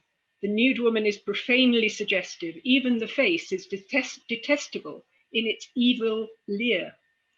So my question to you, Liz, is do you think a closer translation of the original title, or at least sticking with Gauguin's title, would have helped matters? Well, I think trying to read the sort of, religious profile of the Chicago viewership, I had Edna Ferber short story I couldn't bring in, where she actually talks about the way that this expulsion of Eden in these modernist works just doesn't make sense. I think it's also interesting that the word parao drops out, because it actually is words of the devil, and then it just becomes spirit of evil. And I think the idea of the conversation, the power of text, the way that, the kind of biblical narrative drops out, and then it just becomes a generic spirit. but your story, I don't want people to Well, miss I your amazing. haven't got to the story. end of the changes. Yeah, keep going because it gets better. In 1928, the painting was shown, I think, by Vollard as l'éveil de la pudeur, which is arguably over-interpretative, even though it may get to the meaning of the painting. It's moving quite a long way from Gauguin's Tahitian and French title. And then in 1930, and for about a decade, it was being exhibited in America, firstly by Marie Harriman, who owned it, as At the Edge of the Forest, which is about as neutral and defusing as you could have got. And only in 1940-41 does the original Gauguin translation, however inaccurate, because Bengt Danielson rightly points out that his understanding of Tahitian was by no means perfect, but at least that was his understanding, and I think we should give him the credit of sticking with that title. So that has remained in use since 1941 onwards. At the Edge of the Forest speaks, I think, to the power. It's so anodyne. It speaks to the power of the original title. It's just it's a girl outside. We'll just say that. It is quite fascinating. Certainly, if Chicago gave Gauguin a bit of a hard ride to begin with, they've made up for it by becoming one of the most comprehensive collections of Gauguin anywhere in the world. I don't know if there's any connection between those two things. But I'd just briefly now like to turn our attention, breaking the rules slightly of the title of the symposium perhaps, back to France and the long delay in Gauguin receiving official recognition in the national collections in France. Although he had enthusiastic collectors in his lifetime, private collectors, and here I'm showing you the interior of Gustave Fayet's chateau in 1914 or so, in which there are some 12 works, and I can't point them all out individually, but they include the Yellow Christ, Soyez Mystérieuse, and Te Reroya, now in the Courtauld.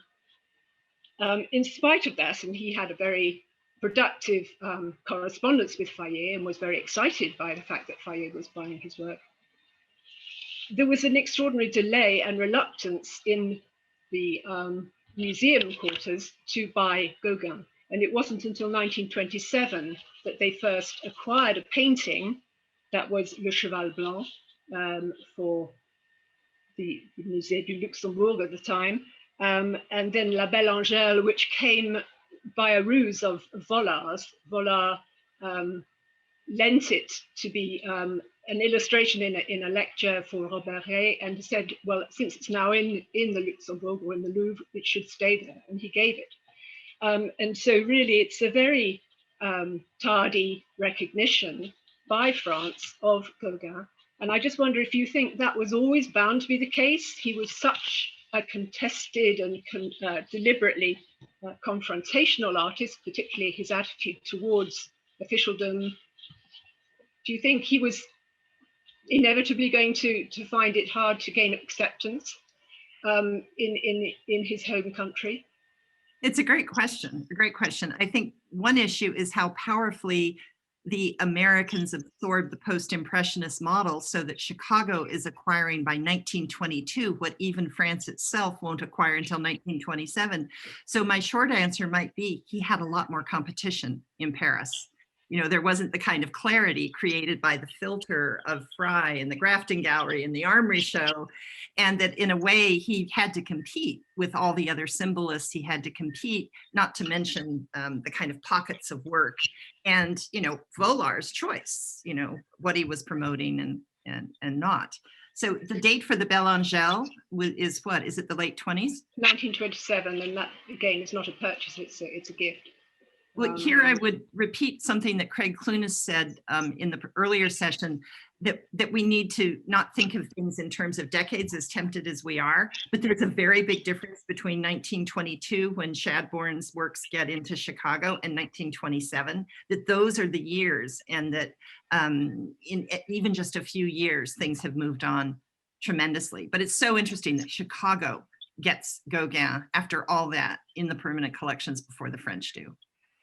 And the sculpture seems to have been even more of a stumbling block. Anne Pinjot wrote a very interesting article about the reluctance to take, for example, Soyez Amoureuses as a gift, and it went to Boston instead, and turned down a number of the sculptures that I think we see here in the Fayet collection until much later. So that was in the 30s. And I would also point out, I think the prints got in more easily. Perhaps they're less threatening or intimidating. They seem more ephemeral and they're less expensive, but the print collection built up in the US, I think, before the painting collection did. Right. Well, I would like just to perhaps suggest that Gauguin himself knowingly pitched himself at a global audience. And we know that he developed relationships with a number of foreign artists as soon as he was meeting them, whether it be through his Danish wife or in Pont-Aven, which was such an international colony. He gave examples of his work as early as 1886, for example, to an American artist whose name has sunk without trace. But I wonder if he wasn't consciously pushing his art towards that kind of international audience that we have been talking about over the last 2 days. It's a great proposal, and I think the Danish connection makes a good point, just as well as he's tracking Vincent van Gogh's fate after 1890 and is aware of, kind of international interests. So I think that would make tremendous sense, though I'm not sure he would have been thrilled to see so much of it go to America, but perhaps. I'm sorry, I'm going to have to ask you to end here, but we can go back to this in the Q&A sessions. It's a really fascinating discussion, and I'd like to add something, but not now. Our next speaker is Marlon Young from Yeshiva University in New York, and the title of his talk was Seurat, a Post-Impressionist. I'll turn it over to you. Thank you. Thank you very much for the introduction. This is a wonderful conference. I'm really delighted to be part of this. Let me just put up 2 pictures. In 1910, Roger Fry included 2 paintings by Georges Seurat in his now famous exhibition, Manet and the Post-Impressionists. Félix Fignon was responsible for the loans, and as Anna Grotzner-Robbins and others have shown, he assumed Seurat's name would stand tall next to Van Gogh, Gauguin, and Cézanne. He was wrong. The now famous catalog essay for the show, written by Desmond McCarthy and based on Fry's notes, took an altogether different tack. The text deliberately excluded Seurat from the list of principles, and it painted his work as a merely scientific variant of Impressionism. Here is the central passage. What is new in these pictures is simply the method of representing the vibration of light by painting objects in dots and squares.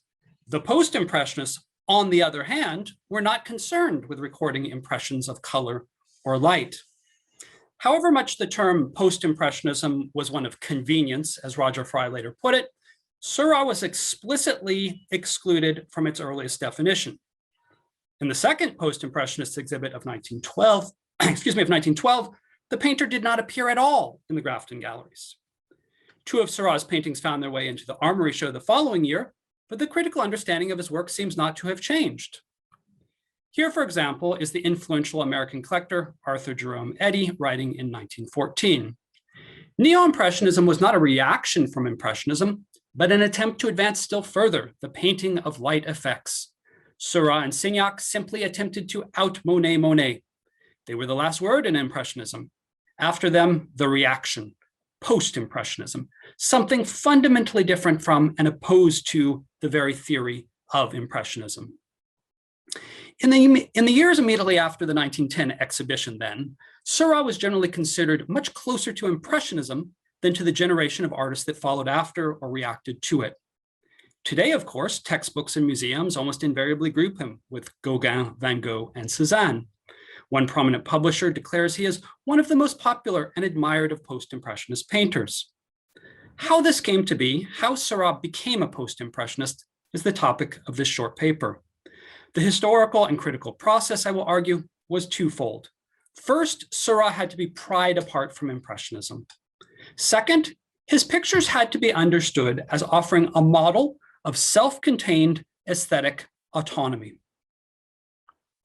Fry himself offers the most prominent shift in the understanding of Seurat's art. Even by 1916, he privately expressed regret for not recognizing Seurat's significance. And in 1920, he made that regret public in a brief passage that appears near the end of Vision and Design. My most serious lapse, he wrote, was the failure to discover the genius of Seurat, whose supreme merits as a designer I had every reason to acclaim. I cannot even tell now whether I even saw his work in the exhibitions of the early 90s, but if I did, his qualities were hidden from me by the now transparent veil of pointillism, a pseudo-scientific system of atmospheric color notation in which I took no interest. Nancy Ireson has shown how Fry's change of attitude coincided with a broader alteration in the British appreciation of Seurat's work, emblematized by his own purchase of an early Seurat landscape and the acquisition of the Bathers at Asnières by the National Gallery in 1924. What has been less clearly explained is how Fry's new terms of appreciation established the basic outline of Seurat's assimilation to post-impressionism. The earlier interpretation of his art as a continuation of Impressionism constitutes what Walter Pack once called a period of misunderstanding.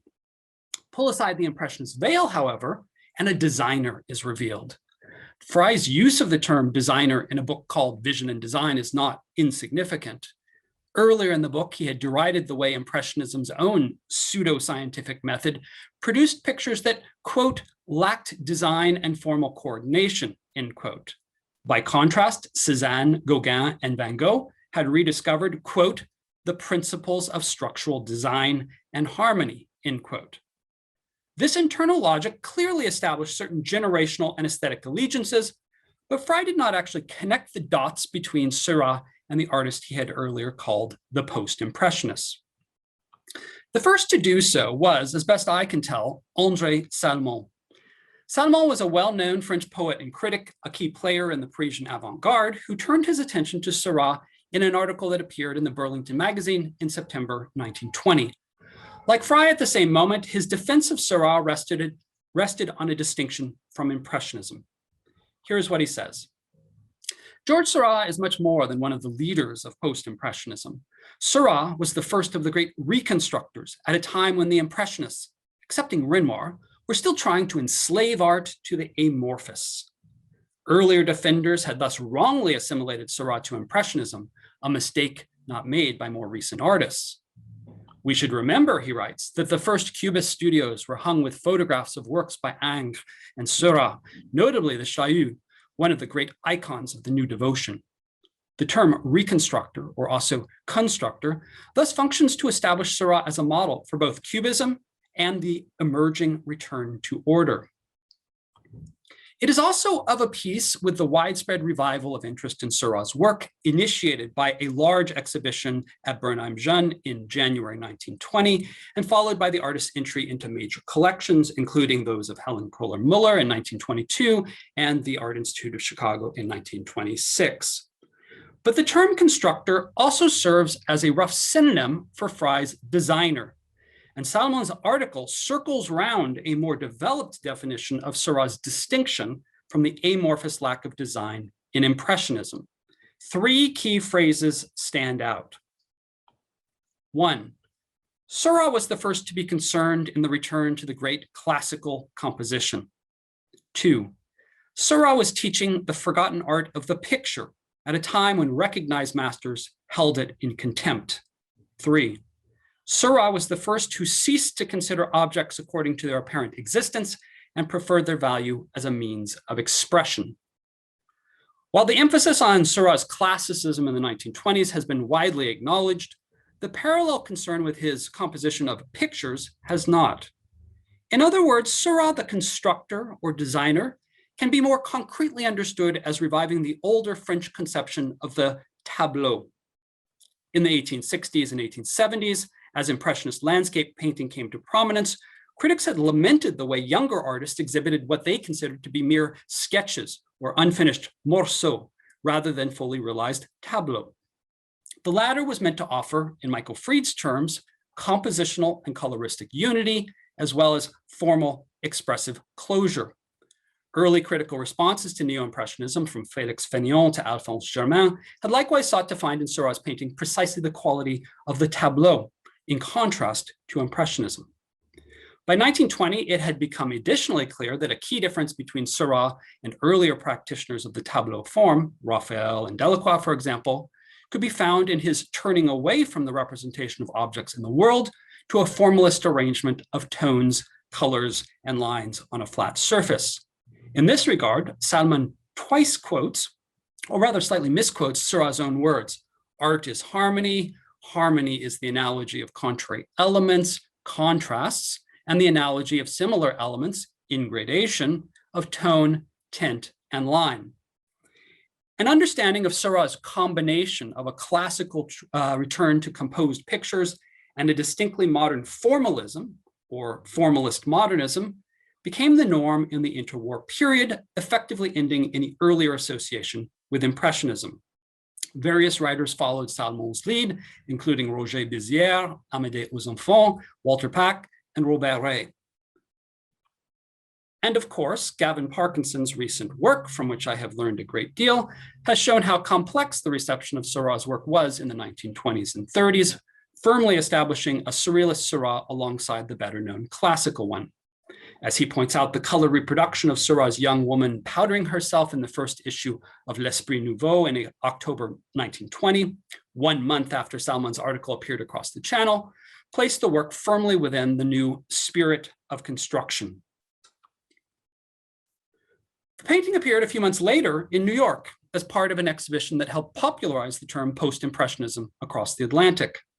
The organizer of this show, Bryson Burroughs, had served under Roger Fry at the Metropolitan Museum of Art, and he seems to have followed his old boss's lead in assimilating Seurat to the generation after Impressionism.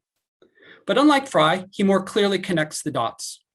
The relationship between Seurat, Van Gogh, Gauguin, and Cézanne is obvious, he writes. Each in his own manner recorded the fact that the Impressionists had pushed their theories to the extreme and that a return to other laws was necessary. A few years later, around the time Samuel Courtauld bought the painting from Bernheim Jeune, Fry expanded his reassessment of Seurat. In an article simply titled Georges Seurat that appeared in the American modernist journal The Dial in 1926 and was reprinted almost simultaneously in Fry's book Transformations, he approaches a picture such as this with a more complex, one might say mystified, understanding of the relation between Seurat the Impressionist and Seurat the classicizing designer. For all its decorative flatness, and here he is directly describing a young woman powdering herself, for all its theoretical and abstract coloring, this is intensely real. But for all its reality, nothing of the original theme of the thing seen remains untransmuted. All has been assimilated and remade by the idea, and perhaps this complete transmutation of the theme by the idea is the test of great art. It means that in proportion as a picture attains to this independent reality and inherent significance, the element of illustration drops out altogether and becomes irrelevant. As time is limited, I will bracket the problem of the idea and transmutation and just point to Fry's interest in the distinction between the reality of the thing represented and the picture's independent reality and inherent significance. In the catalog for the second post-impressionist exhibit of 1912, he had distinguished realist and romantic art from classical art in similar terms. Insofar as the artist relies on the associated ideas of the objects which he represents, as for example in a painting by Courbet, his painting is not completely free and pure. Its effect really depends on what we bring with us. By contrast, the classical tradition produced pictures whose effect, I would say meaning, is self-contained and thus independent both of the things represented and the associations of the beholder. And while a certain flattened view of Fry's intellectual project would see this as an appreciation of form alone, I would contend it is perfectly consistent with Sam Rose's assertion that Fry's formalism and other formalisms parallel to it are interested not in the structure to the exclusion of meaning, but in structure's connection with traces of intentionality. Here, crucially, we might want to interpret Seurat's concern with establishing the independent reality and inherent significance of his painting as a sophisticated anticipation and evasion of the merely illustrative, biographical associations of his subject matter. In 1929, around the time the Parade de Cirque appeared at an exhibit in London, Fry expanded and clarified his point in another essay on Seurat, this time in the Burlington magazine.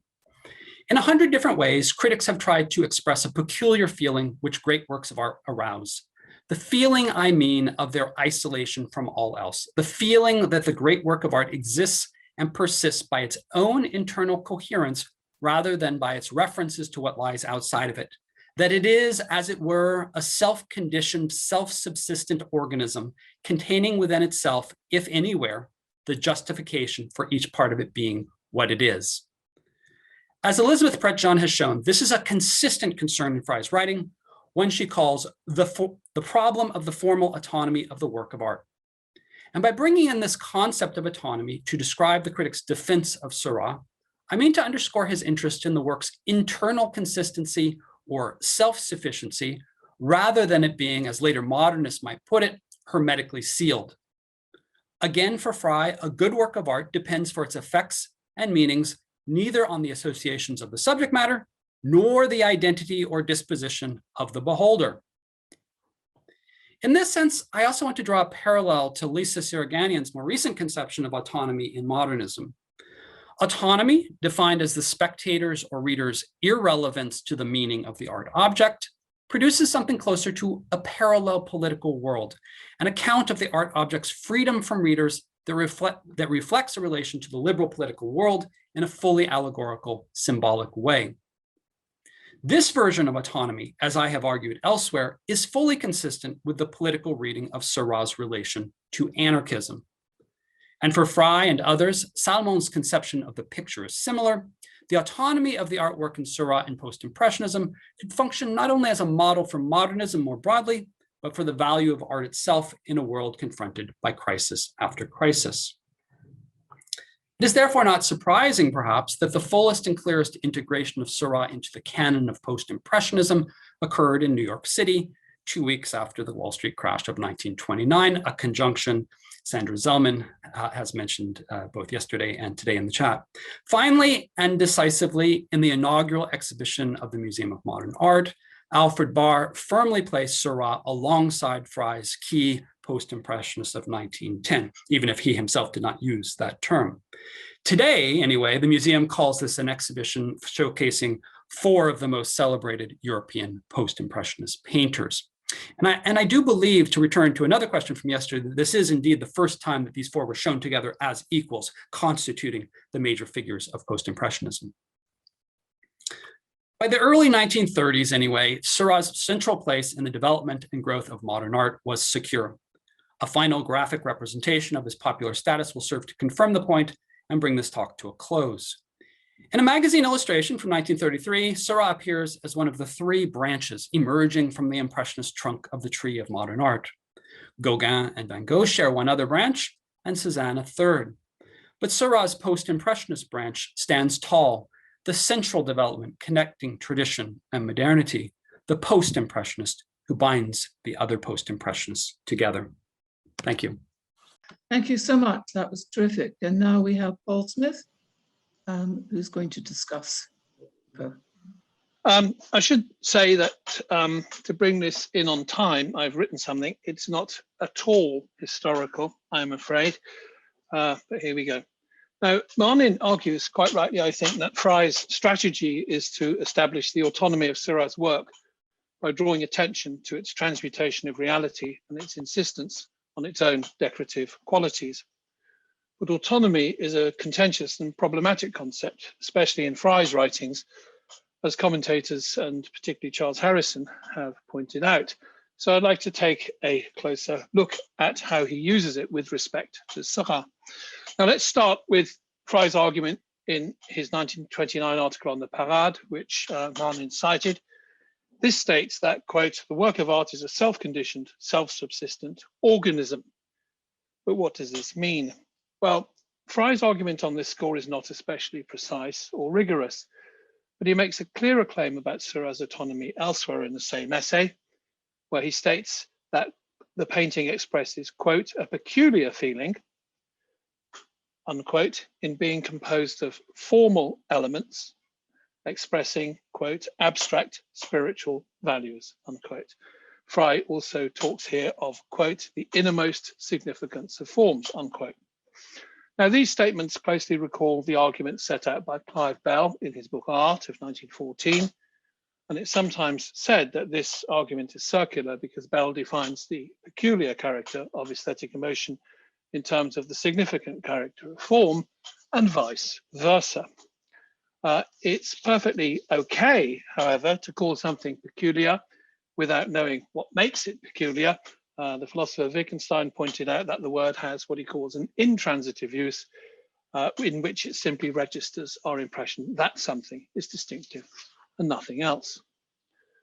So then, what is the problem with Frye's autonomy claim? Well, to answer this question, I need first to turn to how it describes the intentions embodied in Seurat's painting. Now let's take his statement in Transformations, which is slightly different from the version Marnin cited. This states that, quote, appearance is nothing to Seurat but the raw material out of which he builds. All has been transmuted and assimilated and remade. Sorry, all has been assimilated and remade by the idea. Now, like Marnin, I think Frye was broadly correct here. Compare Félix Fénéon, who may have spoken to Seurat for once, when he stated in an article of May 1887 that, quote, objective reality is simply a pretext for the creation of a higher and sublimated reality, unquote, for the neo-impressionists.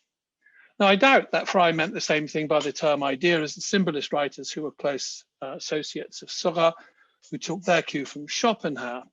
As with so many key terms, synthesis, abstraction, primitive, modernism, its meaning had changed considerably by Frye's time. Okay, what is the relationship between idealization, or transmutation as Frye called it, and the autonomy of the artwork? Well, although Frye claims on the one hand that works of art like Seurat's exist, quote, in isolation from all else, unquote, he concedes on the other that they originate in experiences of, quote, the actual world, unquote. But he says little about the process whereby the artist transforms the world into art.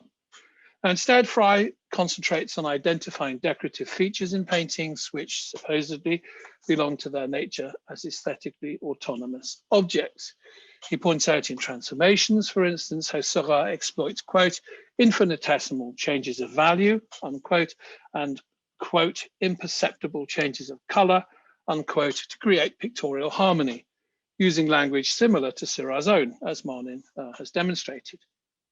Now, Frye employs a similar argument with respect to what he calls rhythm, a little mysteriously, I think, and shape, although oddly enough, he doesn't point out that the shirt front of the trombonist is the kind of negative echo of the crown of his hat. Frye does suggest a connection between transmutation and autonomy in one place, however, in the essay when he observes in the Seurat essay in Transformations, quote, how utterly fixed and immovable everything is, unquote, in the artist's work. Now, this seems to suggest that Seurat transmutes the real, mobile world into the static, decorative scheme of the autonomous painting, considered not completely, but more or less as a flat surface. Now, to put it very simply, the root of this problem, and I can gloss this if anyone's interested, as others, including Sam Rose, have pointed out, is that the notion of aesthetic autonomy employed by Frye and Bell relies on a slippage, which is to say they're mistaken to believe that the independence of aesthetic judgments guarantees the autonomy of works of art. It's simply not a legitimate move to map Kant's ideas about the disinterestedness of aesthetic judgment and its logical form of finality without purpose onto the abstract qualities and lack of narrative or significant form of the artwork. Being naughty, second slide. Now, to bring this argument back to Seurat, the point is that he does not idealize appearances so as to transform them into abstract harmonies and patterns which have no connection whatsoever with the real world. Rather, at least in my view, idealized features like stasis, and harmony in Seurat are about slowing down the passage of time in the world depicted in the painting, so as to allow the spectator to take up an imaginatively contemplative position inside a moment of wonder in which time dilates, slows down. On the other hand, Seurat's transformation of reality is never so comprehensive that the real world drops out of the picture completely. Consequently, his work carries the implication that we will have to come down to earth and rejoin the flow of time completely. So in short then, by severing the link between painting and reality as radically as he does, Fry's conception of aesthetic autonomy seems to me to downplay what is most important to Seurat's idealization, namely its ability to allow the spectator a kind of critical distance on the world, which we can take back into it after viewing the painting. Thank you. I said, thank you very much. It was a terrific group of four painters as well too. And we're now going to go over to a question and answer session, which I am chairing. I'm going to be incredibly rude and actually say something myself, first of all, but very quickly, because I simply cannot leave Gauguin in such a terrible state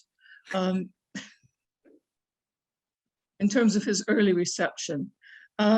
He did, in fact, have quite a different reception at the Manet and Post-Impressionist Exhibition, where there were 45 Gauguin works shown. And if there was any abuse hurled at the pictures, it tended to be racist abuse, which is completely unacceptable, of course, and not something to be proud of in any way at all.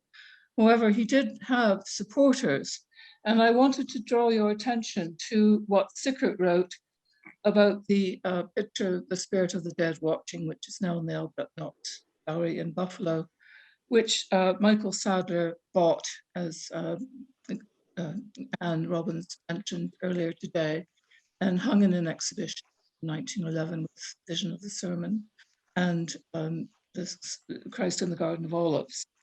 But this is the painting that Seurat liked the most. And he said, writing about Manet and the Post-Impressionists, it would be a crime if the picture were not acquired for the nation. Here is National Gallery quality at its highest level. Seurat actually met Gauguin in 1885 and told him not to be a painter. So it was quite a bold face, as it were, on his part, but he was extremely generous to Gauguin, as indeed he was to Cézanne. And I think his writing on Cézanne at that point is far more sensitive, far more aware than what Fry actually wrote.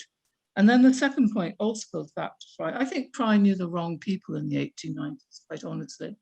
There was such a suspicion of certain kinds of French painting in the London art world in that decade.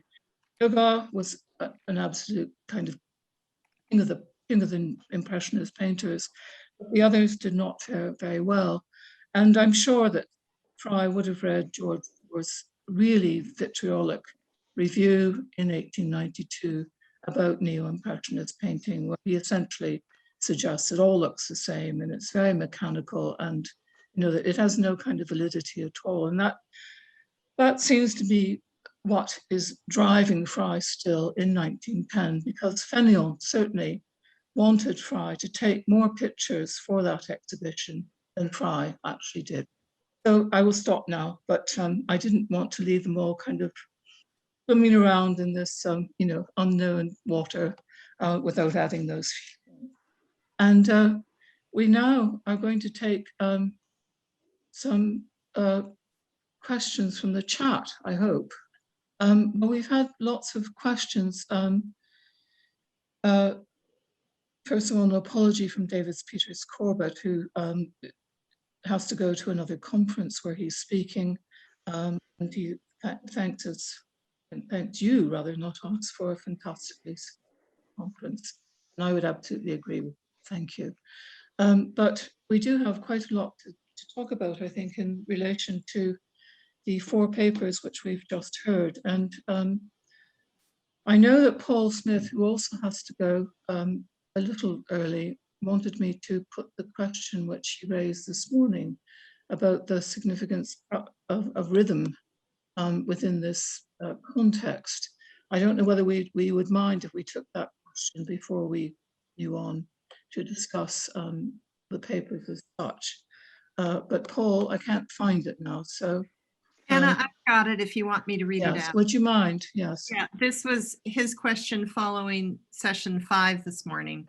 Precisely, this is Paul, precisely what does Fry mean by pictorial rhythm? It's been argued there's no such thing because there's no temporal pulse in a picture. But Fry's not alone in seeing it, as we've just heard. Is it a metaphor or is it a misnomer?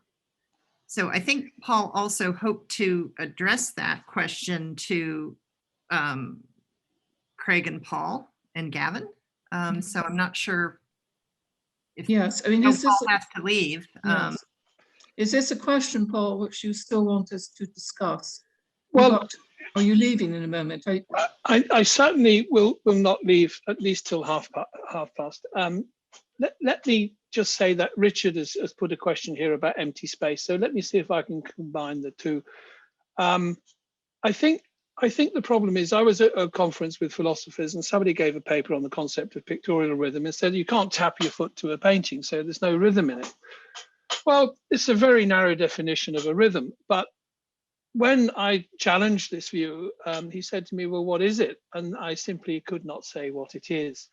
And I can give examples from pictures which appear to move, like certain Art Nouveau book illustrations, but it's very, very hard to talk about what a pictorial rhythm is. I still think it's the case, for instance, with Seurat, that the Parade is a very slow painting, and so is the Courbevoie picture, but it raises some, I think, rather intractable issues about our ability to define what we're looking at, which leads me more generally to what I was saying about Fry.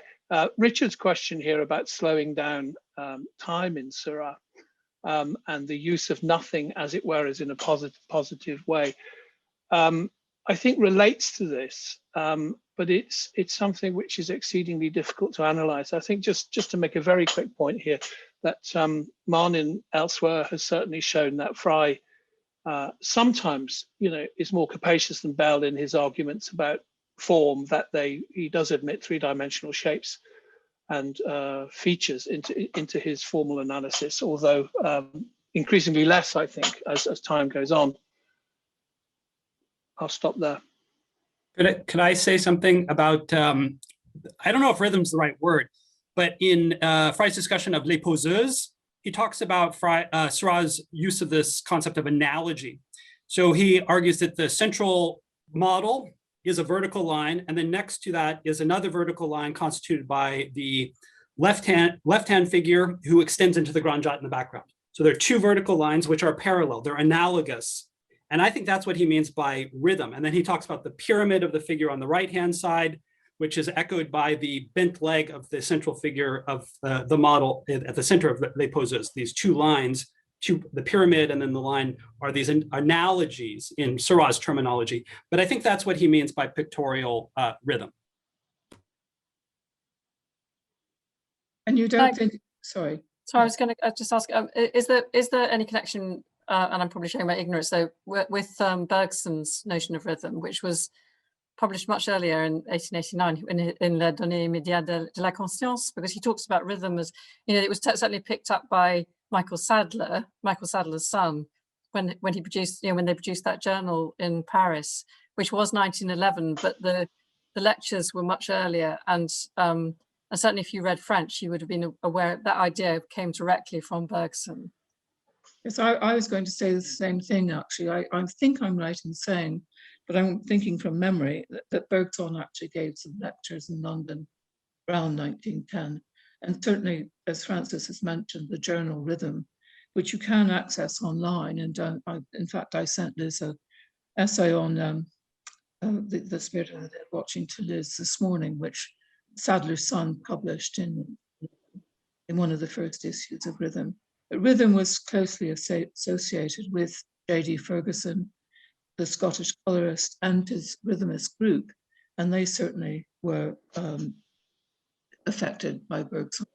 I mean, Fry is so curious, isn't he, that it seems to me that certainly if he didn't fully embrace the idea, he would have been very interested in the concept, but he applies it in his own way, in his own particular way.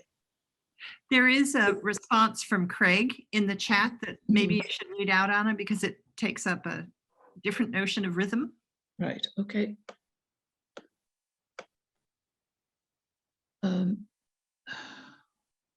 Would it be helpful for me to read it? So it's just, I don't know why I'm not. Well, let me just read it out and then you can continue. I think it's this one, isn't it? This is, yes, this is Chakalukku in the 5th century lays down 6 canons of pictorial art, in which the idea of the depicting of nature falls into a 3rd place, subservient to 2 other main principles. First of these is the life movement of the spirit through the rhythm of things. For art is to him the great mood of the universe, moving hither and thither amidst those harmonic laws of matter. Which are rhythm. Yes, the last, which are rhythm. But I also think too, you can find out a lot about Fry by looking at his own paintings. You know, his understanding of Cézanne in 1911, 1912, after he actually said he learns about Cézanne by looking at the pictures in the Manet and Post-Impressionist Exhibition day after day. And yet the paintings he makes are so completely weird, I think, because he turns everything into these kind of hard, solid, geometric shapes. Seurat points out they're not there. You know, Seurat's writing on Cézanne, as I mentioned, is far more interesting than what Fry writes at that point. There is a Fry's copy of the Cézanne self-portrait. Yes. Which is quite Cézannian. It is, yes. With regard to rhythm, I would just add that there is the rhythm of work, and the philosopher's analogy, nobody taps their foot to a painting, is obtuse because, yes, people don't tap their feet because you don't make the painting with your feet. You make it with your hands. You will see people gesturing in front of paintings. They do it all the time, yes, as they mimetically trace what the artist was doing. Yes. Well, when I look at pictures, I actually make noises. I say duh, duh, duh. I mean, I that's not something I would have shared if I hadn't had to, but I don't think it's an illegitimate response to the masks, for instance, in the Courbevoie picture, to want to sort of vocalize it. So, yeah, I find it rather an obtuse comment myself, but I'm glad to know I'm not alone in thinking that. We have some sort of intuition here. I think it's closer to the idea of significant form, though, rather than a kind of musical rhythm. It's this idea of the artness of art, the way it's expressed by. Well, I mean, sorry, I have to go back to Bergson because but if you read the Rhythm magazine, they talk about fauvism in exactly the same terms, and it's a bit like also the way Maurice Denis was talking about art at the time, and even as even Whistler too. I mean, Anna, you know that more than anyone. Yes, and of course Gauguin, I'm almost certain, heard Whistler give an abbreviated version of his 10 o'clock lecture in Dieppe in 1885. Some of the passages that Gauguin publishes in Noah Noah are so close to what Whistler is saying in 1885 that I can't believe that he didn't come across it at that point. But of course it was published in French very shortly after, but interesting. We have an interesting comment from Ben Angwin. Let me just add to that, Peter Studd might be the link, because Studd actually visited Gauguin in Tahiti and was an acolyte of Whistler's. So there actually may be a connection there. Yes. Well, he may have taken the 10 o'clock, which had been published, of course, in English and French by that point, to Tahiti with him. This is from Ben Angwin. He says that Fry knew that he had overlooked Seurat before he published Vision and Design. Following a visit to Paris, he wrote to the painter Vanessa Bell in 1916 that he'd been trying to get out of Seurat and that he bought reproductions in Paris to study him in detail. And it's at that point he refers to him as the great man we'd overlooked, and that all the conversations in Paris ended in discussing Seurat. Is there a particular reason why Seurat might have been at the center of discussions among artists in Paris in 1916? I don't know the answer to that question, but Salomon attests to the same thing. By 1920, he already is arguing that we've known this for years and years. Picasso and everybody was already obsessed with Seurat.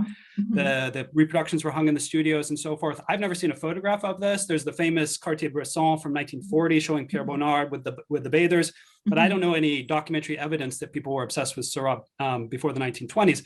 But it seems to be clear from anecdotal evidence that that was certainly true. Yes. Well, this was the letter was written in July 1916, which is an odd time for Fry to be in Paris in the middle of the war. And I'm just trying to work this out in terms of a time frame, but I'm afraid I don't know. Yeah, Picasso was doing his pointillist still lifes in those years, around 15, 16, 14, 15. 16. Yes. And it may be that he went to see Picasso because he and Clive Bell had formed a friendship with Picasso by that point. So that would be an interesting thing to follow up. There is also it's the still lifes, but it's also I think there's even a reference to it in the collected letters of Fry, the copy of Louis Denain's Famille Heureuse, in which he copies that 17th century painting with a pointillist style. I think that's 1917. Yes. But maybe it was 1916 and Fry actually saw that as part of that kind of revival of Seurat. Yes. I mean, Fénéon is always waving a flag for him, isn't he? I mean, he's absolutely convinced that Seurat will be properly represented in 1910, and it obviously must have been Fry. I did not do many bit. Craig Finnis has pointed out that Bergson is crucial, but also Walter Pater's conditioned music is essential. And of course, that would have been something that Fry would have been brought up on. He comes out of that static moment when he decides to be a painter and a critic in the 1890s, having studied science at Cambridge.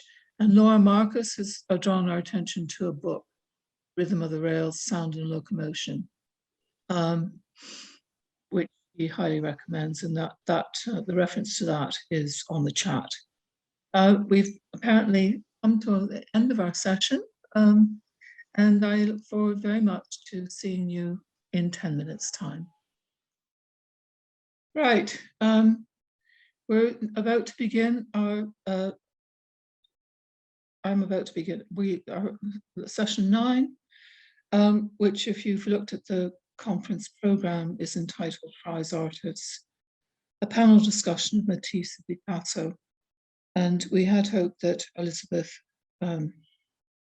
Cowling would be able to join us today. Unfortunately, she has been unable to join us. So John Klein has very kindly agreed to speak on framing Matisse and extend them to give.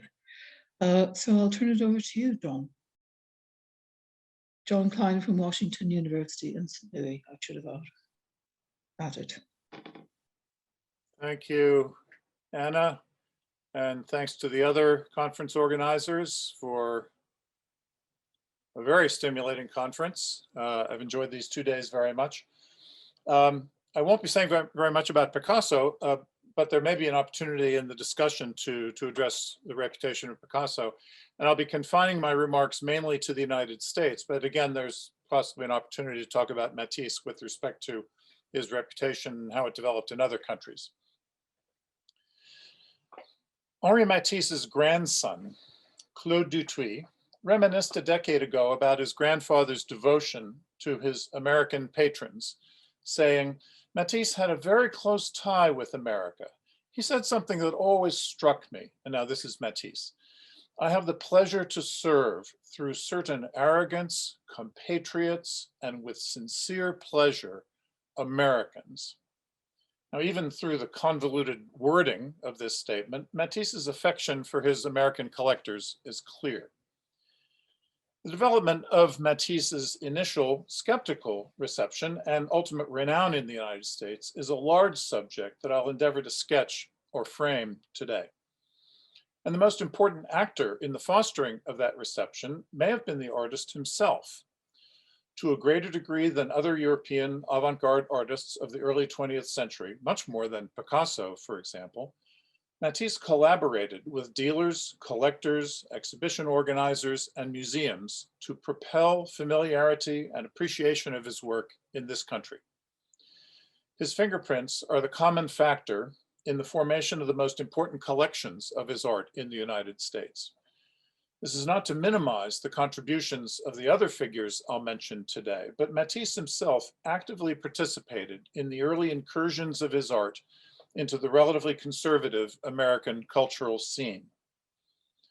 As with so many other developments in modern art in the US, as you've already heard from others, the Armory Show in 1913 marked a turning point for the reputation of Matisse. But the story of his reception in America dates to a bit earlier, in fall 1905. It all began with the Steins. These American expatriates from San Francisco began to buy Matisse's canvases, making sometimes very striking choices. First Leo Stein and his sister Gertrude, who shared a left bank apartment, then their brother Michael and his wife Sarah, who lived nearby, bought large numbers of Matisse's paintings and drawings. At one time, in the years 1906 to 1909, visitors to Leo and Gertrude's apartment could see the three most sensationalized paintings at the time, by Matisse or perhaps any other artist: Woman with the Hat, The Joy of Life, and The Blue Nude. And there were very many visitors, including Roger Fry and Duncan Grant, Walter Pock, one of the organizers of the Armory Show, Dr. Clarabelle Cohn of Baltimore, Harriet Lane Levy of San Francisco, and numerous other Americans who would purchase works by Matisse or who otherwise formed a private social, intellectual, and aesthetic network that would contribute to his growing reputation in the United States. His followers were, in the characterization of Harriet Lane Levy, hypnotized by the perception that appreciating Matisse and other transgressive artists was a new form of cultural capital, as Emily Braun has shown. Through the Steins, acting as advisors and agents, New York relatives and acquaintances bought paintings by Matisse. George F. Off of Brooklyn, New York, was not a visitor to the Steins, but by a technicality, he was the first American in the US to acquire one of Matisse's works, purchased from the artist on his behalf by Sarah Stein. Howard Gans and his wife Bird, Stein cousins, did appear in Paris, buying another small painting. Both eventually entered the same American museum collection. Meanwhile, the photographer and art dealer Alfred Stieglitz began his fervent, if short-lived, support of Matisse, showing the artist's work at his New York galleries beginning in 1908. The drawings, prints, and watercolors he could afford to bring to New York didn't sell well at first, but 2 years later, in 1910, more local collectors had warmed to the new, including Florence Blumenthal, the wife of a trustee of the Metropolitan Museum of Art. She bought 3 Matisse drawings from Stieglitz and donated them soon after to the Met. One wonders if Roger Fry may have had a role in securing the first artworks by Matisse to enter the permanent collection of an American museum, since he had been a curator of European paintings at the Met beginning in 1906, and he may still have had his official role as an advisor to the museum at the time of the donation. As we've heard from Anna Grutzner-Robbins, Roger Fry was to play an even more important part in this story of Matisse's emergence in America. Fry's selection of artworks for the first Grafton Gallery exhibition of 1910 included a few paintings and a handful of drawings and sculptures by Matisse. The follow-up show in 1912 included even more, with 19 canvases and a selection of prints, drawings, watercolors, and sculptures. At this time, the Armory Show was already under discussion. As we've heard already, when 2 of its organizers, Arthur B. Davies and Walt Kuhn, went to Europe in 1912 to scout possibilities for their exhibition, Fry took them on a tour of the Grafton Show. Matisse agreed to lend 6 paintings straight from the Grafton Gallery to New York. Davies and Kuhn tasked the 3rd organizer, Walter Pock, to represent their interests in Paris and try to secure loans. Puck already knew Matisse, and he had been a regular visitor to the Steins' salons by 1907. At the Armory show, Matisse was well represented with important examples, including 16 paintings and the first version of the back reliefs, which you also saw yesterday in its featured position in the Grafton Gallery. The selection expressed Matisse's active strategy of showing in these international surveys what he considered to be his best work, and not only his most recent efforts. Leo Stein lent the blue nude. Michael and Sarah Stein lent red madras headdress, as they had done to the Grafton Gallery. Matisse lent more recent pictures, including the Red Studio. Most of these were eventually given to American museums, if by sometimes long and circuitous routes. The Matisses received their share of controversy in New York, but responses to his work were overshadowed by the field day the press had with Marcel Duchamp's Nude Descending a Staircase, the painting everyone loved to hate.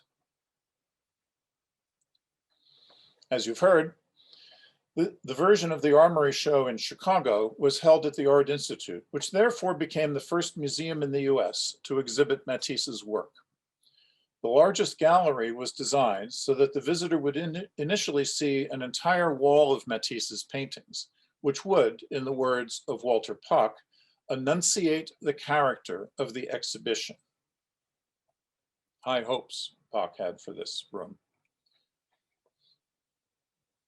Maybe partly because of this prominence, Matisse, not Duchamp as in New York, was the most controversial artist in the Chicago exhibition, and not only in the newspapers.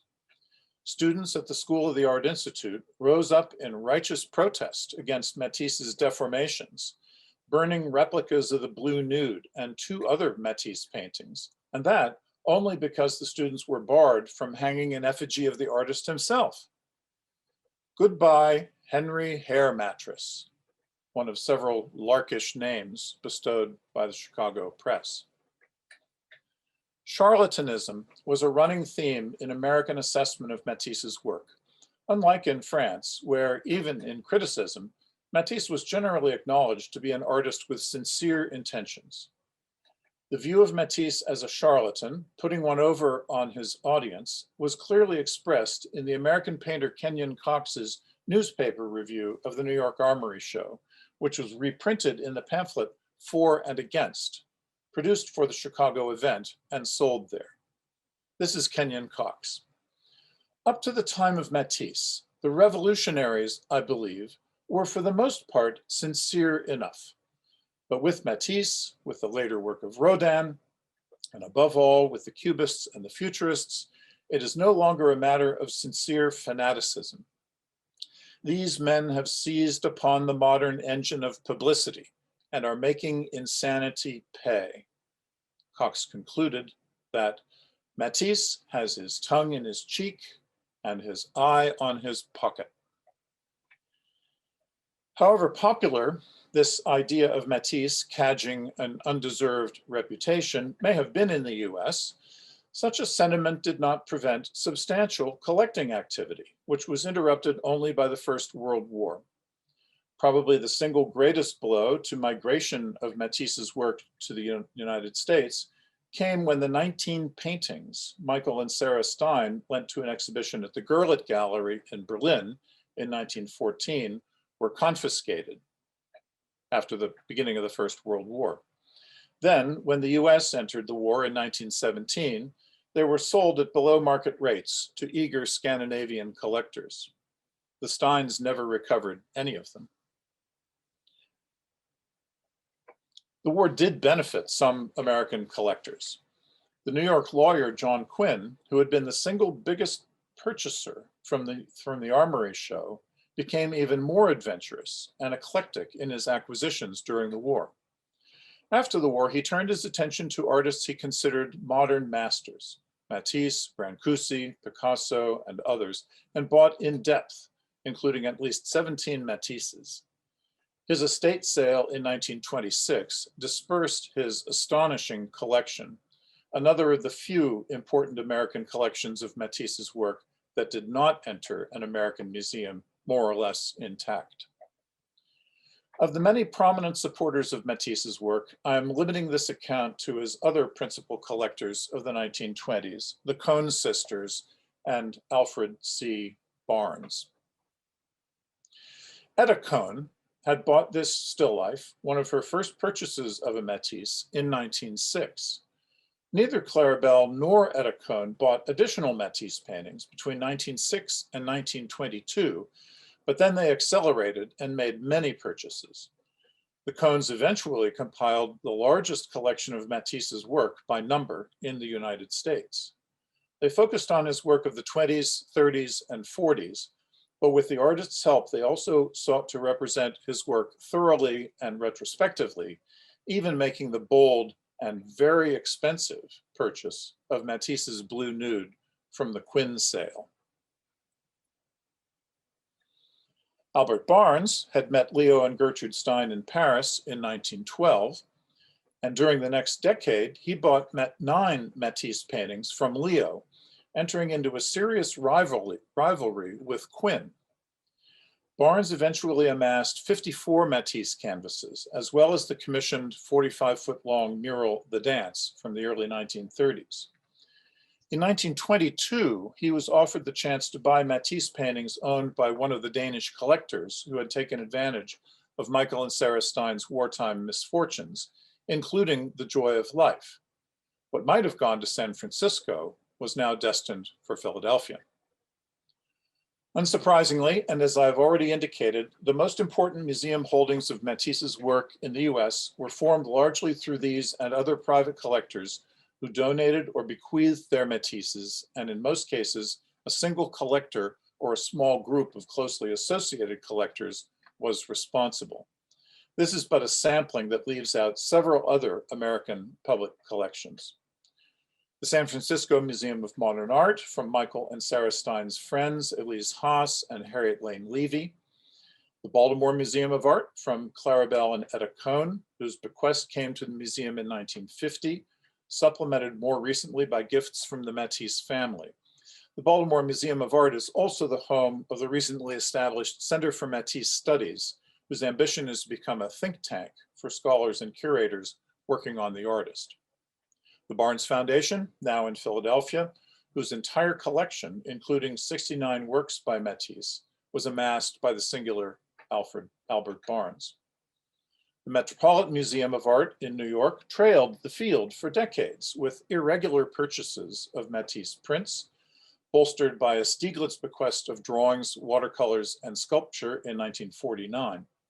But no paintings entered the Met's collection until 1962, and thereafter acquisitions by bequest and donation were spotty until the bequests of Schofield Thayer in 1982, Jacques and Natasha Gelman in 1998 and 99, and Maria Gaetana Matisse between 1999 and 2002. These late acquisitions brought the Met into the same league as most of the other American museums with substantial holdings of Matisse's work. Finally, there's the Museum of Modern Art in New York, alone in the US in its aspiration to a broad and deep representation of Matisse's art. Since its founding in 1929, MoMA has benefited from the generosity of many donors, notably several members of the Rockefeller family. But it should be noted that among the American museums with important groups of Matisse's work, MoMA is unique in having purchased a significant share of the Matisses in its collection. This fact indicates MoMA's desire, begun under its first director, Alfred Barr, to represent the general development of Matisse's art in its collection, filling gaps and acquiring examples in virtually all the media in which the artist worked. These are 2 relatively recent examples, including the first ceramic by Matisse in the collection. MoMA also held comprehensive temporary exhibitions of Matisse's work in 1931, 1952, and 1992, making the museum the standard bearer for upholding the artist's status in the United States. Now, as you've heard, unfortunately, we don't have a corresponding Picasso presentation today. which was to be called Framing Picasso, but I think it's appropriate to indicate a few points of convergence and divergence between these two artists. From early in the careers of both, it was irresistible to compare them and even set them up as rivals, as Gertrude and Leo Stein did in the hanging of their paintings in their dining room. The first comparative exhibition of their work of the two artists was held by the dealer Paul Guillaume in 1918. This was followed by separate and simultaneous shows in Paris in 1924 and 1931. In 1945, the Victoria and Albert Museum held parallel retrospective exhibitions of the two artists. Then, the ne plus ultra, Matisse Picasso, held in London, Paris, and New York in 2002-2003. The avowed purpose of this show was to indicate points of commonality between the two artists, but inevitably, it routinely occasioned judgments about who was superior. Observers arrived at the general consensus that Matisse came off as more interesting and tougher than expected. Against many people's expectations, Matisse had won this non-contest. But the art market has said otherwise. According to Wikipedia, of the 89 most expensive paintings in public sales, 15 were by Picasso, only one by Matisse, the painting you see here. And a French website expands the list to 168 paintings, including 20 by Picasso, and still the single Matisse canvas. Over the last 30 years, Picasso has been a remarkable market force. The lack of Matisses in the recent bonanza in modern art sales may be explained in part by the lack of available material, because large and interesting Matisse canvases come on the market infrequently. For this, we can blame, or be thankful to, the collectors whose acumen and money ultimately enriched the museum collections we enjoy today. Thank you. Thanks very much, John. And now we're going to turn to Richard and ask him to respond to your paper. Yeah, thanks, Anna, and thank you, John, for that wonderful presentation.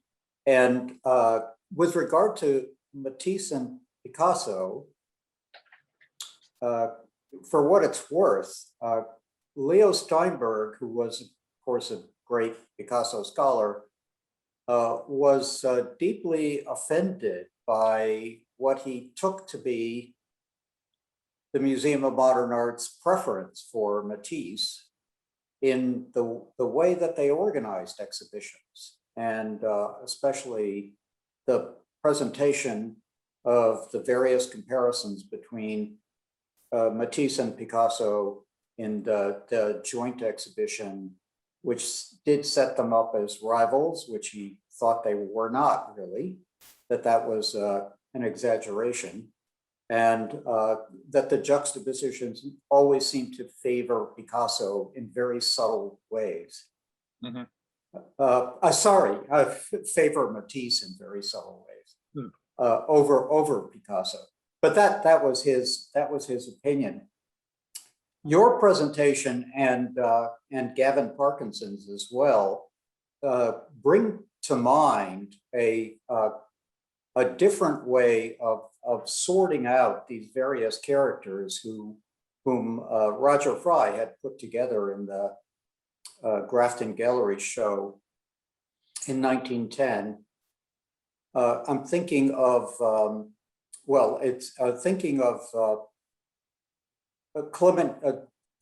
a distinction that Clement Greenberg made in 1946 in response primarily to the popularity of Douanier Rousseau and recent exhibitions of Douanier Rousseau in the 1940s in the US, especially in Chicago in 44. And Douanier Rousseau was seen in New York a lot as well.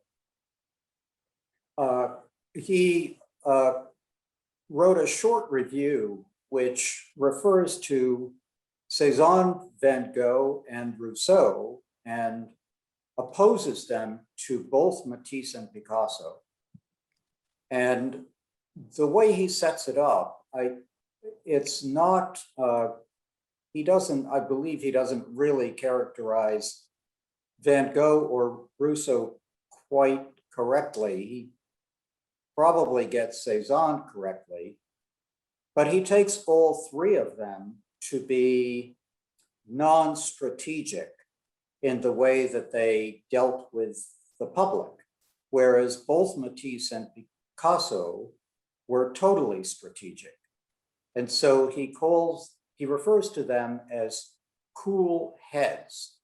And in Greenberg's language, anybody called cool or cold, even worse, that was bad, because artists should be hot and should be emotional, should be engaged, and they shouldn't be worried too much about which collectors they're getting into.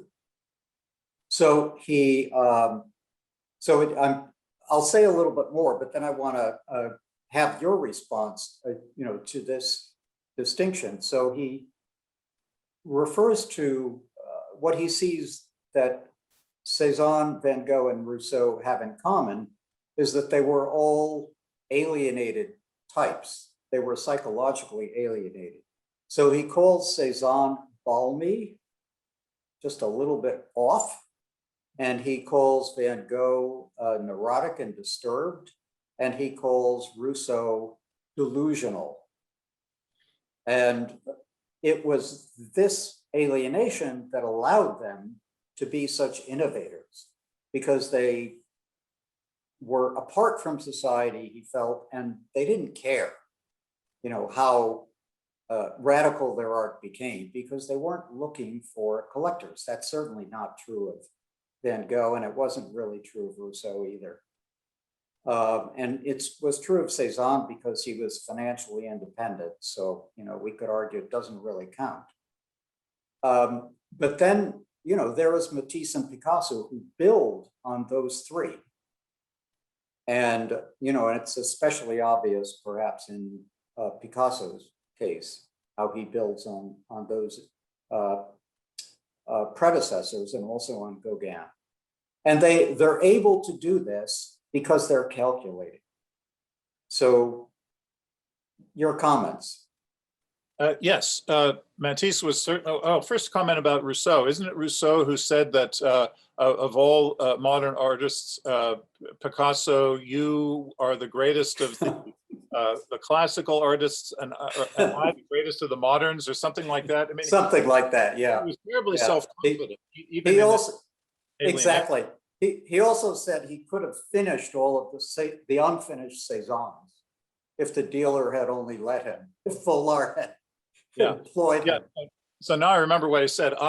We're the two greatest artists, you, Picasso, and I in the modern style, you in the Egyptian, is how we put it. Yes, that's it. So yes, Matisse was professional from the beginning, and Picasso learned to become professional, I think. It took him longer. He was also much younger. We can't forget that Picasso was 12 years younger than Matisse. So they were not contemporaries. They were brought into rivalry by the Steins, and they were thrown together.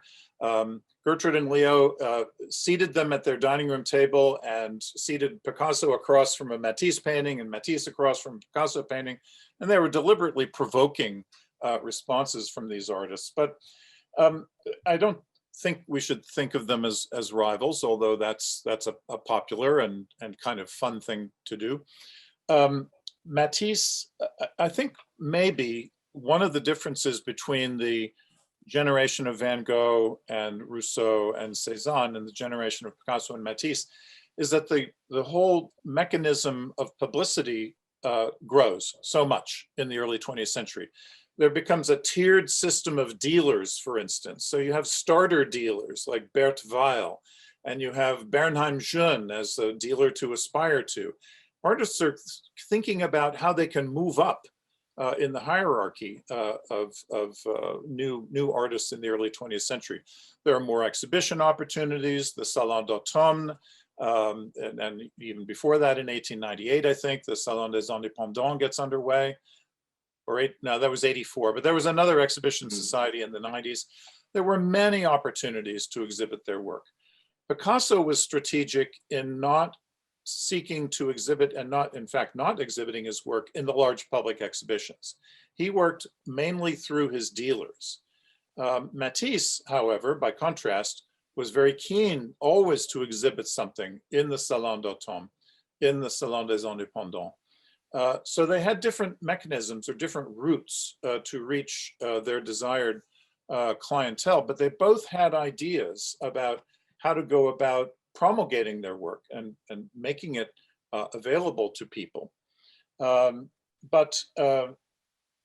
Yeah, what you said about Leo Steinberg's quite interesting. That's probably true. I haven't thought about that, and I wasn't familiar with that statement. There was a way in which MoMA, especially under Alfred Barr, favored Matisse, but he wanted a very particular kind of Matisse in the collection. He deliberately wanted tougher examples. There's an anecdote about him being offered, or the MoMA being offered, a Matisse painting, which is now in Minneapolis. It's called The White Plumes from 1919. It's a half-length portrait of a woman with a big feathery hat, and offered by Stephen C. Clark, a trustee, a MoMA trustee. And Barr didn't want the painting because he called it cheesecake. He thought it would diminish Matisse's reputation to accept this very frothy, pleasure producing painting into MoMA's collection. He wanted the Cubist he wanted the Cubist Matisse above all. So the Matisse during the First World War, when he becomes dark and not he became dark, but his paintings are dark and geometric. He's trying to make a kind of cubism.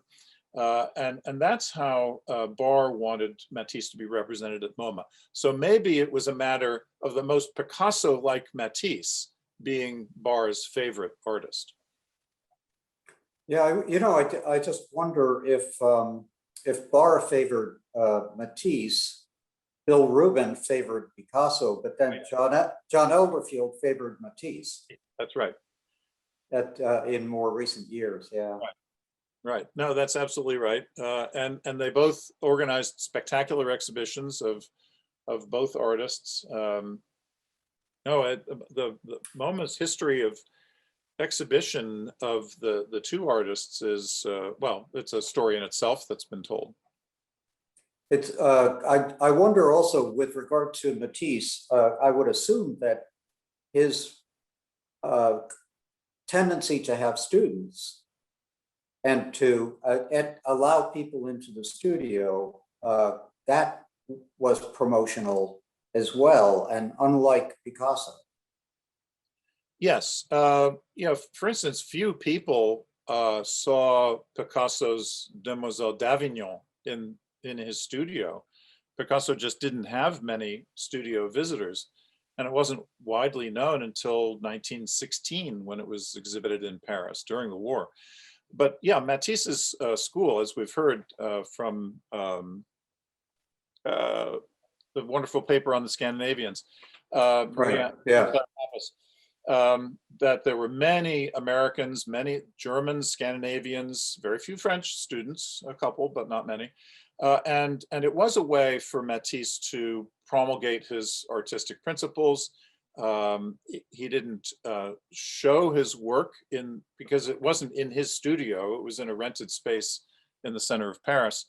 But the ways in which Matisse received visitors, he certainly received many more visitors than Picasso, is probably also part of his strategy. And also his writing, his availability for interviews.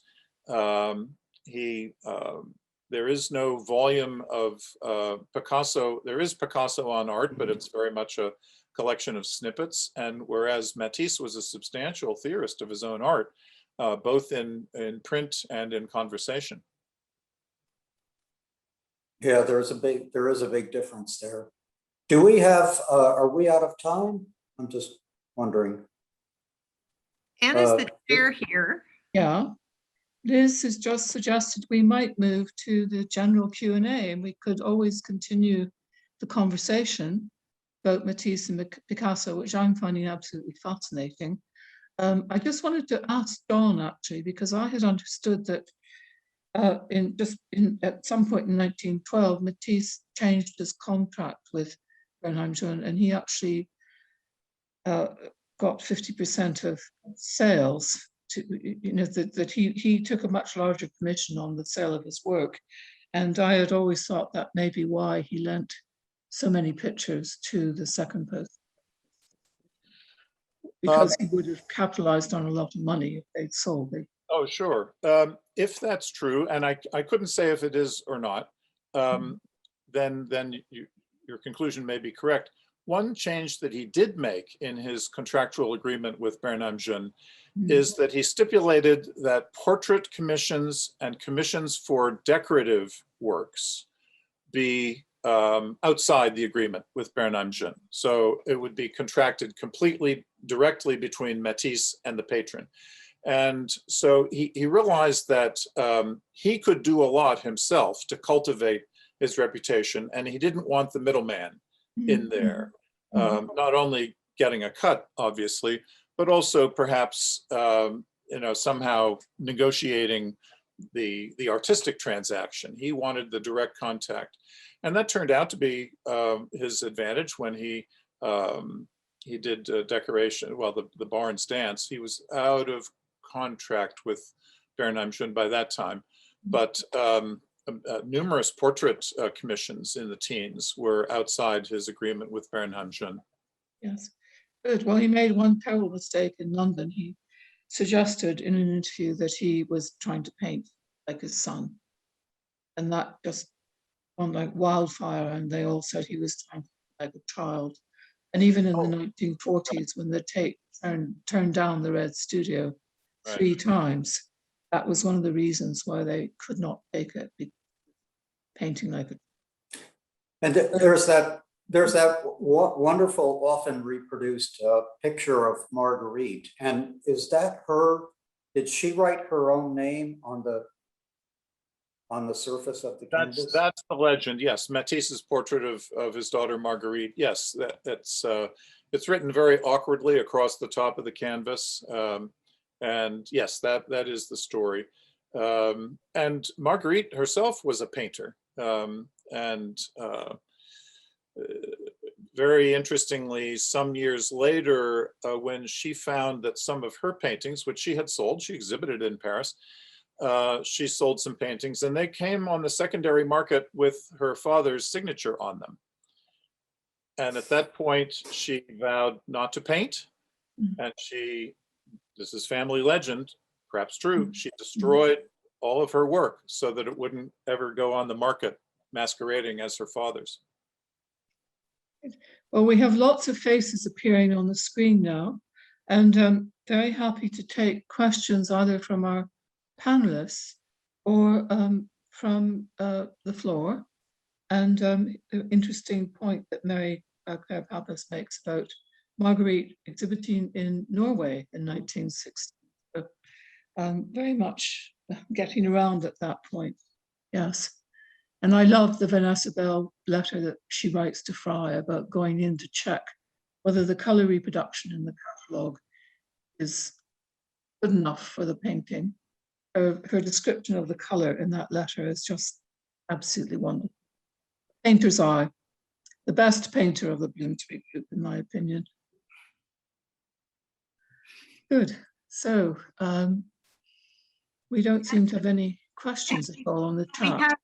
Anna, we have some questions from earlier today that didn't quite get answered, so I could start with some of those while people are putting more in the chat. Yes. And I think we can also ask any of our participants who want to pose a question can, raise their hand in a minute. But I've got one back here that goes back to Seurat from James Church.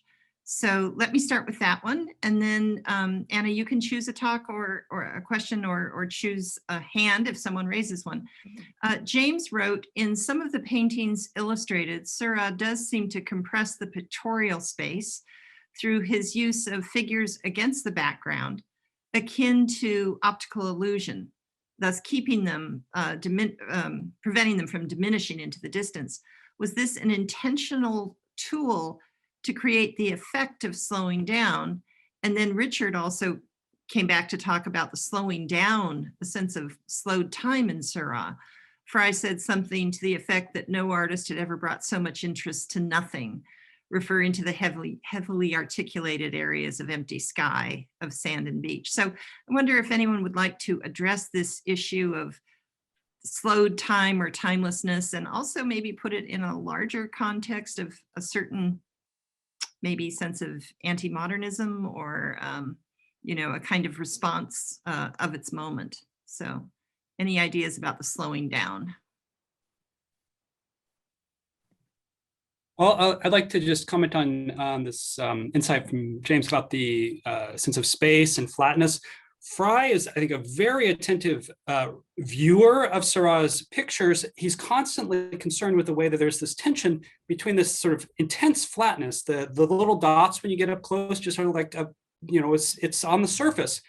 And as you get away, Frye insists there is this kind of optical illusion of depth. He talks about the picture of Port-en-Bessin in the collection of MoMA, and he says, as you get away, it looks like it's just infinite space, just this incredible effect, this optical illusion of space, which is magically produced by the kind of infinitesimal variations of tone that Seurat puts across the surface.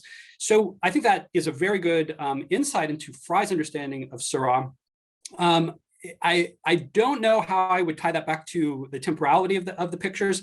I mean, I basically agree with what Paul has written about timelessness, and it's a complex kind of claim about Seurat, because it's not just stilling time, and I've talked elsewhere about sort of stilling time and slowing time, but Paul's talking about something very different, which is about timelessness, of being outside of time in Seurat's pictures. And I do think there is that kind of effect, which Frye also is very attentive to. He talks about the Prade de Cirque in precisely these terms of kind of stasis and stillness, where the hustle and bustle of everyday life is taken away from reality, and it's replaced by this artistic sense of stasis and stability. If it's timelessness, I'm not so sure, but it's certainly that's a dynamic at play in Frye's interpretation of Seurat. Could I say a word about this? When André Breton writes about Le Charroux, the painting that's now in the Netherlands, again, very flat painting, hardly any depth in the painting at all.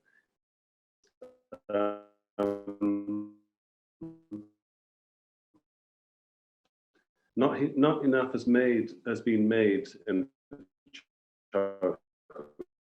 its contribution to what he calls an icy humor.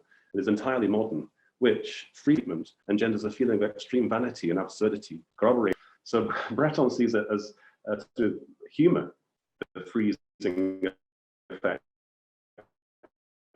in Seurat's painting. So it's a different view coming from Breton, who had already written here of expression.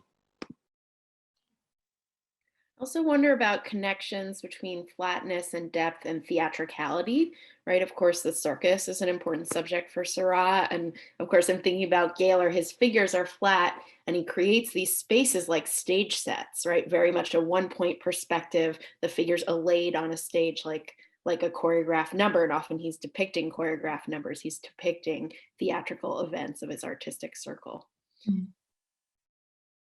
I just should probably draw attention to the chat offerings from Sue Frank about other exhibitions that Philip's organized, because these exhibitions seem really fascinating to me, at least searching to everyone, I'm sure, within the context of what we've been talking about over 2 days. And I didn't know whether you wanted to say something more about that, Sue. Well, I just would like to say that Philip's really found a strategy that worked for himself. You know, I mean, he did not have a large collection of works to draw from. And unlike Alfred Barr's approach at the modern, you know, Philip's always believed in these connections that modern and contemporary artists had with the past. And so that really became the overarching premise for these exhibitions that he began to really construct in earnest starting in 1927. And, you know, I mentioned in the chat that he had at the same time, he was doing an exhibition in 1929 in one gallery, the lower gallery, called Art is Symbolical.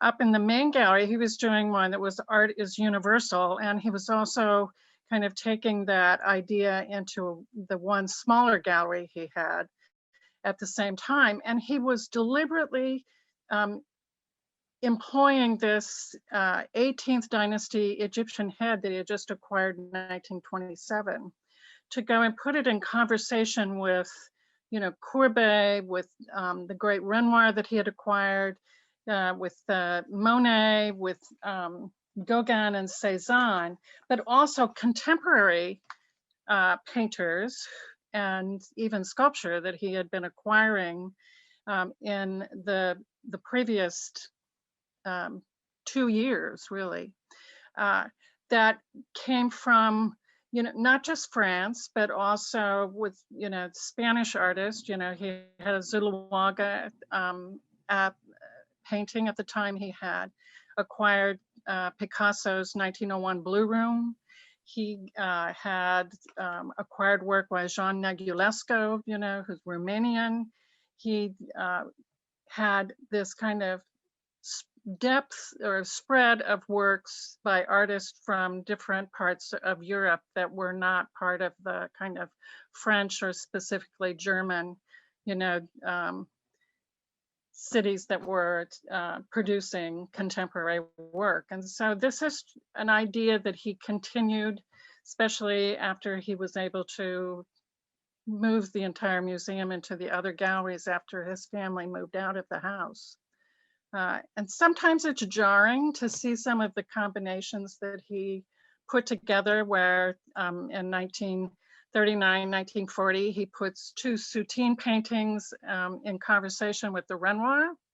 But it's that idea of transnationalism and ignoring geography of artists so that you could create an experience that Phillips believed would be like that of the artist going into a museum. That artists don't think about work in these siloed isms. They think about what they see that an artist is doing. And that is really what Phillips was trying to get at in these more experimental exhibitions that have really been the foundational part of what the Phillips is about. Yeah, I wondered, Sam, whether you could connect that to Fry and his global reach, given that Phillips was such a great fan of the vision and design. Yeah, perhaps. I mean, one thing I would say is that it's, you need to distinguish carefully between the kind of everything is contemporary universalism and the actual bringing together of, particular shared origins or something that you see in various places around the world. And this, you do get strange double standards at work in this kind of thing. I mean, Herbert Reed's is involved in the 40,000 Years of Modern Art exhibition, ICA, at the end of the 40s. But still, when he looks at Chinese modernists, he calls them kind of sad examples of, what happens when people from the East try to copy Western art or something like, this very kind of very dismissive attitude. And I think, I think that, to put it very simply, I think that a kind of Clive Bell-like, quite simple universalism of significant form was very powerful for a lot of exhibitionary possibilities.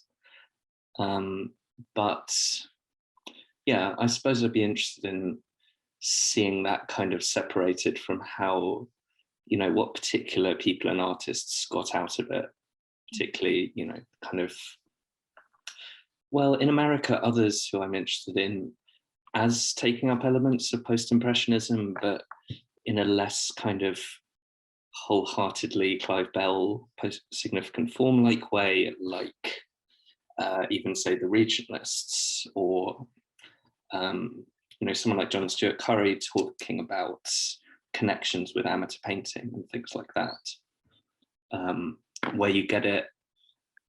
Sorry, I'll finish on that. But the reason that's quite interesting in this context is that it shows a real kind of localism to the way that these things can be turned, and the exact opposite of this. All art is the same. Let's kind of compare everything side by side in this nice way. Good. Liz, we don't seem to have any questions in the chat. I have a question, if I may. Oh, good. Oh, good. Okay, I'll come back with one too. Yes. I'm really interested in the grouping together of Seurat and Gauguin, because, well, we all know Gauguin hated Seurat and really detested his approach to art making. So I wondered what the theorists of the 20th century had to say about that, and how do you unite artists that in their own time hated each other so much in their respective approaches? That seems one for Gavin, who brought that show. Yeah, I've got an answer ready. Well, a kind of answer. I'm just kind of viewing those two artists through the eyes of surrealists, not through my own eyes. And in the post-war period, from about 1942, that's when magic becomes much more important to the surrealist than anything, really, more than psychoanalysis or anything. So a reassessment starts of surrealist artists by surrealist writers, but also of surrealist artists by themselves and about their own practice through the eyes of, through the lens of occultism and tarot cards and sympathetic contiguity as well, ideas that are connected to magic. And if you look at Seurat's drawings, I tried to show this when I showed the last one, the band leader. It's called the band leader, I think, but it looks like a ritual. And there's a ritualistic element that takes place in Gauguin's work as well. In The Loss of Virginity, for instance, and there are many other paintings as well. And Gauguin, this was derided by Pissarro, but Gauguin saw himself as a kind of seer, I suppose. He was a schemer, not a seer, were the words of Pissarro about this. But so that there is a link being made with Gauguin in the way that he saw himself, and a link by the surrealists being made with Seurat in spite of the way he saw himself. I mean, Seurat would never have seen himself in those terms, but his work nevertheless seems to kind of express a certain kind of occult knowledge, I suppose, especially in the drawings, and in certain of the paintings as well. The Parade du Cirque has a very strange kind of atmosphere to it that's very close to the atmosphere of some of those extraordinary nocturnal drawings. So indeed, in spite of themselves, in spite of what they themselves thought of their work and what they thought of each other, they're kind of linked nevertheless through certain themes, ideas, concepts, theories, much in later years. And surrealism is my example. I don't know if anybody else has another thought about that. It's interesting because I found that Gauguin writes that in a brush stroke or in line, that's something in which is personality, but in the dot there is no personality. It's generalistic. And how Gauguin writes about the brush stroke, that really echoes and it also relates to my question yesterday, echoes what Fry has written about post-impressionism. So I just find it very interesting that after the decades they do get sort of put together well. Their own theories were so different. Well, if we just think of symbolism rather than post-impressionism, and if we think what goes along with symbolism is a kind of literary interest, and then it's rather easy to associate Van Gogh, Gauguin, and Seurat. And the person who drops out, who really doesn't belong in that group, is Cézanne.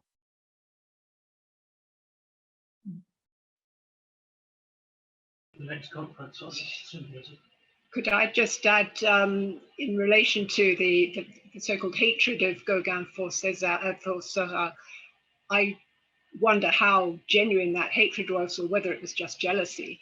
But there is that deliberate provocation of Seurat in Gauguin's circulating of that famous tract or treatise supposedly written by a Persian sage, which reminds me very much of what Craig Clunas was suggesting might have been known to some of these painters, the 6 precepts.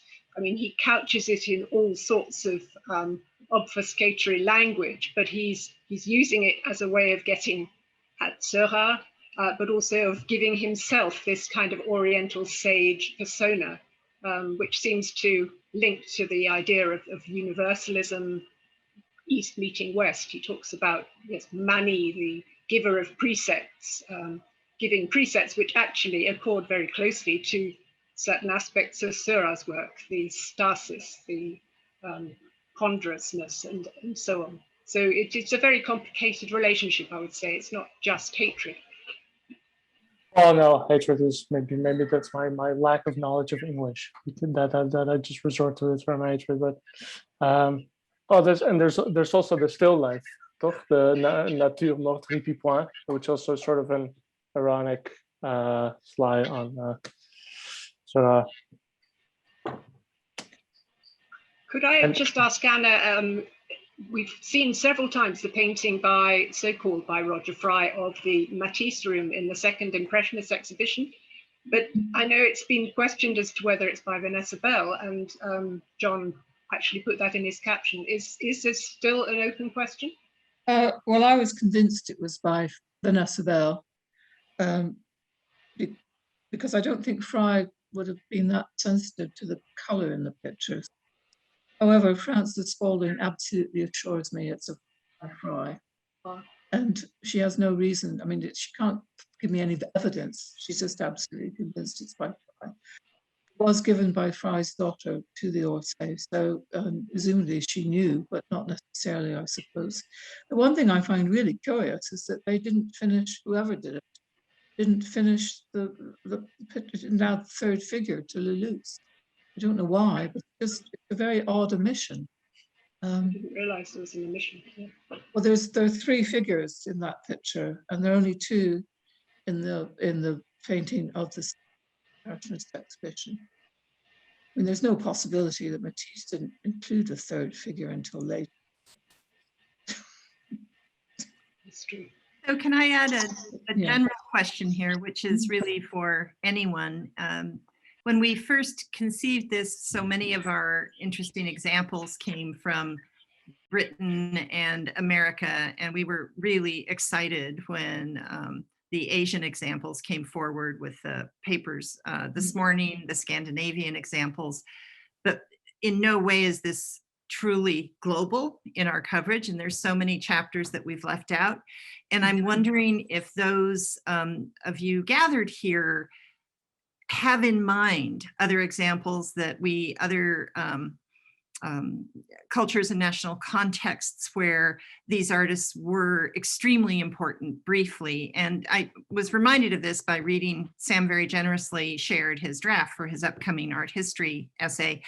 And in it, he takes on Amrita Shergill, who I've looked at in another context as someone who in the 1920s was deeply interested in both Van Gogh and Gauguin during her time in Paris, and how that opened up for her certain aspects of modernism that she then took and developed in India.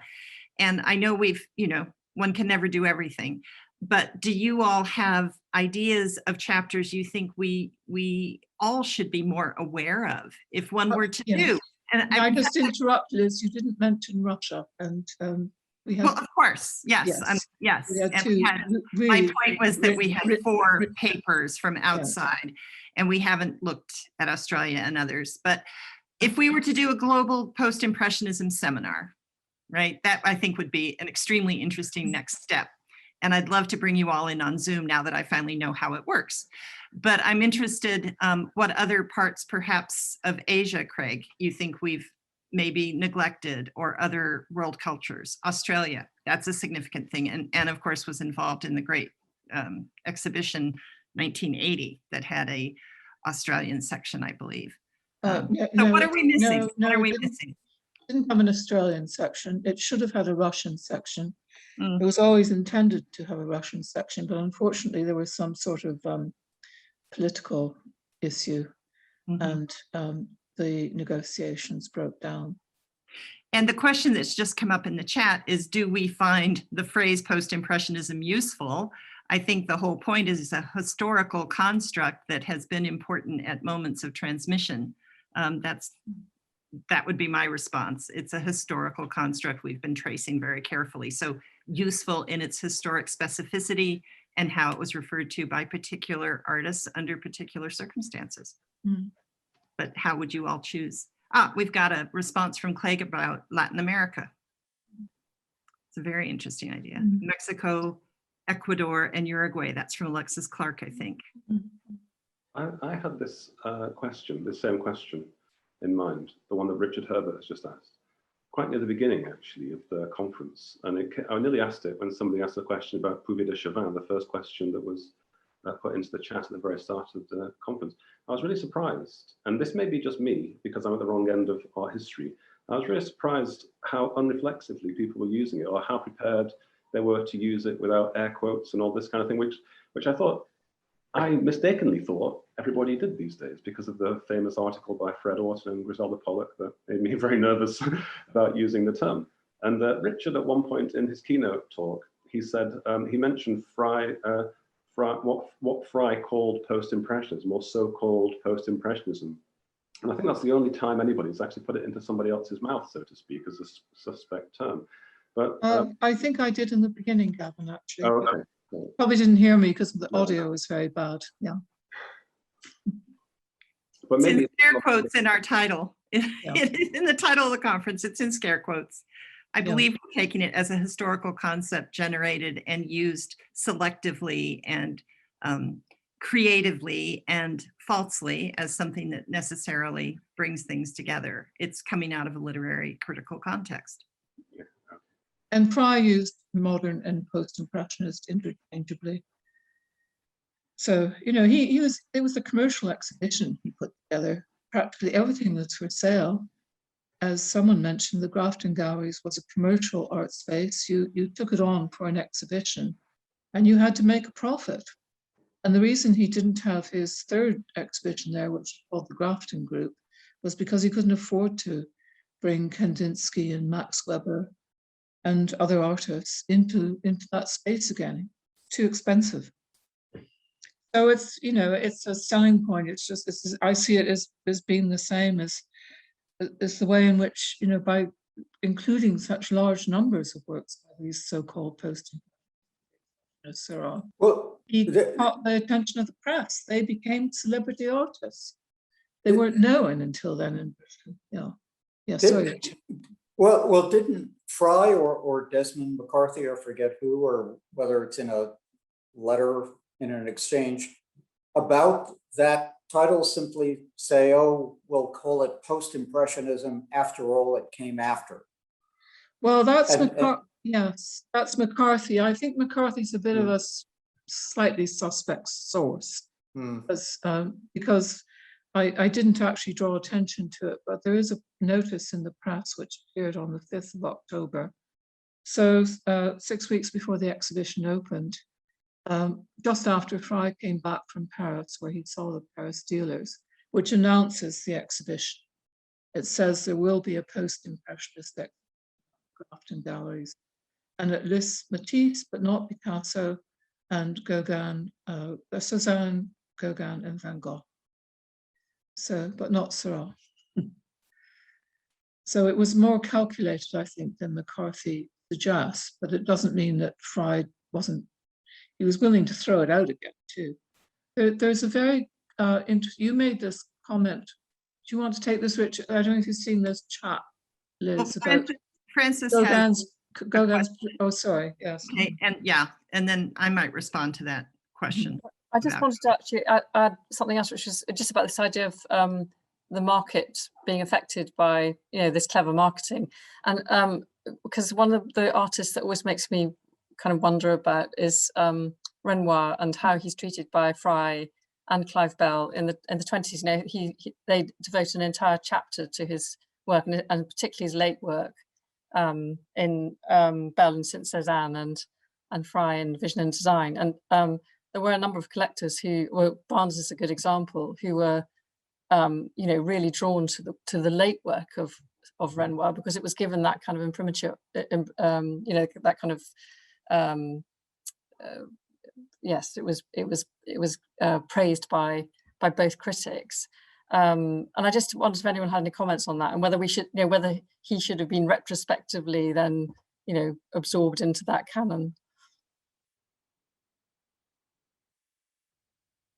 Sam's got a question or comment for that. Yeah, just a comment about, I actually can't remember who the author was. This article in Art Bulletin recently about the kind of symbolist, I mean, Schiff's written about this as well, but the semi-symbolist nature of late Impressionist painting in general and its reception as such, and the way that it really, if you actually go into it, it really blurs the boundaries and totally undoes this kind of fiction of Impressionism as a science of appearance, which I don't think anyone believed for a very long time, but was kind of a useful construct. So I think you could say that for a lot of Impressionists, basically. It's kind of once you look closer, then actually, would it even be about particular figures, or would it be a periodization thing? It's like, actually, after about 1885, all of the Impressionists, maybe it could be called post-impressionist, I think, yes, you made that point in a way, didn't you, Richard, in an article which you published about a long time ago. Sorry, that's... Yeah, a long time ago. I read it when I was a graduate student, so it must have been a long time ago. It was a long time ago. Yeah, it's around 1885, 86. I mean, Yeah. you could argue that there wasn't any more Impressionism. And the critical language about it really did not talk very much about how that it was empirical. It wasn't claimed to be empirical. And for some people it was design, for some people it was symbolization. I mean, in general, it was regarded as a subjective mode of presentation, not an objective mode. There's any more comments on that? There's another question in the chat. If not, move to that. A question about this notion of Gauguin's Peruvian ancestry as a gambit for global marketing. Has it been used or not to market him back to audiences in Peru? And I would say there's not that lively an interest there. The notion of Peruvian ancestry is very constructed anyway. It's really a question of sort of Spanish colonial ancestry. And while there's some collections in Buenos Aires and one or two pictures in Mexico City, it's not as if this has been used as a way to sort of refigure the work and make it more generally of interest to Latin America. I think we've seen other figures like Covarrubias who have a real connection to Mexican modernism, and there's a much richer connection there. So I don't think it's been a marketing gambit. Even in Martinique, Joost can speak to this, there's a Gauguin Cultural Center in Martinique, and they've finally had their first show there, but it's not a marketing issue. It's more a question of a cultural understanding of this chapter of French history that has become interesting. Do you want to speak, Joost? Did the Cultural Center have a show in Martinique? Well, it's a permanent exhibition about Gauguin's sort of his living quarters, how he spent his days in Martinique, and they have reproductions of the paintings that he made there. It is interesting that there is a sort of a dichotomy. Yeah, here my baby on the background. Sorry about that. Small apartment. Very cute. That, on the one hand, they are very mindful of the post-colonial implications of the works that he made there, but at the same time, I've been there together with my colleague Mike van Dijk in preparation of an exhibition. We also had an appointment at the offices of tourism, and they were very interested in trying to market their island as one of the destinations of Gauguin. That was very interesting to see how they sort of position themselves between those two extremes, the sort of the critical dimension, but also the opportunistic dimension, I would say. Maybe an interesting related chapter is the way that Japan embraced, quote unquote, the post-impressionists and began collecting so actively Van Gogh and Gauguin because of the interest in Japanese prints. And that relates a bit to, you know, it happened in the prints first, and look at these interesting artists who, you know, got interested in it through that. But I think there's maybe more of some of the most expensive paintings by those artists have ended up in Japan. And I think there's a kind of 30 or 40-year history of both scholarship and exhibition and even merchandising that makes that tie between Asian art and some of the inspirations for these artists. And Pine's book was translated into Japanese, I think in 1913, certainly before the First War. So it was a very influential book in Japan from that point. I mean, Richard posted a reference to an article in English about the Japanese artists who became Cézanne followers. And I haven't read that, but I will. Yeah. It's interesting, Bevin notes that there's no cultural center in Le Poldou, but there is the Musée Pontevin. There is a Gauguin Cultural Center in the Marquesas, which is extraordinary for its faux Gauguins. They are painted copies by an Italian artist, which in a sense fits in with a Marquesan notion of copying being an interesting honorific activity rather than in a more European notion of it being false works. So it has a very kind of different place. But the idea of these cultural centers popping up, I don't know, Richard, is there such a thing as a Cézanne Cultural Center in the south of France? There's a museum, an atelier. Yeah, well, I mean, actually, yeah, the city of Aix-en-Provence has really latched on to the fame of Cézanne, and now there are any number of the sites that he painted at are protected. And there are guided tours and all kinds of things going on, which didn't exist 20 years ago or 30 years ago. Well, also in Paris, Ilya has just had to leave, but he reminded us all that his Morozov show is going to the Vuitton Gallery in the middle of Paris. And I think that mere fact is of interesting. A Vuitton-funded cultural center in Paris, welcoming back the pictures from Russia. So I think we find ourselves in a moment of circulation. Hope we can get there.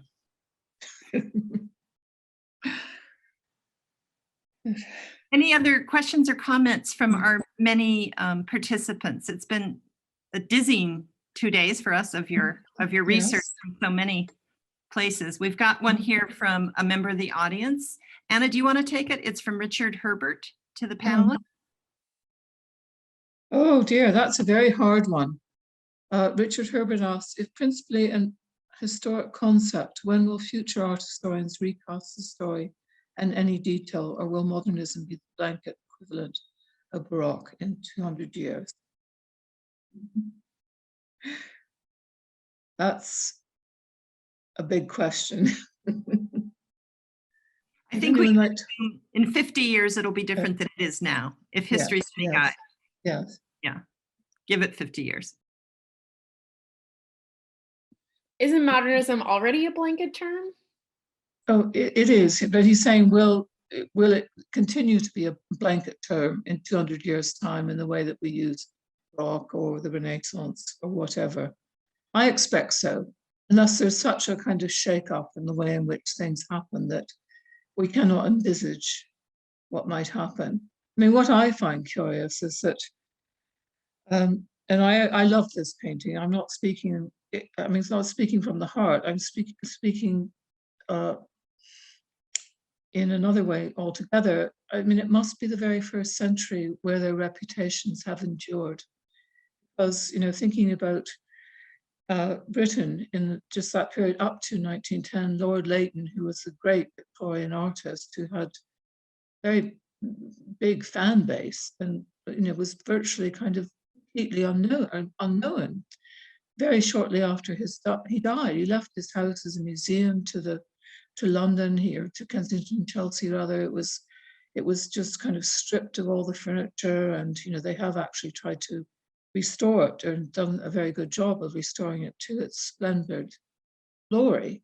But he is an artist who disappears, and there are all those stories about Andrew Lloyd Webber just discovering a Leighton for £50 on the King's Road in the 1960s and buying it. And now, of course, they have a market value again, but that's not going to happen to these artists, and it must be the very first time that's occurred. Is that correct? I mean, I know I've certainly worked on Botticelli in the 19th century, who's virtually unknown at the beginning of that century, and yet his reputation is resurrected by the end of it. So I'm going to wager a question back at that. If we can really predict what the future of museum collections are in this post-pandemic moment, and I know that takes us to a new place, but the nature, I think these artists in particular that have been the subject of world-class blockbuster circulating exhibitions may find a different fate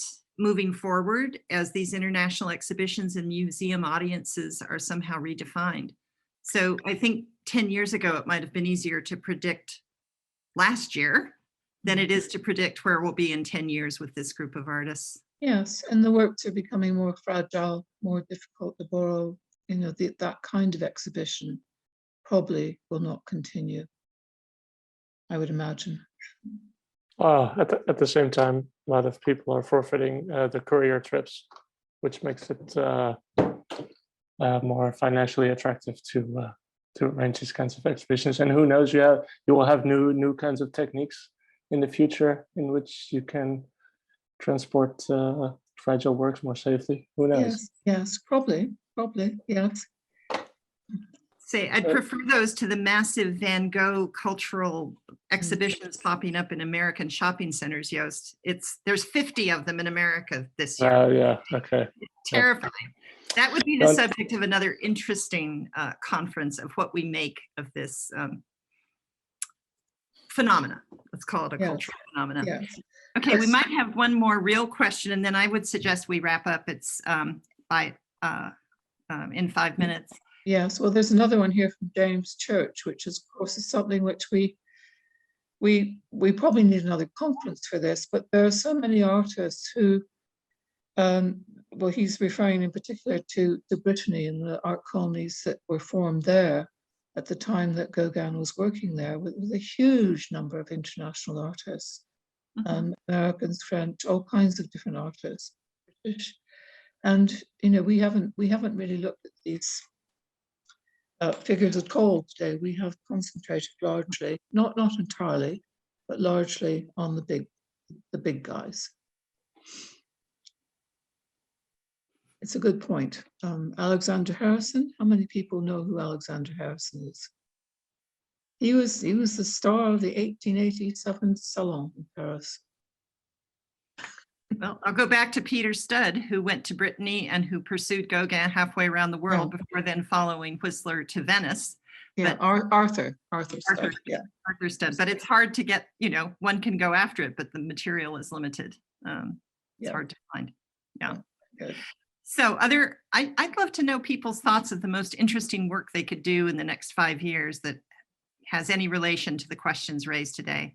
What ideas are you generating that you're interested in just sharing that you think would be profitable or would make a good seminar?